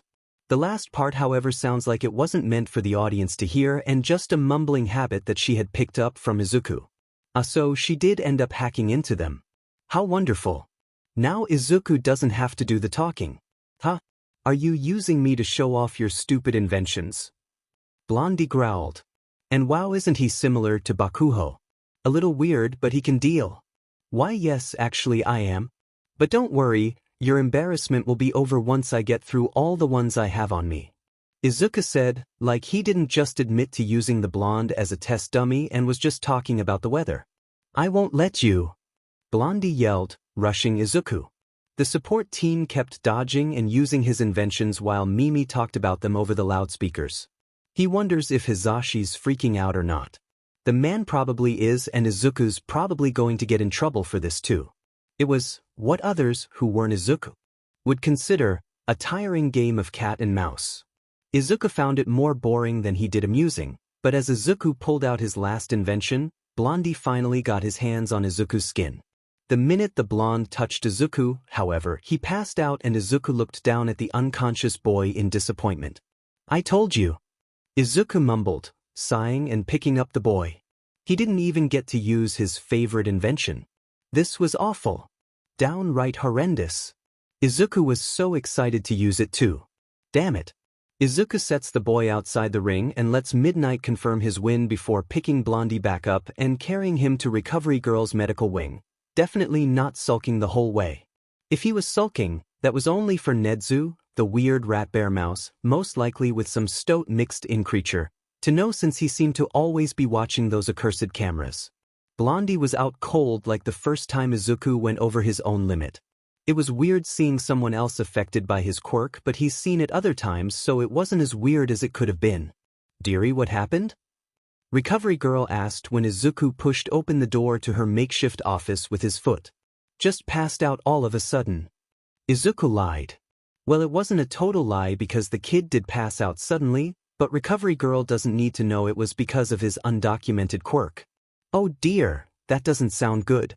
She said, taking his excuse at face value but still sending him a skeptical look, and leading him to a cot to lay the teen down in.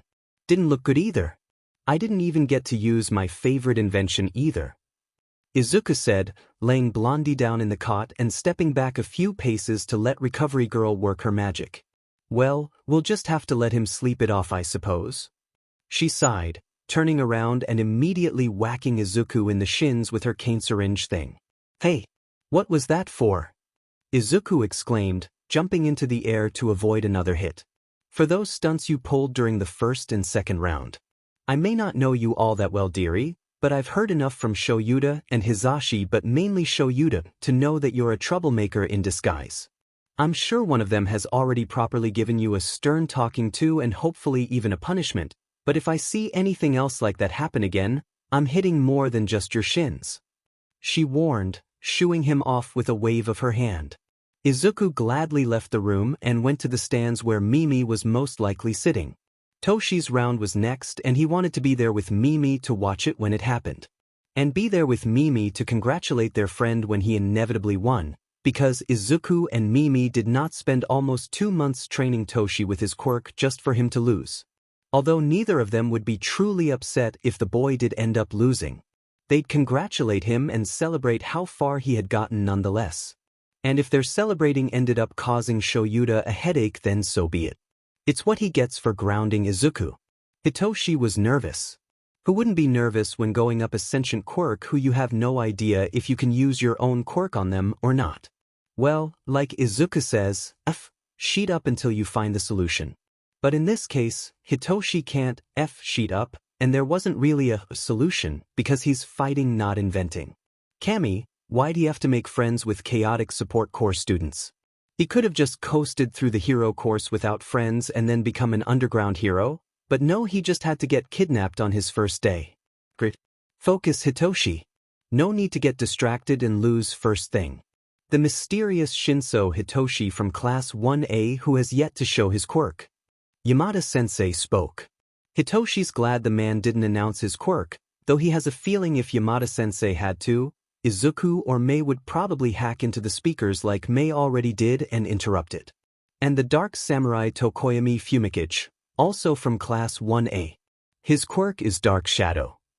Hitoshi sighed, listening to Midnight Sensei talk about the rules. He just wanted to get this over with. He wants to take a nap. Right as Midnight Sensei called go, the shadow flew out from behind Tokoyami, heading straight for Hitoshi. And Hitoshi? Well, he started the game of cat and mouse. It wasn't a fun game in the slightest. It made him tired and sweaty, but he's in the hero course, so it's to be expected. He tries thinking of strategies, tries thinking of ways to see if Dark Shadow can be affected by his quirk, but he doesn't have the time to test it and fail. You'll never know if you don't try. Jump head first and find the answer. Izuku's voice rings in his head.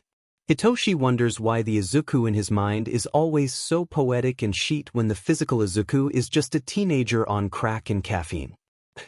Hitoshi thinks, wondering what kind of question he could ask to get a response. He dodges the sentient quirk a few more times before he finally comes up with something. Are you just going to make your quirk do all the work? Hitoshi asks, dodging another jab. Of course no. He's not making me do anything, and Hitoshi grabs onto the strings. Or well, string. It's weird in a way he doesn't think words can describe. It's thicker than the other strings he envisions when he uses his quirk, but it's not too thick that he can't grab hold and keep it in his grasp. Both quirk and teen stop, almost like they're frozen in time. Walk out of bounds. Hitoshi instructs, watching as Tokoyami turns around and starts walking, Dark Shadow following behind.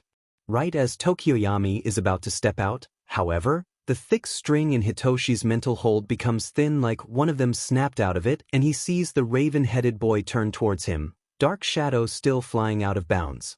Tokoyami, unrestricted by Dark Shadow's movements, began walking towards him. Dark Shadow dragged Tokoyami out of bounds. Kami, he hoped this worked.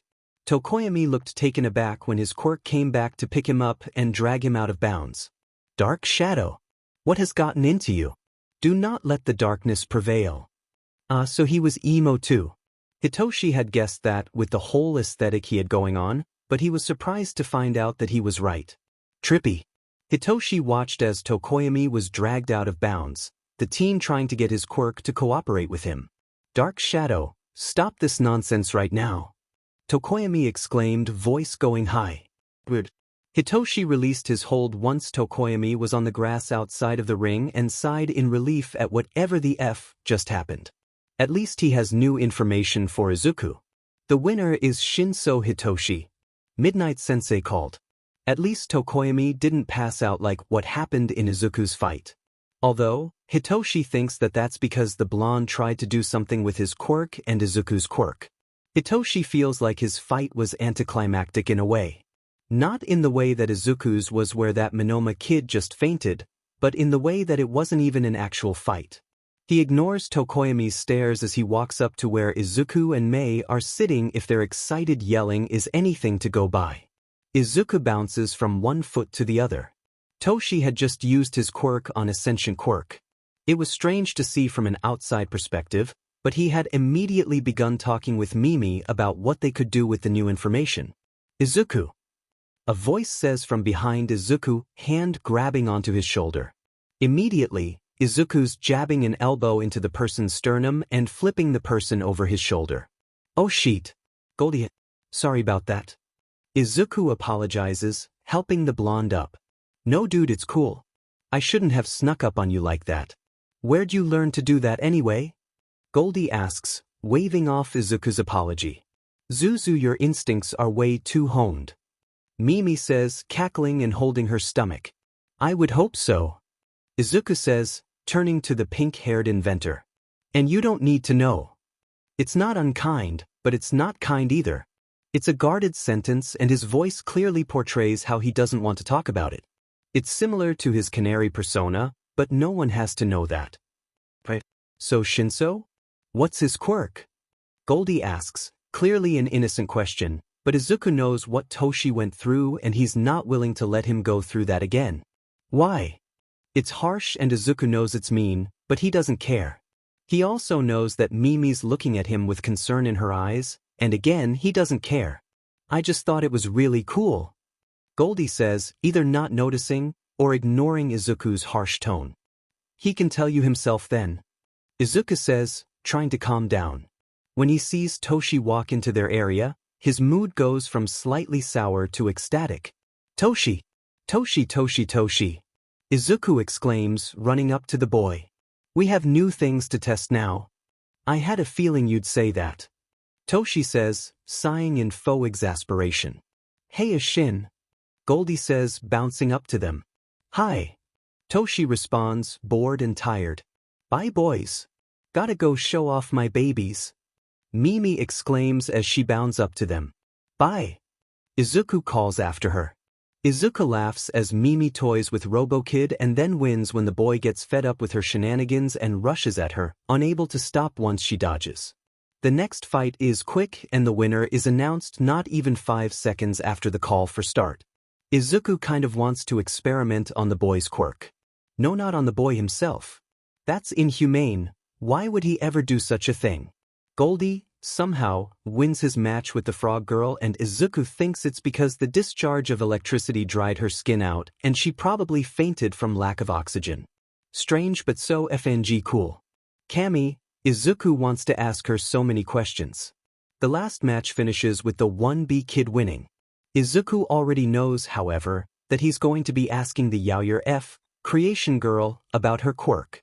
Mimi's obviously going to be there with him, though, so she can figure out babies for each student. Izuku looks at the screen that displays the names for the next round and hums. Yamazawa Izuku v.s Kaminari Denki. Todoroki Shudo v.s Shinso Hitoshi. Tsuburaba Kozai v.s Hatsum Mei. Toshi groans beside him when he sees his name and Izuku laughs. This is going to be an interesting next round. For all that Izuku has honed instincts regarding dangers and fighting, he doesn't notice the blonde-haired boy looking at him with a blush on his face. Oh well. Izuku stared at Goldie from across the arena. The boy looked nervous? Embarrassed? No, those weren't the right words. He looked like a strawberry. Cheeks tinted rose red and eyes darting around, looking anywhere but Izuku. Izuku tilted his head, concerned. Was he perhaps a bit too harsh earlier? The boy didn't look guilty. Izuku's not sure what the boy looks like, but he knows it has nothing to do with how Izuku lashed out at him earlier. Are you ready, boys? Midnight called out. Yup. Izuku chirped in response, popping the P. Things. Goldie said, voice sounding oddly strangled. Good. I'm sure you know the rules, but just to reiterate. No fatal blows, no detrimentally incapacitating your opponents. Once you step out of bounds, you're out, and if you can't move you are also out. Got it? She said, loud enough for the audience to also hear. Got it. Izuku said, pulling out the knife he couldn't use against the other blonde. Aha! Goldie said, voice cracking. And start. As Midnight's hand came down in a chopping motion, Izuku pressed the button on the hilt of his knife. The metal of the knife buzzed with electricity. The voltage was enough to give someone muscle spasms, yet the second button just below the first one could adjust it, and seeing as how Goldie seemed to have some sort of electricity quirk, Izuku wasn't afraid to up it to at least 50%. 100% would be too much, even for someone like Goldie. Right as Izuku held the knife in a better grip and lowered himself to the ground, Mimi's voice rang out through the loudspeakers. Behold, dear investors. The Izume shock knife. The voltage can go from 110 volts to 1.7 million volts. The name is a work in progress, but this baby has a voltage adjuster that you can adjust at will.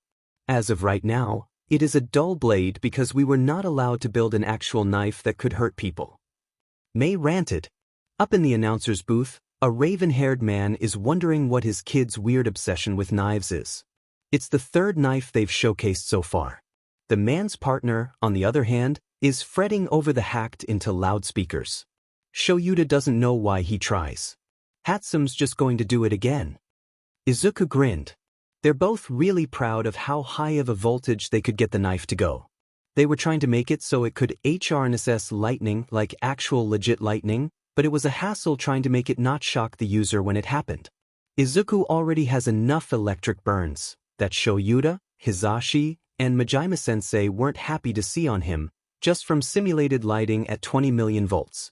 He doesn't think even he can withstand lightning at 300 million volts. Izuku, don't you dare! A voice calls out from the crowd. Izuku's not sure who it is, but he thinks it's Majima-sensei's voice.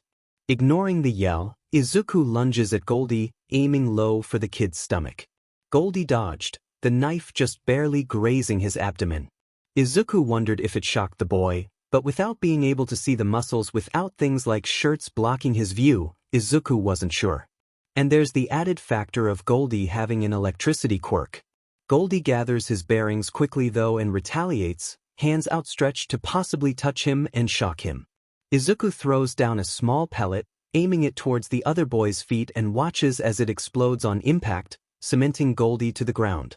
That, esteemed viewers, is the fax. No, the fax doesn't stand for anything, it just sounded cool. Anyways, upon impact of any solid surface, it will explode a quick-drying goo that will cement the target to the ground, walls, or ceiling. Mimi exclaimed. To dissolve the goo all you need is the solvent spray. It's harmless towards humans and animals and won't leave any lasting effects. The affected area may be red for an hour or two after, but that is okay. Goldie's eyes widened at the explanation and he began to struggle, letting out small amounts of electricity in his panic. Don't panic, Goldie, Izuku said, walking up to the boy and patting his cheek. It'll be over soon so you don't need to worry. We just have to use a few more inventions first. If anything, Goldie looked even more panicked at that and read. Goldie's being an anomaly today. Yo, dude, can we not? I can forfeit the match. Goldie tried, pulling at his feet that were stuck. Izuku, curious as to if the kid was getting sick because of how red his face was, leaned in closer to the boy, inspecting his face. If anything, this seemed to make the boy's face heat up even more. No can do, Goldie, Izuku said, pulling back. Gotta showcase all of our babies. Goldie's face heated up more. Izuku wondered why. Mimi has always called their inventions babies and the blondes never reacted this way. Maybe he is sick. Come on, man. Please. I'll help you test out your inventions. Goldie pleads. You are helping me test them. Izuku chirps, reaching for the black fabric looped around his torso. Goldie seems to understand the implications of that and tries to wiggle his way free of the substance holding his feet to the ground. Izuku wraps the fabric around Goldie's torso. They tried making it like Shura's capture weapon, yet weren't able to finish it all the way, making sure to include the kid's arms as well. When he pulls the fabric taut, it tightens and squeezes Goldie's arms to his sides. In a not-so-comfortable way, Izuku would know he got trapped in it during the building process. Hitoshi watches, amusement in his eyes as Izuku pats Kaminari's cheek and pulls out one last invention. Kaminari looks like a tomato from how much he's blushing, and Hitoshi has to wonder what Izuku thinks is wrong with the teen. To be fair to Kaminari though, Izuku is very close to the poor hero hopeful. Kaminari ends up restrained on the ground, Izuku sitting on him, and Hitoshi has to hide a snort at how the blonde looks like he's about to explode from the closeness. Izuku looks concerned, but when his win is called, he hops up and starts to free the blonde from his prison. There's small sparks of electricity coming off of the blonde, and Hitoshi wonders how he hasn't shorted out yet. Hitoshi sighs, standing up and heading towards his prep room to get ready. He knows he's going to lose this round, but he's gotten this far, so he's fine with that. Denki wishes the ground would just open up and swallow him whole. He had a whole plan going into that fight, and then Izuku had gotten so close to him and he froze. He tried bargaining, but it didn't work. He tried pleading, yet it still didn't work. And now he's being princess carried, like it was FANG nothing, towards Recovery Girl's temporary office. He feels like he's shorted out, yet he's still here. He can still think and he's present, so he knows his brain is just buffering. It's not fair. Izuku's too attractive for Denki's heart to take. He wishes his heart could just stop beating so loud in his ears. Instead, he sighs to himself, disappointed. He had lost, sure, but he didn't even get to fight. And in his last round he short-circuited, so it wasn't even a fight. He doubts he's going to get any internship offers after this. Here we are. Izuku says, opening the door with his foot. And Kami, why is that hot? The kid from 1B that Izuku fought in the first round is sitting on one of the cots and scrutinizing Izuku. Denki wants to ask him to stop, but he's too embarrassed at the moment to even open his mouth. What happened? Recovery Girl asks. Well, I think I may need to fix a few formulas because Goldie can't walk after I used those pellets on him. Maybe it was all the wiggling he did though. Izuku says. Denki couldn't bring himself to. Alright dearie, just set him down on an empty cot and I'll take a look. Recovery Girl sighs. Yes ma'am. Izuku says, depositing Denki on the empty cot closest to them. Denki watches as the bicolored teen leaves the temporary infirmary, either not noticing or ignoring Monoma's scrutinizing gaze. Looks like the 1A brat has a crush. Monoma says tauntingly, "What's it to you?" Denki asks, guarded. "Do you even know the kid? Isn't he in, like, the support course?" Monoma asks. "Yeah, but he's visited our class a few times and I've been hanging out with him a lot. He's hella cool and nice. Unlike you." Denki retorts. "Hey you two, no instigating anything." Recovery Girl says, moving her cane up and down threateningly. "Yes ma'am." Denki and Monoma reply at the same time. Monoma scoffs at Denki and the shorter blonde turns away, opting to stare at the wall instead. The stadium shook and the temperature dropped so suddenly that Denki let out a few bursts of electricity. Recovery Girl grabbed a few blankets from the corner and wrapped them around both blondes. Denki heard the muffled sound of Mike Sensei calling the end of a match that just started. That was over quickly. The winner of the match is Todoroki Shuto. We're going to take a 20-minute break while we get the arena ready for the next and final match of the semifinals. A few minutes later, Shinso was being carried into the room by robots, shivering and blue in the face. Denki watches on, concerned, as Shinso is set down on a spare bed. Not even a minute after Shinso is laid down and being fussed over by Recovery Grill and her Medibots, Izuku and Hatsum, Mei, burst into the room. "Toshi!" Two voices sound out, equally worried. Without regard to the other occupants in the room, Izuku and Hatsum run up to Shinso and look him over, Izuku muttering the whole time.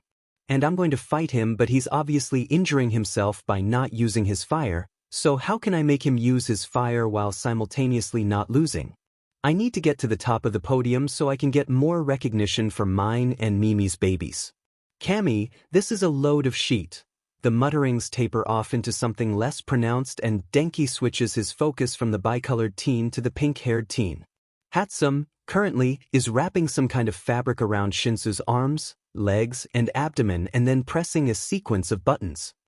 So it seems not all 1A students are as strong as they like to think they are. Oh no.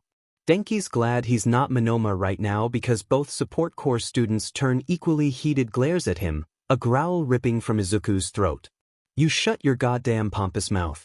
Just because you have a superiority and inferiority complex doesn't mean you get to beat down on other people. So shut the F up and sit down or get out. NF dash. That shouldn't have been as hot as it was. But it was, and now, here's Denki, absolutely down bad for the bicolored.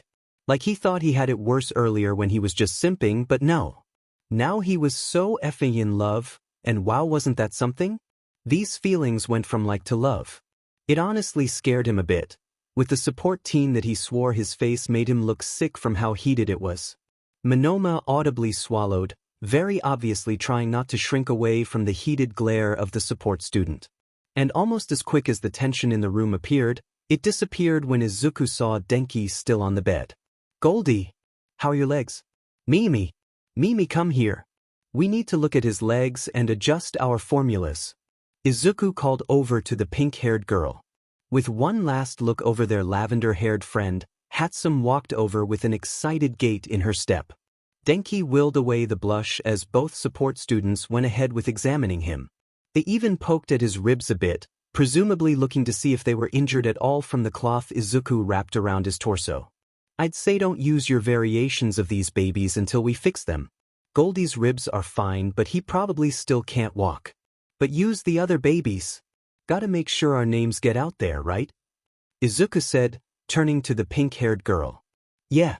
With a scream of agreement, Hatsum started pulling off the inventions that Izuku had told her not to use before readjusting the other ones. Alright, go kick some butt. Show them what our babies can do. Izuku cheers, waving at Hatsum as she leaves the room. So you've taken to calling them babies too now? Shinsu's voice, raspy and dry as it is, sounds from his cot. I dunno. It just slipped out. But it's way easier to say, and I agree with Mimi, they are our babies. We made them and helped them in a sense grow. So yeah, they're our babies. Izuku says with an air of finality. Denki listens mindlessly to the teen's conversations, words going in one ear and out the other as he thinks about his match. He still doesn't like how he was essentially used, but it made Izuku happy, so he guesses he doesn't mind as much as he thinks he should. Hey, Goldie.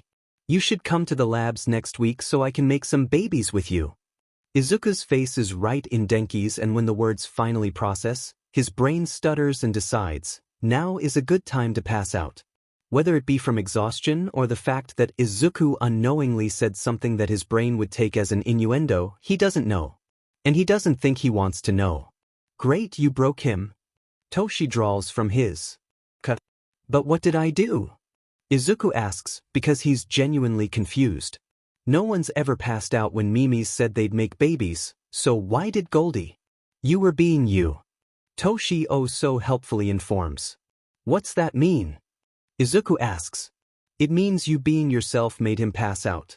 Man, I thought support students were supposed to be smart. Blonde Beach says. I didn't effing ask you, did I? Okay, so shut the F up. If you're feeling better to talk back and insult me and my friends, then you can get off your sorry butt and go back to your class before I make you.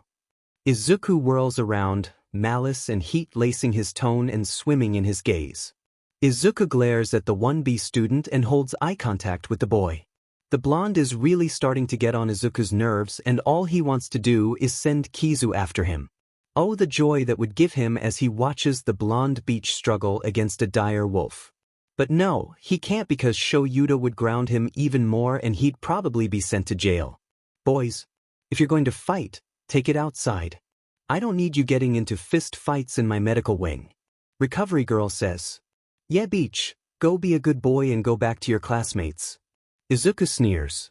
Anger and hate aren't new emotions for Izuku, but the extreme to which he's feeling those emotions right now is. Maybe he should talk to someone about this. Right? He's fine. It's probably just the whole situation with Inko that has his emotions up in the sky. He'll just take out his feelings on villains when his adults let him go out again. Izuku's not fine. Well, he is, but not really. His chest hurts, but he's breathing fine, and he can't pinpoint when he started feeling like this. So he's going to assume it's still his residing anger at the 1B student and shakes off the feeling. Crimson red eyes. Loud but small explosions. Painful words spoken and carved into his mind. Izuku did not want to think how similar Blonde Beach and Bakugo were. That's a headache for another time. Neither blonde teen is important right now. What is important, however, is making sure Toshi is alright and then analyzing what exactly went wrong with the babies when he used them on Goldie. His next match isn't for a while, so Izuku takes out his notebook and skips up to Goldie. Questions. So many questions, but which to ask first? So Goldie, I have questions that I hope you have answers to. Izuku starts, standing a little ways away from the teen. The teen still looks red in the face, but the absence of recovery girls fretting has him shrugging it off. Sure. It sounds more of a question, but Izuku doesn't mind. Most people are hesitant to answer his and Mimi's questions anyway, even though Mimi's not here right now. Right? So first off, did they cause you any cold or flu-like symptoms? You seemed a little red in the face during the fight, so if anything caused you to feel ill, I should know so Mimi and I can adjust the formulas. No.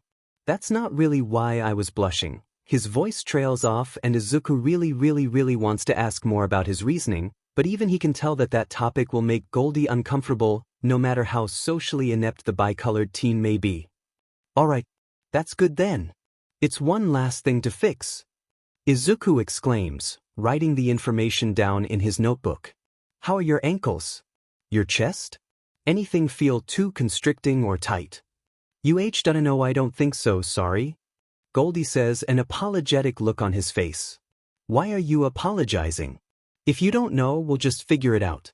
Let's start with seeing if you can walk. Izuku says, holding out a hand, holding his notebook and pen in his other hand. Goldie hesitantly takes Izuku's hand and with the strength of a vigilante and support corps student who has to lug around villains and building materials, pulls the blonde teen to his feet. Goldie's face becomes more red. It seems that will be one mystery Izuku won't figure out for a while. Denki was going to combust. No joke, he's pretty sure that if Izuku doesn't let go of his hand right now he's going to short-circuit and then die of embarrassment. Logically, and wow doesn't he sound like Aizawa-sensei with that? He knows that to be a support corps student you have to have a decent amount of muscle, but with the way he was pulled off the cot like he weighed almost nothing, well, maybe he should start working out more. Especially if he wants to be able to carry the support corps student. Can you walk? Izuku's voice breaks through his thoughts. Denki does not let out a squeak. He doesn't. Shut up, Shinso. Yeah, a bit. It feels like my feet are asleep, but otherwise I think I'm fine. Denki says, lifting one foot after the other and trying to get circulation back to the appendages. Great. So that just means we have to adjust the formula so a target's limbs and or body don't fall asleep like that for long PRDS of time. Denki would have loved to listen to the teen's rambling, but the chuckling coming from where he knows Shinso's own cot is, takes his attention. Whipped. Shinso mouths at him. Denki sticks out his tongue and flips the other teen off. Pfuff. Denki mouths back. I thought you wanted me to help you. Shinso retorts. Help with what? Izuku interjects, looking too much like a confused kitten. Denki blanks on what to say, panicking because he absolutely does not want Izuku knowing before he's mentally and emotionally prepared to either receive the shovel talk from his teacher and Hatsum or to be rejected. His homework. Kaminari is having trouble with math and he asked for help. And okay, it's true that math isn't his greatest subject, but Dimon, I can help. I'm pretty good at math, so it would be no problem, and afterwards we can make more babies. Denki chokes on his spit, still not used to Izuku's sudden change in wording even though he logically knew that two boys can't actually make. Sure. Denki squeaks, cheeks flushing an impossibly darker red. Cool, Izuku says. Alright, now I'm gonna poke your torso. If it hurts at all, tell me. We'll figure it out from there. Denki nods, swallowing the spit gathering in his mouth. Just as Izuku goes to poke Denki's sternum, however, the teen's phone goes off. Damn it. I'm busy right now. Izuku whines. Denki doesn't know if he should feel flattered or what, but he will admit that the thought of Izuku not liking being interrupted from being with Denki, even if it was for experimenting in a sense, made a warm feeling bloom in his chest. Hold on, Goldie, I'm gonna go take this call real quick and then I'll be back. Sit down and try not to move. Denki nods and moves to sit back down on his cot. He hopes it's nothing too serious. Dabi, why the F, are you calling me right now? Izuku hisses into his phone. I've been recruited for a job and I need you to help me figure out if it's actually worth taking. Dabi's hoarse voice says. I'm busy. Izuku denies. Look, I'm trying to ask for help here. You know me, Canary. I don't really ask for help. I've only asked for your help once and even then it was more about endeavor. Canary, please. Izuku was surprised. To hear the villain Dabi of all people say, please, was once-in-a-lifetime experience. Fine. What do you need help with? Izuku asks. I joined them, 'cause they hated heroes and were going to take down All Might and Endeavor, but they're planning on going after my baby brother's class. Now, I may not like the little fucker all that much, 'cause he's the dickhead's masterpiece, but he's still a kid. No kid should be the focus of villain attacks, and that's coming from the least ethical person. I just want to take down Endeavor and since you won't help me kill him, I'm trying to find other ways. Izuku hums in consideration. He knows who Dabi's talking about and Izuku's not liking it. Especially since Toshi's in the class the villains are going to attack. Well then don't do it. I can give you ways that will ruin Endeavor's career, but you need to wait until I can safely get your family away. Izuku sighs. I can't meet up physically for a while, but text or call this number and I'll answer when I'm free. Sure. Thanks. Dabi says. No problem, Patchwork. Izuku states, hanging up the phone to the sound of Dabi squawking indignantly. F-I-N-G hell. Let's just hope my adults let me leave the house sometime soon. Izuku re-entered Recovery Girl's office once more, not hearing the quiet retreat of footsteps. Hawks was just trying to find the bathroom and instead, he overheard the end of a conversation. A very concerning conversation. Some bicolored teen was talking about getting a family out of an abusive situation and what's weirder is the person on the other line mentioned Endeavor. He wondered why they would be talking about Endeavor and why the teen had to tell the other person to wait until the Todoroki family was safe and away.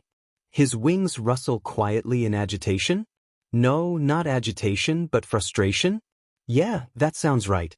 He's frustrated with himself and with what Endeavor could have done to get a teen trying to bring his family to safety. And then he feels guilt. Guilt for not seeing the signs. Are they signs if he doesn't have the full story? Guilt for eavesdropping on a conversation that was clearly not for his ears. And guilt because he doesn't know how to help without letting it be known that he was eavesdropping. He sighs and turns to find a student to help him. The first teenager he seems to be able to find, and why can't he find more when there's literally so many classes here, is the Tokoyami kid. Hawks would be a liar if he said he wasn't at least a little interested in helping the teen learn how best to utilize his quirk. Except he's not really known for being one to want to help teach the newer generations of heroes. Well, he does a lot of controversial shit. This can just be another thing added to the list. The bicolored teen's words ring in his head as Tokoyami leads him to the bathroom. Well then don't do it. I can give you ways that will ruin Endeavor's career, but you need to wait until I can safely get your family away.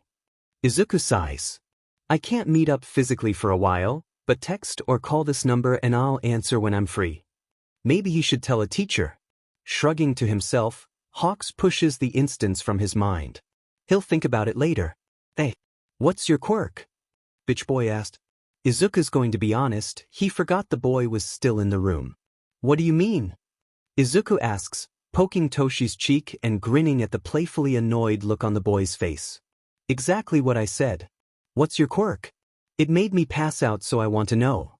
Bitch boy demanded. I don't have a quirk. Izuku lied easily. Toshi snorted into his hand and Izuku grinned. You have to have a quirk. Otherwise I wouldn't have fainted when I touched you. Bitch boy said, very obviously getting frustrated. You touched me against my consent?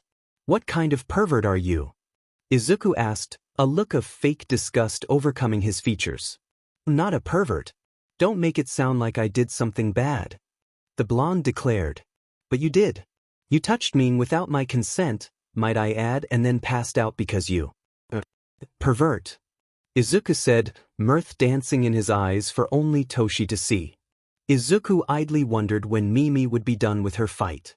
Bitch boy sputters and very obviously is looking for a comeback, but he can't seem to find one and huffs haughtily. Izuku smirks to himself and winks at Toshi. Toshi snorts into his head and tries covering it with a cough. Goldie looks at them with a strange expression that Izuku can't discern, but he doesn't bother worrying too much about it. Izuku stops poking Toshi in fun and moves on to actually poking him to see if his friend is in pain. He knows that recovery girl looked him over and used her quirk on Toshi already, but even medical professionals can miss things sometimes. Izuku, I'm fine. Toshi says, trying to push Izuku's hands away. I'll be the judge of that, Mr. Don't sleep till I drop.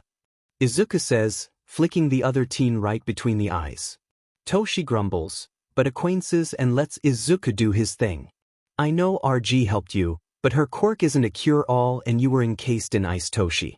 Ice. Izuku says, voice rising, then lowering to a whisper.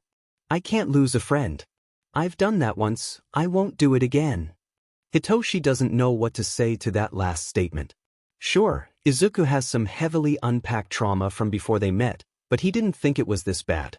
Obviously Izuku lost someone close to him when he was younger and it stuck. It stuck and now Izuku is worrying over him. Anyway, you sit right there, mister, and be a good boy. You're fine, but I don't trust you to not push yourself. Izuku declared, any indication that he had just unleashed a bomb on Hitoshi, unable to be heard in his tone. Hitoshi felt like he was going to experience emotional whiplash. He's not going to call his friend out on it though. Izuku sometimes has quick moments of sad hurt pain and then he'll be back to Izuku. He knows. He knows it's not healthy, but it helps Izuku to get his dirty wrong hurt, Izuku's words, not his, never his, because Izuku is his friend and any friend of Hitoshi could never have emotions that are wrong, emotions off his chest without having to go into full detail. Yeah. Make sure your little puppy isn't injured too badly. Hitoshi drawls. Oh, but I already did. He's just fine. Isn't that right, Goldie? Izuku asks, turning to the blonde. Yep, definitely 100%. Kaminari squeaks, voice cracking in the middle of his words. He doesn't look okay. He's as red as a tomato. Maybe you should look him over once more. What if he's sick? Hitoshi asks, enjoying the internal turmoil he's very obviously giving Kaminari. Nope. Not needed. Perfectly fine over here. Kaminari tries to protest. He does look sick, but I think his face is just perpetually like that. He hasn't stopped being at least a little red since our match. Izuku says, humming in thought. Then maybe it has something to do with you. Hitoshi offers. Kaminari squeaks and vehemently shakes his head. Like what? Izuku asks, looking away from Kaminari. Like a sea, Hitoshi gets cut off by a pillow being thrown into his face so harshly he falls back onto his bed. Toshi! Izuku exclaims, surprised at the sudden attack of a pillow. Goldie, what was that for? He was just trying to help. Hitoshi can hear the almost pout on Izuku's face and he smirks underneath the pillow. He was sharing confidential information that is not yet to be shared with anyone. Kaminari says, voice cracking. Hitoshi chuckles. He loves having no romantic or SXL attraction. It's the absolute best because he gets to see other people flounder when faced with a person they like. Why is it confidential? Izuku asks, like the oblivious teenager he is, and Hitoshi has to wonder if Izuku's ever gone through normal teenage hormones. Because I said so. Kaminari says right as May bursts into the room. I'm back, beaches, and I won. I got to show off more babies. May cheers. Her exclamation successfully draws Izuku's scrutinizing gaze and attention away from Kaminari so the bicolored teen can excitedly chatter away with the girl about their babies. Kami, Hitoshi has the weirdest friends. Well, at least they're entertaining. All 4 teens and bitch boy, but Izuku doesn't really care about him and plus he splits off from them pretty quickly, are finally allowed to leave the infirmary for the 30-minute break between the semifinals and the finals. Goldie scampers off to his group of friends, Face Red, and Toshi, Mimi, and Izuku all decide to just go walking around the halls aimlessly. It's not like they really have anything to plan. Mimi knows she's not going to win her next match and Izuku just wants to get his mind off his next match. Candy Cane is angry, that much Izuku can see, and the bicolored teen thinks that the other will only continue to get angrier. Maybe he can use that anger against the teen though. Either way, whether he can use the anger against Candy Cane or not isn't important right now. Because seeing as how it's just him, Mimi, and Toshi, Mimi apparently decides now is a good time to ask Izuku a question that's been on her mind since the boy had told her that he was living with Mr. Ainon doing here and his husband. Hey Zuzu? When you finally get out of her custody and legally taken in by your adults, will you update your Quirk registry? Izuku's steps stutter, but he keeps walking. He's never actually thought about it. He never really thought that he'd get out of Inko's grip other than staying over at Mimi's, but now that she's going on trial and will most likely end up in jail for a lot of crimes, he can think about it. Doesn't mean he wants to though. I dunno. Maybe. Izuku says, humming in thought. What would I even call it officially? I've been calling it Yeet since it manifested. I don't think I can call it Yeet on official government papers though. Talk to your adults about it. They might have some ideas. Toshi offers. Yeah. I'll bring it up. Maybe. Is unsaid but is heard loudest by the other two. Wait, what do you mean, legally taken in by them? I'm already living with them. What more could they do? Izuku asks, genuine confusion in his voice. Mimi and Toshi share a look over his head that he can't discern and Izuku suddenly feels a pit grow in his stomach. What do you mean, Mimi? Izuku asks again. When the adoption becomes official, obviously. Toshi answers for her. That's if they don't change their mind. The pit grows with his words and Izuku hates it. I don't have high hopes for the possibility that they won't. Zuku, he knows. That voice. It's the voice Mimi uses when she wants to get more answers out of him, but doesn't want to push. Izuku smiles to himself because the Mimi of almost a year ago would have continued to push and she's come so far in social cues. That's not important right now though. What's important, in Izuku's eyes at least, is that he should get away before he has to go through some sentimental talk. Feelings are to be bottled and then released upon villains. Not talked about with other people. I'm gonna go tinker some. See you later. Izuku says, forcefully bringing cheer into his voice. Running off with a final wave to his friends, Izuku looked for an empty room. He has a lot to think about and he'd rather do it alone. Wait, the words cut off as Izuku got further, and he didn't look back. His search for an empty room turns into a search for his class prep room because the rest of his inventions are there, and well, he did say that he would work on them. His mind wanders as he works. Shoyuta had said they were wanting to adopt him and Izuku had already accepted. Hell, he even made his last name a combination of their last names. But that wasn't official. In the eyes of the law, he was still Izuku Midoriya. And they could easily change their minds. They could decide that he's too much to handle and give him to some foster home. They could burn his adoption papers. They could make him change his name back to Midoriya. A voice that sounds like Shoyuta, strangely enough, tells him that they would never do that. That they do want him and they'd never leave him. But Inko used to say that she loved him and then he was misdiagnosed and she hated him. They'll get bored, he's sure.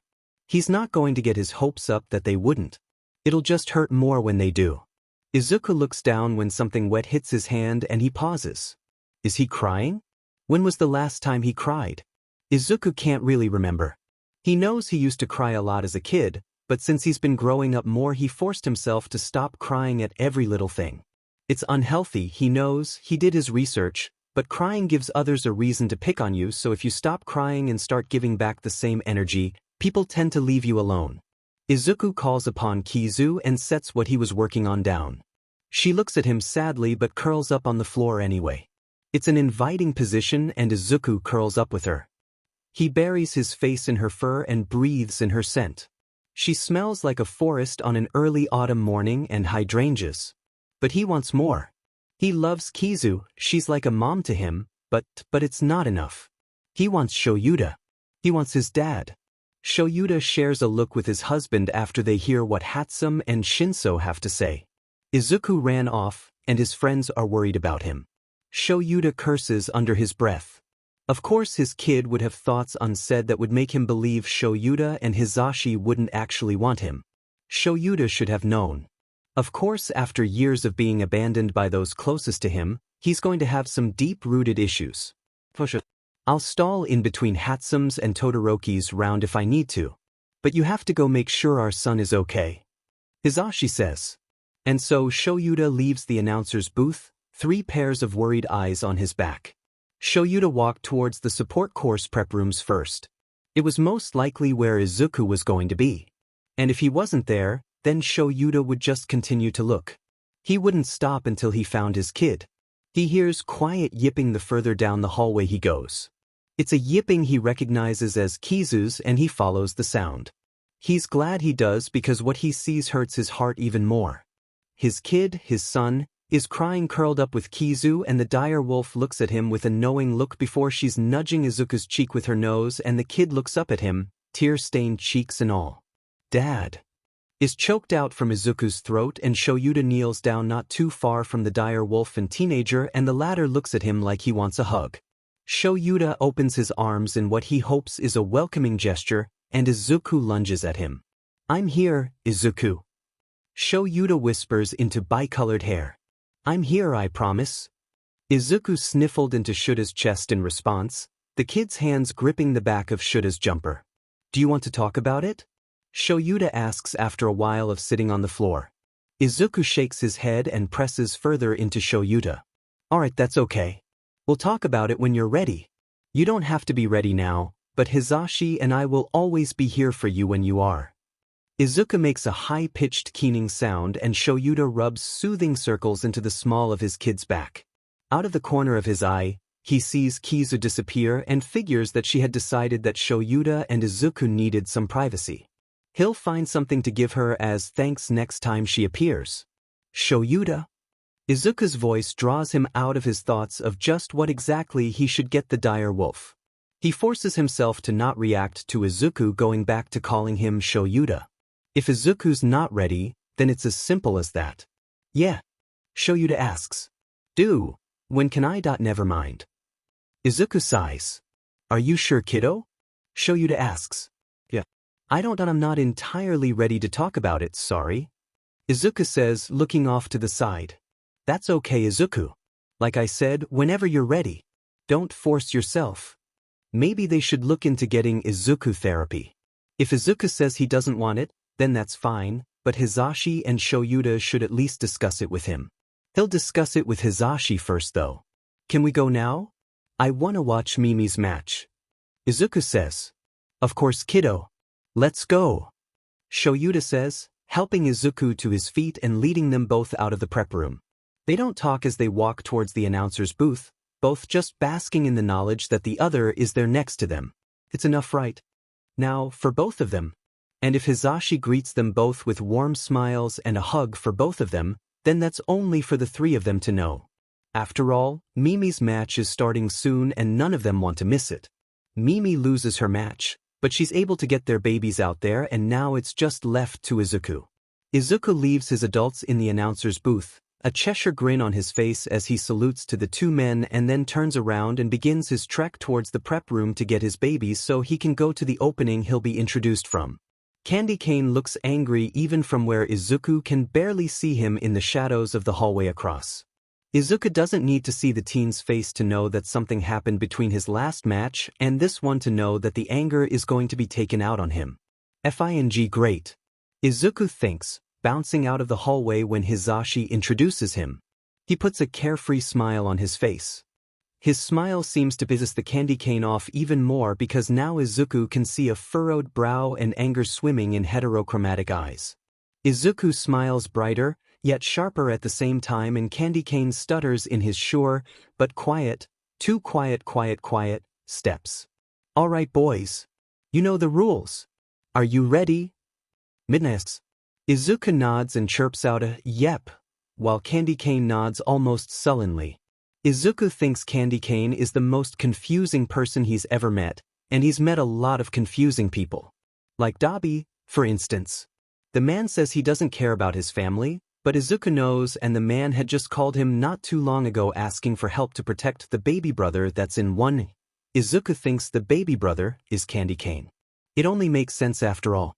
Dabi, also known as Toya Todoroki, and candy cane. Izuku can't remember his first name, but the way that Endeavor is yelling from the stands provides more evidence to the bicolored teen being a Todoroki, have fire quirks, and a very obvious dislike for Endeavor.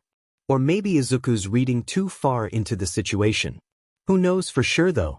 Izuku shrugs to himself and grabs his and Mimi's flamethrower baby. It's really just a flamethrower with some added power behind it, meaning the flames shoot out stronger and faster and melt things at faster rates, and the button for it is a twisty knob. He doesn't know what it's called, but it twists like a volume button in a car to adjust the power output. Izuku knows it'll work against candy cane because of what he's seen so far. 2 quirks. Why else would he be split half and half, that are polar opposites? There's so much room for improvement with candy cane's quirk, and Izuku wants so bad to work with him, but he doesn't think it would go over well. Alright, begin. Izuku doesn't hold back with amping up the output of fire because an ice spike heads towards him hella fang quick. Izuku really wants to know what the max speed for the creation of those are. Candy cane's quirk would be so fun to dissect. "Can I dissect your quirk after this?" slips from his mouth before he can stop it, and candy cane scowls deeper but doesn't deign him with an answer. "'Cause like your quirk? Hella dope, and Nedzu, I want to know everything about it. So how about it?" He doesn't turn off the flames as he melts the ice coming for him. He gets closer by the minute, but it's hard. "Come on dude, please? I want to see your limits and so much. I wish I could dual wield fire and ice." Candy cane stalls in his ice making, and then his scowl deepens. "How did you know I have fire and ice?" It's suspicious and guarded. Fair, honestly. Did Endeavor set you up to this? Why the F would I give a shit about that sheet stain? I want to know more about your quirk because I have theories I want to test and I need you for them.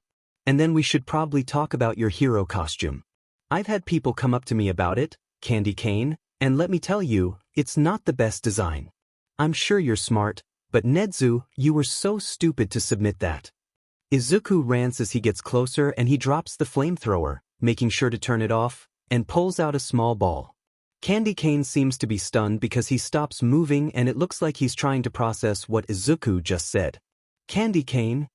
he asks once he gets his bearings. "Out of my rant, that's all you got?" Izuku asks, a teasing lilt to his tone. Izuku doesn't allow the boy to answer because he's already flicking the ball out towards candy cane. The ball hits him square in the chest before it explodes out in a white substance, covering all of candy cane's body.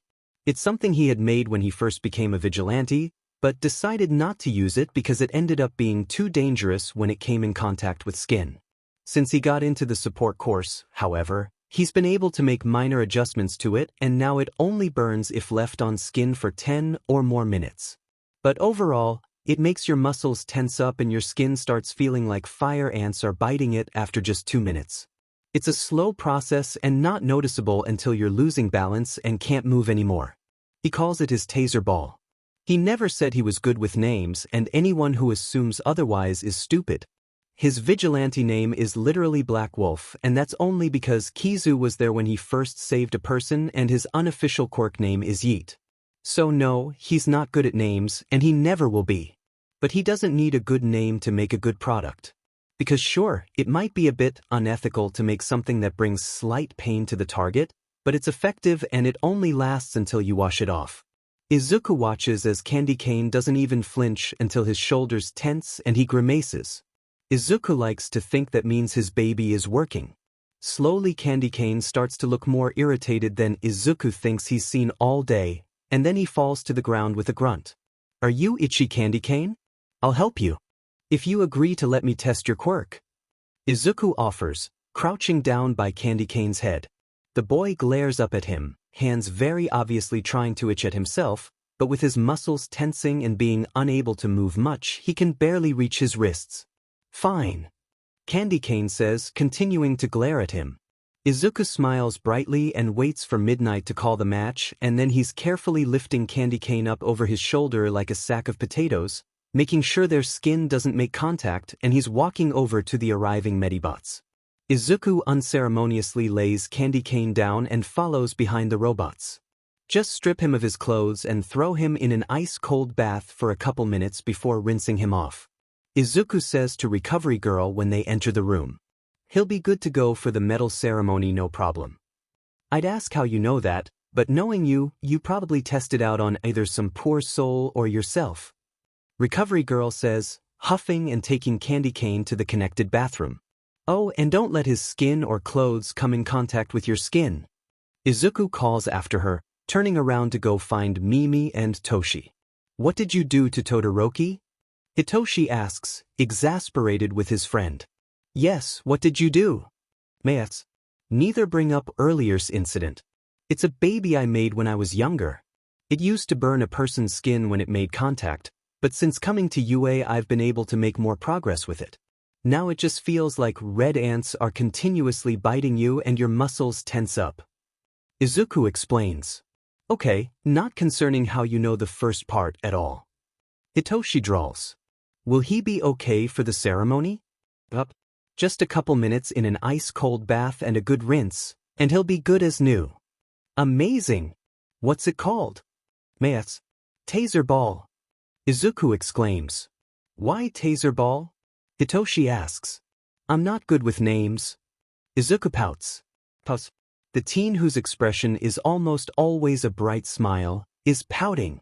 Well, let's get you ready for that ceremony. May cheers. The ceremony goes as well as it can when a support course student is the winner. People are rightfully confused, but neither Izuku or May care. They're just happy to get their inventions out there. All Might's a little awkward around Izuku and it's a question for later, but for now, Hitoshi will smile for his friend's wins and ignore the eyes on the back of his head that are most definitely from Kaminari. Izuku goes home with his adults, tired but happy. He didn't do much fighting, sadly, but he got his and Mimi's babies out into the world. So he might not have gotten to do some hand-to-hand combat, but he got to take a field test, and that's even better, in his opinion. Now, he just has to work out his newest commission from Dabi and figure out what the League of Villains is planning. If Eiichi lives with Aizawa's class again, Izuku swears he's going to go feral and Hanjob might have 16 less hands, and yes, he is including all 14 of those god-awful preserved hands. What are you thinking about, little listener? Hisashi asks from the passenger seat of the car. Izuku doesn't remember how or when they got to the car, but here they are, so he's not going to think too much about it. Instead, he hums non-committally in response to Hisashi's question. Hey, when can I go out again? Izuku asks, aiming the question at Shoyuta. Hisashi looks confused before his face lights up in remembrance. And then the blonde's face falls to worry and concern, and Izuku, well, he doesn't hate it, but he doesn't like the feeling it gives him either. I don't know, little listener. I think, maybe you shouldn't. I'll talk to Tsukachi about it. Don't go out on your own. Shoyuta interrupts. Wa? Hisashi squawks. We'll talk about it later, Hisashi. Shoyuta says, tilting his chin down into his capture weapon. Izuku observes their interactions the rest of the car ride, not really understanding. He's never been able to see healthy romantic relationships. Inko and Hisashi were always yelling at each other, and then Hisashi left and Inko started drinking and sleeping with other men. Or women. She may have been quirkist and fang beach, but she wasn't homophobic. One point to her, he supposes. But Hisashi and Shuta's relationship confuses him. Hisashi and Shoyuta are soft with each other, but they're also rough around the edges. Shuta's blunt and logical to the point where emotions don't really play a role in his decision-making, at least according to Izuku and what he's seen so far. Hisashi is emotional and boisterous. He's loud yet quiet. He's soft yet dangerous. He's everything and nothing, and his existence confuses Izuku. With Shoyuta, Izuku at least knows that the man only shows his soft sides to those he truly cares about and does not let his emotions control his actions. Hisashi is not like Shoyuta. Hisashi uses logic but allows his emotions to put in ideas and suggestions. The two men, for all that they are different and should not be compatible, are. And Izuku sees it. He knows it. Hisashi and Inko were compatible while Izuku was any age younger than 4. Hisashi and Inko were together and soft and kind and everything parents should be. Hisashi and Inko were nothing like Shoyuta and Hisashi. Hisashi and Inko would get into loud fights before Hisashi left, and Hisashi would usually slap Inko before leaving the apartment. Inko would cry then turn on Izuku if the young boy had the unfortunate luck to be seen by her. Izuku's only seen Hisashi and Shoyuta get into one argument, and it wasn't about Izuku. Or, well, he doesn't think it was about him, but that's not the point right now. Hisashi and Shoyuta argue like an old married couple, which Izuku supposes they are, but they're young. They've not even been married for a decade yet. Hisashi and Shoyuta don't yell when they're mad. They don't hit each other when they're frustrated. Hisashi and Shoyuta talk about the reason they're mad in calm voices. Hisashi and Shoyuta talk about the situation and try to find how to fix it. Hisashi will get a little emotional and Shoyuta will look like he feels guilty, but they don't escalate. Izuku's never seen they get physical, and he's never been on the receiving end of their ire. So yes, Izuku's confused. Because he's really only known Hisashi and Inko's relationship, and he learned how to navigate their relationship while Hisashi was still in the home, and then navigate his own relationship with Inko, which usually led to him staying out of her sight if she was not drunk enough to be stumbling through the apartment. Now he has to learn how to navigate Hisashi and Shuta's and learn what not to do and what to do so they don't get mad at him. Aki-san was different. She was kind and Izuku had to get to know her, but it was only her and Mimi in the house. There was no other parent around for Izuku to have to dissect and analyze how to interact with her. Aki-san was kind and she never got mad. She got disappointed with how he would choose to go back to his apartment, and she'd get disappointed with how much he'd forget to take care of himself. She got excited and relieved when he moved in with them after the entrance exam. Aki-san was like, well, he doesn't know what she was actually like, but he has to think that if he asked anyone on the internet, they'd say she was like a mother. Nope. Not going to think about that thought. Mother figures and Izuku don't mix. Aki-san's more of a big sister. Yeah, that's good. Big sister. Izuku decides he's not going to think about it anymore. His brain hurts and he wants to sleep. The apartment is only another 5 minutes away, but sleep is sleep. Izuku closes his eyes and allows sleep to overtake him. Shoyuta takes a glance into the rearview mirror to see Izuku sleeping. Izuku's expression looks pinched, like he's worried about something even in his sleep. It's worrying, but they're almost home, so maybe the kid's just tired from the day's events. So, why'd you tell the little listener that he might be able to go on patrols again? Hisashi asks as Shoyuta pulls into the parking garage. Shoyuta hums, thinking about his words carefully as he unbuckles Izuku and lifts him onto his hip and resting the teen's head in the junction of his neck and shoulder. Similar to how a parent would a toddler. Parent. Shoyuta supposes he is Izuku's parent now. If the kid would have him. Well, going on patrol seems to be something he uses to relax him. He's obviously stressed about something given the situation earlier today, and if he can't go on patrols anymore, I think that would cause him to pull back. He hasn't really had a strong parental figure in his life to dictate what he can and can't do, and Aki-san's handsome Mei's mom very obviously didn't know about his less than legal activities. He explains as they head inside the building and to the elevator. And plus, he's with me, so I don't think he'd get too injured. He never really used his quirk, so he can't be arrested. I just have to see how long his probation period is. We never really talked about it with him, but he still physically assaulted people. Sure, they were criminals and villains, but it's still illegal. Thankfully, Tsukachi was able to testify for a probation period should he be under the watch of a hero. So, you're worried about his emotional state? That if we don't let him have the option of controlling some aspects of his life, he'll pull away from us. Hizashi asks, contemplating. Yeah, pretty much.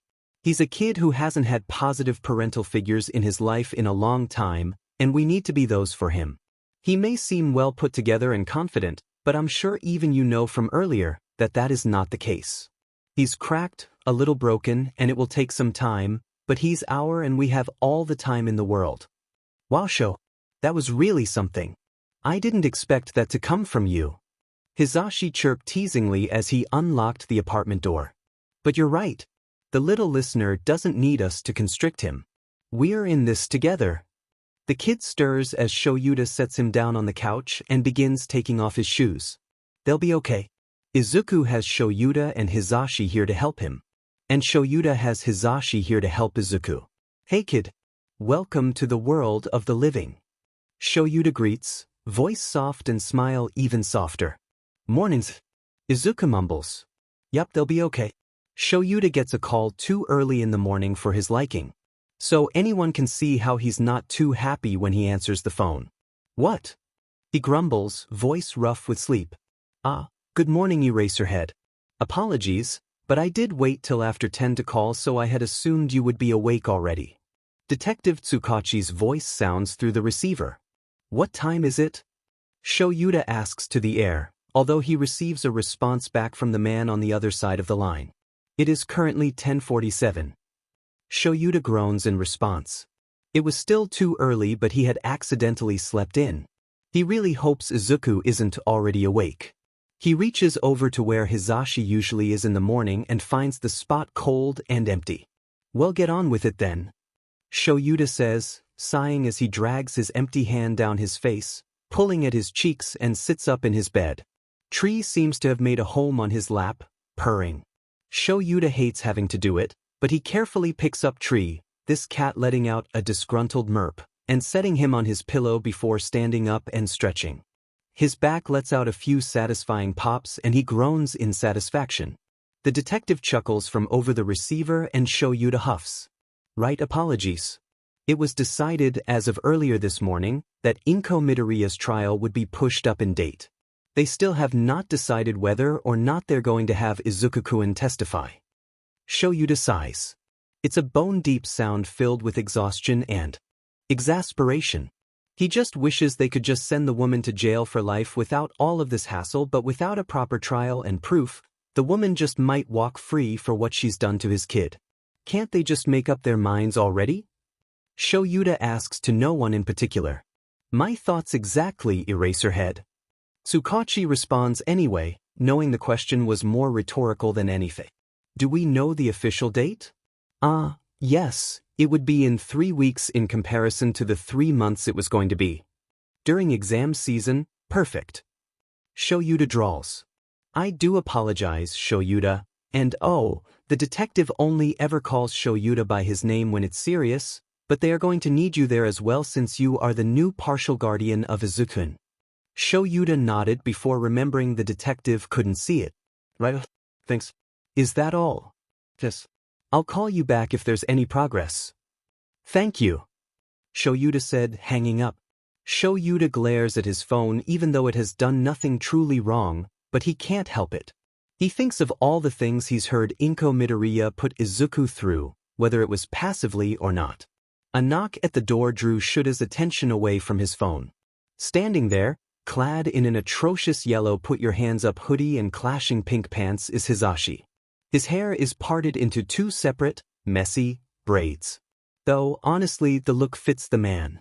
And maybe just a little bit attractive, but Shuta's not going to mention that. Did you forget how to do hair this morning? Shoyuta asks, once he realizes that he must be staring. Nope. The little listener did it for me. Isn't he just the sweetest? Hizashi cooed. So Izuku was already awake. Where is he? Shoyuta asks, not even trying to answer Hizashi's rhetorical question because he knows Izuku's not the sweet angel he likes to play the role of when Hizashi is around. Taking a nap on the couch. Seems he didn't sleep well last night. Probably had a nightmare, but he didn't want to talk about it, so I let him braid my hair as a distraction. Hizashi explained, a sad smile overtaking the bright, beaming one from earlier. The mood grows somber between both men and Shoyuta takes a deep breath, holding it for 4 seconds before releasing it for 6. And then he asks a more important question for the moment. Did he eat? No, I don't think so. He didn't seem to have an appetite, so I told him he could try to get some sleep until lunch. Hey, he could work with this. It's not great that the kid hasn't eaten yet, but it's fine. One missed meal couldn't hurt. Alright, I'll start on lunch then. Shoyuta says, standing up and bending his back until his spine popped. Hisashi grimaces as Shoyuta groans in satisfaction. Are you sure your joints should sound like that at your age? Hisashi asks as he follows Shoyuta down the hall towards the kitchen. Probably not, but such is the life of a hero. Shoyuta says, shrugging and rolling his neck until it pops as well. Again, Hisashi grimaces. And again, Shoyuta groans in satisfaction. Hisashi leans against the bar, watching as Shoyuta moves through the kitchen. Shoyuta knows the blonde enjoys watching him move around the kitchen like it's a dance only he knows the steps to. He knows Hisashi would watch Shoyuta for hours as the man moved through the unknown steps of this dance if the blonde was allowed. But he's not allowed. At least, not by the universe, because a tired-looking Izuku wanders into the kitchen, rubbing sleep from his eyes and looking around with a lost look. Shoyuta snorts and Hisashi moves to greet the teen, offering the boy some water. Izuku takes the water in both his hands, holding it not unlike a child would. The teen lifts the cup to his lips, taking small sips without tilting either the cup or his head. Shoyuta, looking at his son, his kid, sleepily drinking water, decides that telling the kid about Inko's trial can wait for later. Food? Izuku asks when he's clearly done with the water.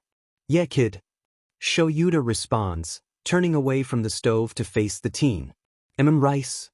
Sure, kid, I'll make some rice for you as well. Shoyuta says, ruffling already tangled curls. Izuku pushes his head into Shuta's hand and the man smiles before moving away and back to the stove. Izuku seats himself at the table, gaze unfocused and hand absent-mindedly petting B. Shoyuta lets part of himself worry, but he focuses mostly on the food, not wanting it to burn. Shoyuta finished cooking, plating the food and setting it down in front of Izuku, the conversation he had with Tsukachi earlier playing on repeat in his mind as he watched his kid eat. He'd have to tell the boy eventually, but maybe right now wouldn't be the best time. Later, when Izuku's not still waking up and when the teen has more energy. Izuku knows something is amiss. Shuta's been throwing him concerned and worried glances all day, and now that it's nearing late afternoon, it's beginning to get on his nerves. Izuku doesn't like when people don't tell him things concerning him. And he knows whatever is on Shuta's mind concerns Izuku because then the man wouldn't be watching Izuku's every move today. If it was about a mission or something, Izuku would understand, but the looks that the man gives him doesn't make him think it's about that. Izuku chews on the inside of his cheek as he thinks, a technology documentary playing as background noise to his thoughts. He knows it's not about a mission, so then it can't be about his vigilante activities. Is it about his classes? No, that can't be it. Did someone die? But who? Mimi? Toshi? No, he would know by now, right? And plus, he just saw them yesterday and they couldn't have possibly died since then. He might as well just ask since he's not getting anywhere by himself. What is it? Izuku asks, not getting up from the couch. What? Shoyuta asks. Why do you keep looking at me? Izuku asks, not caring enough to mask the frustration in his voice. Shoyuta freezes, like he didn't expect to be caught. If Izuku wasn't so frustrated, he would have laughed at the look on the man's face. Finally, after a too long pause, Shoyuta sighs and stands from his place at the table. Inko's trial has been pushed up to 3 weeks from now. They still haven't decided if they want you testifying or not, but Tsukachi called me this morning to tell me. Shoyuta says, sitting down on the couch though not looking at Izuku. Izuku appreciates it. His thoughts are running too wild at the moment for him to also deal with the attention of the man. And if he's right, there's tears flowing down his cheeks, though he's not sure why. A sharp pinprick of pain draws him out of his thoughts and poking his tongue out, tastes a metallic taste that only comes from bleeding. Great. Just great. Tsukachi's doing all he can to make sure you don't have to go up on the stand, kiddo. I know it's probably not what you want to hear, but it's really all I have. I'm sorry. It's fine. Izuku mumbles. He knows it's not Shura's or Tsukachi's fault, but it's still Esika's. And sure, now he doesn't have to wait as long for Inko's sentence, but it doesn't make the gnawing, twisting feeling in his gut go away. They watch documentaries until dinner, and by then Izuku has decided to leave thoughts of Inko's trial to future Izuku. Right now he just needs to focus on what he's going to make for his final. Izuku races into the labs on the Monday after the sports festival, his notebook in hand as he makes his way to his table. Mimi has yet to arrive, but that's fine, he can just begin working without her. She won't like it, obviously, but he needs to get working or he's probably going to lose focus and get distracted with something that's not his inventions. Izuku is nose deep and zoned in on screwing in the last screw to his invention when a voice that's noticeably not Mimi's speaks up from next to him. His brain doesn't compute what the voice actually says, but it does recognize it as something that's not supposed to be in the labs as early as he is. That's why, when his hand loses its grip on his new and improved gas bomb and on immediate contact with the ground, another thing he'll need to fix apparently, it explodes and Izuku begins coughing. Sheet. He curses through coughs. He stands from his stool and hurries to the windows, opening them all and then hurrying to the fan and turning it on when he aims it towards the open windows. When the gas is cleared, he looks at the owner of the voice that made him drop his bomb and sees Goldie, standing sheepishly near his workbench. Sorry. I didn't think you would get startled, or that would happen. Goldie says, rubbing the nape of his neck. Izuku sighs. It's fine, honestly it helped to know that it exploded on impact with the ground. It's something I'm going to have to fix, but how would I go about doing it? Denki watches as Izuku's words fall off into a mutter storm. He doesn't know what expression he wears as he watches Izuku begin to move around the classroom, looking for things Denki doesn't even know the name of. All he knows is he could watch Izuku do what he does forever and be happy. He thinks a small part of him would be fine staying friends if only he got to watch Izuku, but a larger part of him knows that being friends and only ever being friends would hurt a lot. Denki doesn't know how long he stands there, watching the green-haired boy flit around the classroom when he's suddenly knocked over by said boy. Sorry. Forgot you were here. Why didn't you say something? No, not important. Do you need anything? Do you need costume upgrades? Did we already talk about that? Let me check my notes. Denki watches as Izuku rushes back to his workstation and looks through the mess on it before he pulls something that's noticeably not a notebook out from it. Oh, there it is. I was looking for that. I thought I had lost it. No, wait, costume plans for Goldie. Izuku sets the object down and starts flipping through his notebook once he locates it, mumbling the nickname he gave Denki while doing it. No plans, but I do have suggestions. Izuku says eventually, coming back toward Denki and showing him the suggestions. See, I looked at your original design and what you asked for, and it was essentially just clothes you could buy at the store, just higher quality fabric, which, not good. Have you ever thought of using less electricity like a taser? You don't have to go all out every time you use your quirk, or else you'll be a one-and-done hero and won't make it very long in the industry. But I thought I'd have to use all of it. Izuku writes something down, though what it is, Denki couldn't say. Can you use it on one part of your body like your hand or the tips of your fingers, or is it only all spread out? I never tried it. Alright, test time then. Izuku says, eyes sparkling. Here, hold my hand. I doubt if you use it just in one place and only in a small amount we'll be able to tell, like when you go all out, so I want to see. Denki, cheeks heating up, reaches out and grabs the other boy's hand, holding it in his own. How should I do this? Denki asks. Dunno. Izuku shrugs. Focus, I guess. Like on your output and where you want it to come from. Denki nods, ignoring the heat of his cheeks and focuses. Or tries to at least.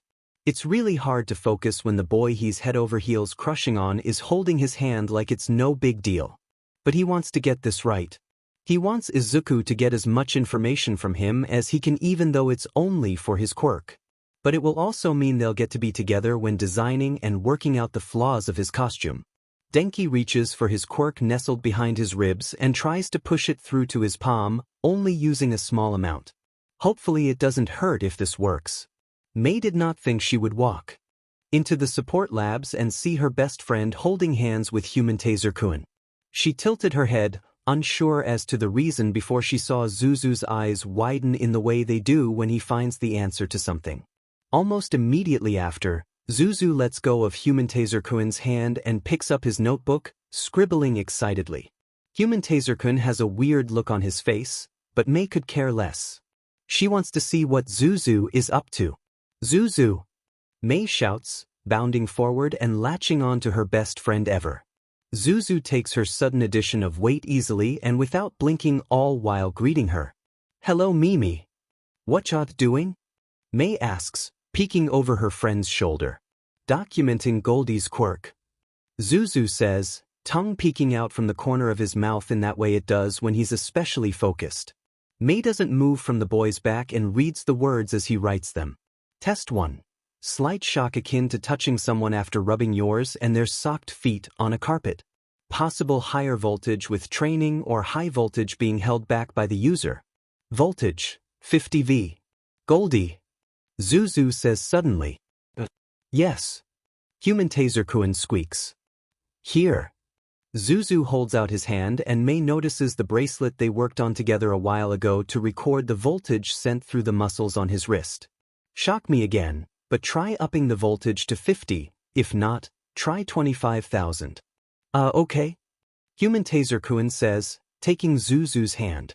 Zuzu doesn't look up from his notebook, still writing, but Mei watches, fascinated as lightning gathers around Human Taser-kun's body before traveling down his arm and to his hand that is holding her best friend's hand. Zuzu's hand seizes as the muscles in it absorb the electricity, and to her friend's credit, he doesn't drop the pencil in his other hand, though his muscles in his back do tense up as well. Zuzu pulls his hand away and looks at his wrist before writing down more information. Mei looks back to her friend's notebook. Test 2. Higher voltage of shock caused muscles in the arm to contract and back muscles to tense. Was still able to retain hold of my pencil. Voltage, 35,000 V. Alright, now try to make it so I drop my pencil. Zuzu says, holding his hand out once again. Human Taser-kun hesitantly reaches out and Mei watches as the process is repeated. This time, the whole of Zuzu's back tenses as the muscles contract and he actually drops his pencil. Zuzu grabs a different pencil and continues writing. Test 3. Higher voltage of shock caused muscles in both arms and entirety of back to contract and seize. Dropped pencil. Voltage, 60,000 V. Well, I can work with this. Zuzu says. Babies? Mei asks, knowing that, yes, there will most likely be more babies to be made, but that doesn't mean her friend will let her help. Yes, and I'd actually appreciate your help. There's a lot we need to do in a short amount of time as their next practical heroics class is in 3 days, and while I could probably do it myself, I'd rather not. Yes. Mei shouts, jumping from her friend's back. She runs to her workspace and sorts through all of her stuff looking for her notebook. Pulling it out from the bottom of a pile of stuff without toppling the whole pile, she runs back to Zuzu. Let's get started then. Denki's hand burns from the contact it made with Izuku's hand. He knows Izuku only thought of it as a means to an end for an experiment, but Denki got to hold his hand. Oh Kami! Oh Kami! Oh Kami! Denki feels a smile pull at his cheeks as he hurries to his classroom. Best start to a day ever. Shoyuta knows something's up. There has to be. Kaminari came in with a dazed look on his face, so obviously something good happened. What happened, Shoyuta doesn't know, but he thinks he has an idea, but he doesn't like the idea and he doesn't particularly want to think about that right now, so he's not going to. The bell rings, signaling the start of class, and all his students are immediately in their seats, looking towards him at the front of the room. Welcome back. I'm sure you all had a good weekend off thanks to the sports festival, but that doesn't mean any of us teachers will be going easy on you. Shoyuta began. Usually, this doesn't happen until you're in your second year, but unfortunately because there have been multiple problems surrounding this year's first-year class, Netsu has decided to make this available to you as well. Shoyuta pulls out the remote for the projector and turns it on, allowing the kids to see the numbers next to some of their classmates' names. These numbers next to your names represent the amount of hero internship offers some of you have received due to your performance in the sports festival. Don't worry if you didn't get any, because I will be handing out a list of 40 approved U.A affiliated heroes that have a good history of taking on interns. Now, the lists themselves will be passed out after class, as this PRD is going to be reserved for hero names. As I'm not good with that, I have decided to leave it to Midnight to help you. The aforementioned woman burst through the door with a shout. Shoyuta, uncaring, walked over to the corner of the front of the room and zipped himself into his sleeping bag. He listens as Namuri explains what's going on and as she gives permission for the students to group together as they think over their names. Immediately, the screeching sounds of desks and chairs being moved around fill the classroom, as well as the excited talking of the students as they group together. Shoyuta doesn't listen to the ideas each kid is throwing around, bouncing off each other and giving feedback. He doesn't really think for the next however long it takes, but he does keep an ear out for any suspicious, not illegal suspicious, but concerning his son suspicious, conversations just in case. He really does not want to ever have to give anyone any sort of talk, even though he definitely will, and he will not hold back on any kind of threats. Yes, he knows he shouldn't threaten children, but he doesn't give a shit. It's his son for F's sake. Denki really likes the name he has picked out. It flows well and it even looks nice written out. It makes the electricity under his skin and in his veins buzz with energy. His cheeks ache with the smile that pulls at his lips. It makes him feel strong, like he can do it all. He wonders how Izuku will like the name. Will he smile at Denki and tell him that it's a great hero name? Will he laugh at him? No, Izuku wouldn't laugh at Denki. Izuku would probably smile and tell him it's a nice name that suits him. Yeah, that's what he'd do. Well, he's Izuku, and that's why Denki likes him so much. Midnight Sensei calls Denki to the front to share his name, and with electricity coursing through his veins and a buzz in his head, the teen gets up to walk to the front. When he reaches the podium at the front, he turns his board around, fingers twitching with energy. He proudly presents his chosen name. The Stun Gun Hero, Chargebolt. What a great choice. Really states who you are and what you do. Midnight Sensei says, a smile playing on her lips. Thanks. Denki says, walking back to his seat with even more energy running through his veins. The rest of the PRD goes by quickly. Denki doesn't pay attention to the rest of his classmates sharing their hero names, as he's only thinking of telling Izuku his name. Denki can't wait for it to be lunchtime already so he can hurry and see Izuku. Mei looks up when she hears Zuzu put down his pencil suddenly. He looks spooked, but seems to literally shake it off. His hair bounces back and forth as he shakes his head, like whatever thought spooked him will leave if he does so. Mei watches as her best friend stares at his notebook silently for 5 minutes before he looks up at her, a strained smile on his lips. She tilts her head. What's up, Zuzu? Just worried. I think I'm gonna hang in the teacher's lounge for lunch today. Zuzu says, eyes looking away from her. Mei thinks about this, not upset, but wondering what happened in these past 5 minutes to make her best friend like this. She wonders what she could do, but decides it's best to ask rather than think by herself. Okay, do you want me to do anything? She asks. No thanks. Zuzu says, his strained smile becoming a little less strained. Okay, well, if anyone comes looking for you, I'll tell them where you are. Mei says, a soft smile on her face. Thanks. Zuzu says, can you wake me up when it's lunchtime? Sure. Mei watches as he rests his head on his arms, sleeping through the rest of class. And when the bell rings, Mei does her duty and gently wakes Zuzu up and tells him she'll watch his stuff while he's gone. Zuzu leaves the room and Mei turns back to her baby she's currently working on. Mei spends lunch that day working on her babies as Human Taser-kun and Toshi. Both had been surprised Zuzu wasn't here, but they sat down anyway and talked with each other. It was nice. Mei was so used to having Zuzu around that it felt off when he wasn't here, so she was thankful that Toshi and Human Taser-kun were here even if they weren't Zuzu. Izuku doesn't know what's wrong. He was fine 1 minute and the next he was thinking about everything all at once. Being in the teacher's lounge with Shoyuta and Hizashi made him feel at least somewhat better. They didn't ask many questions, just allowed him to sit on the couch and exist while one of the other teachers got them all lunch. It was okay. Everything was okay. Izuku will go back to class after lunch, and everything that just happened will be just another thing of the past. Something to be forgotten and not talked about ever again.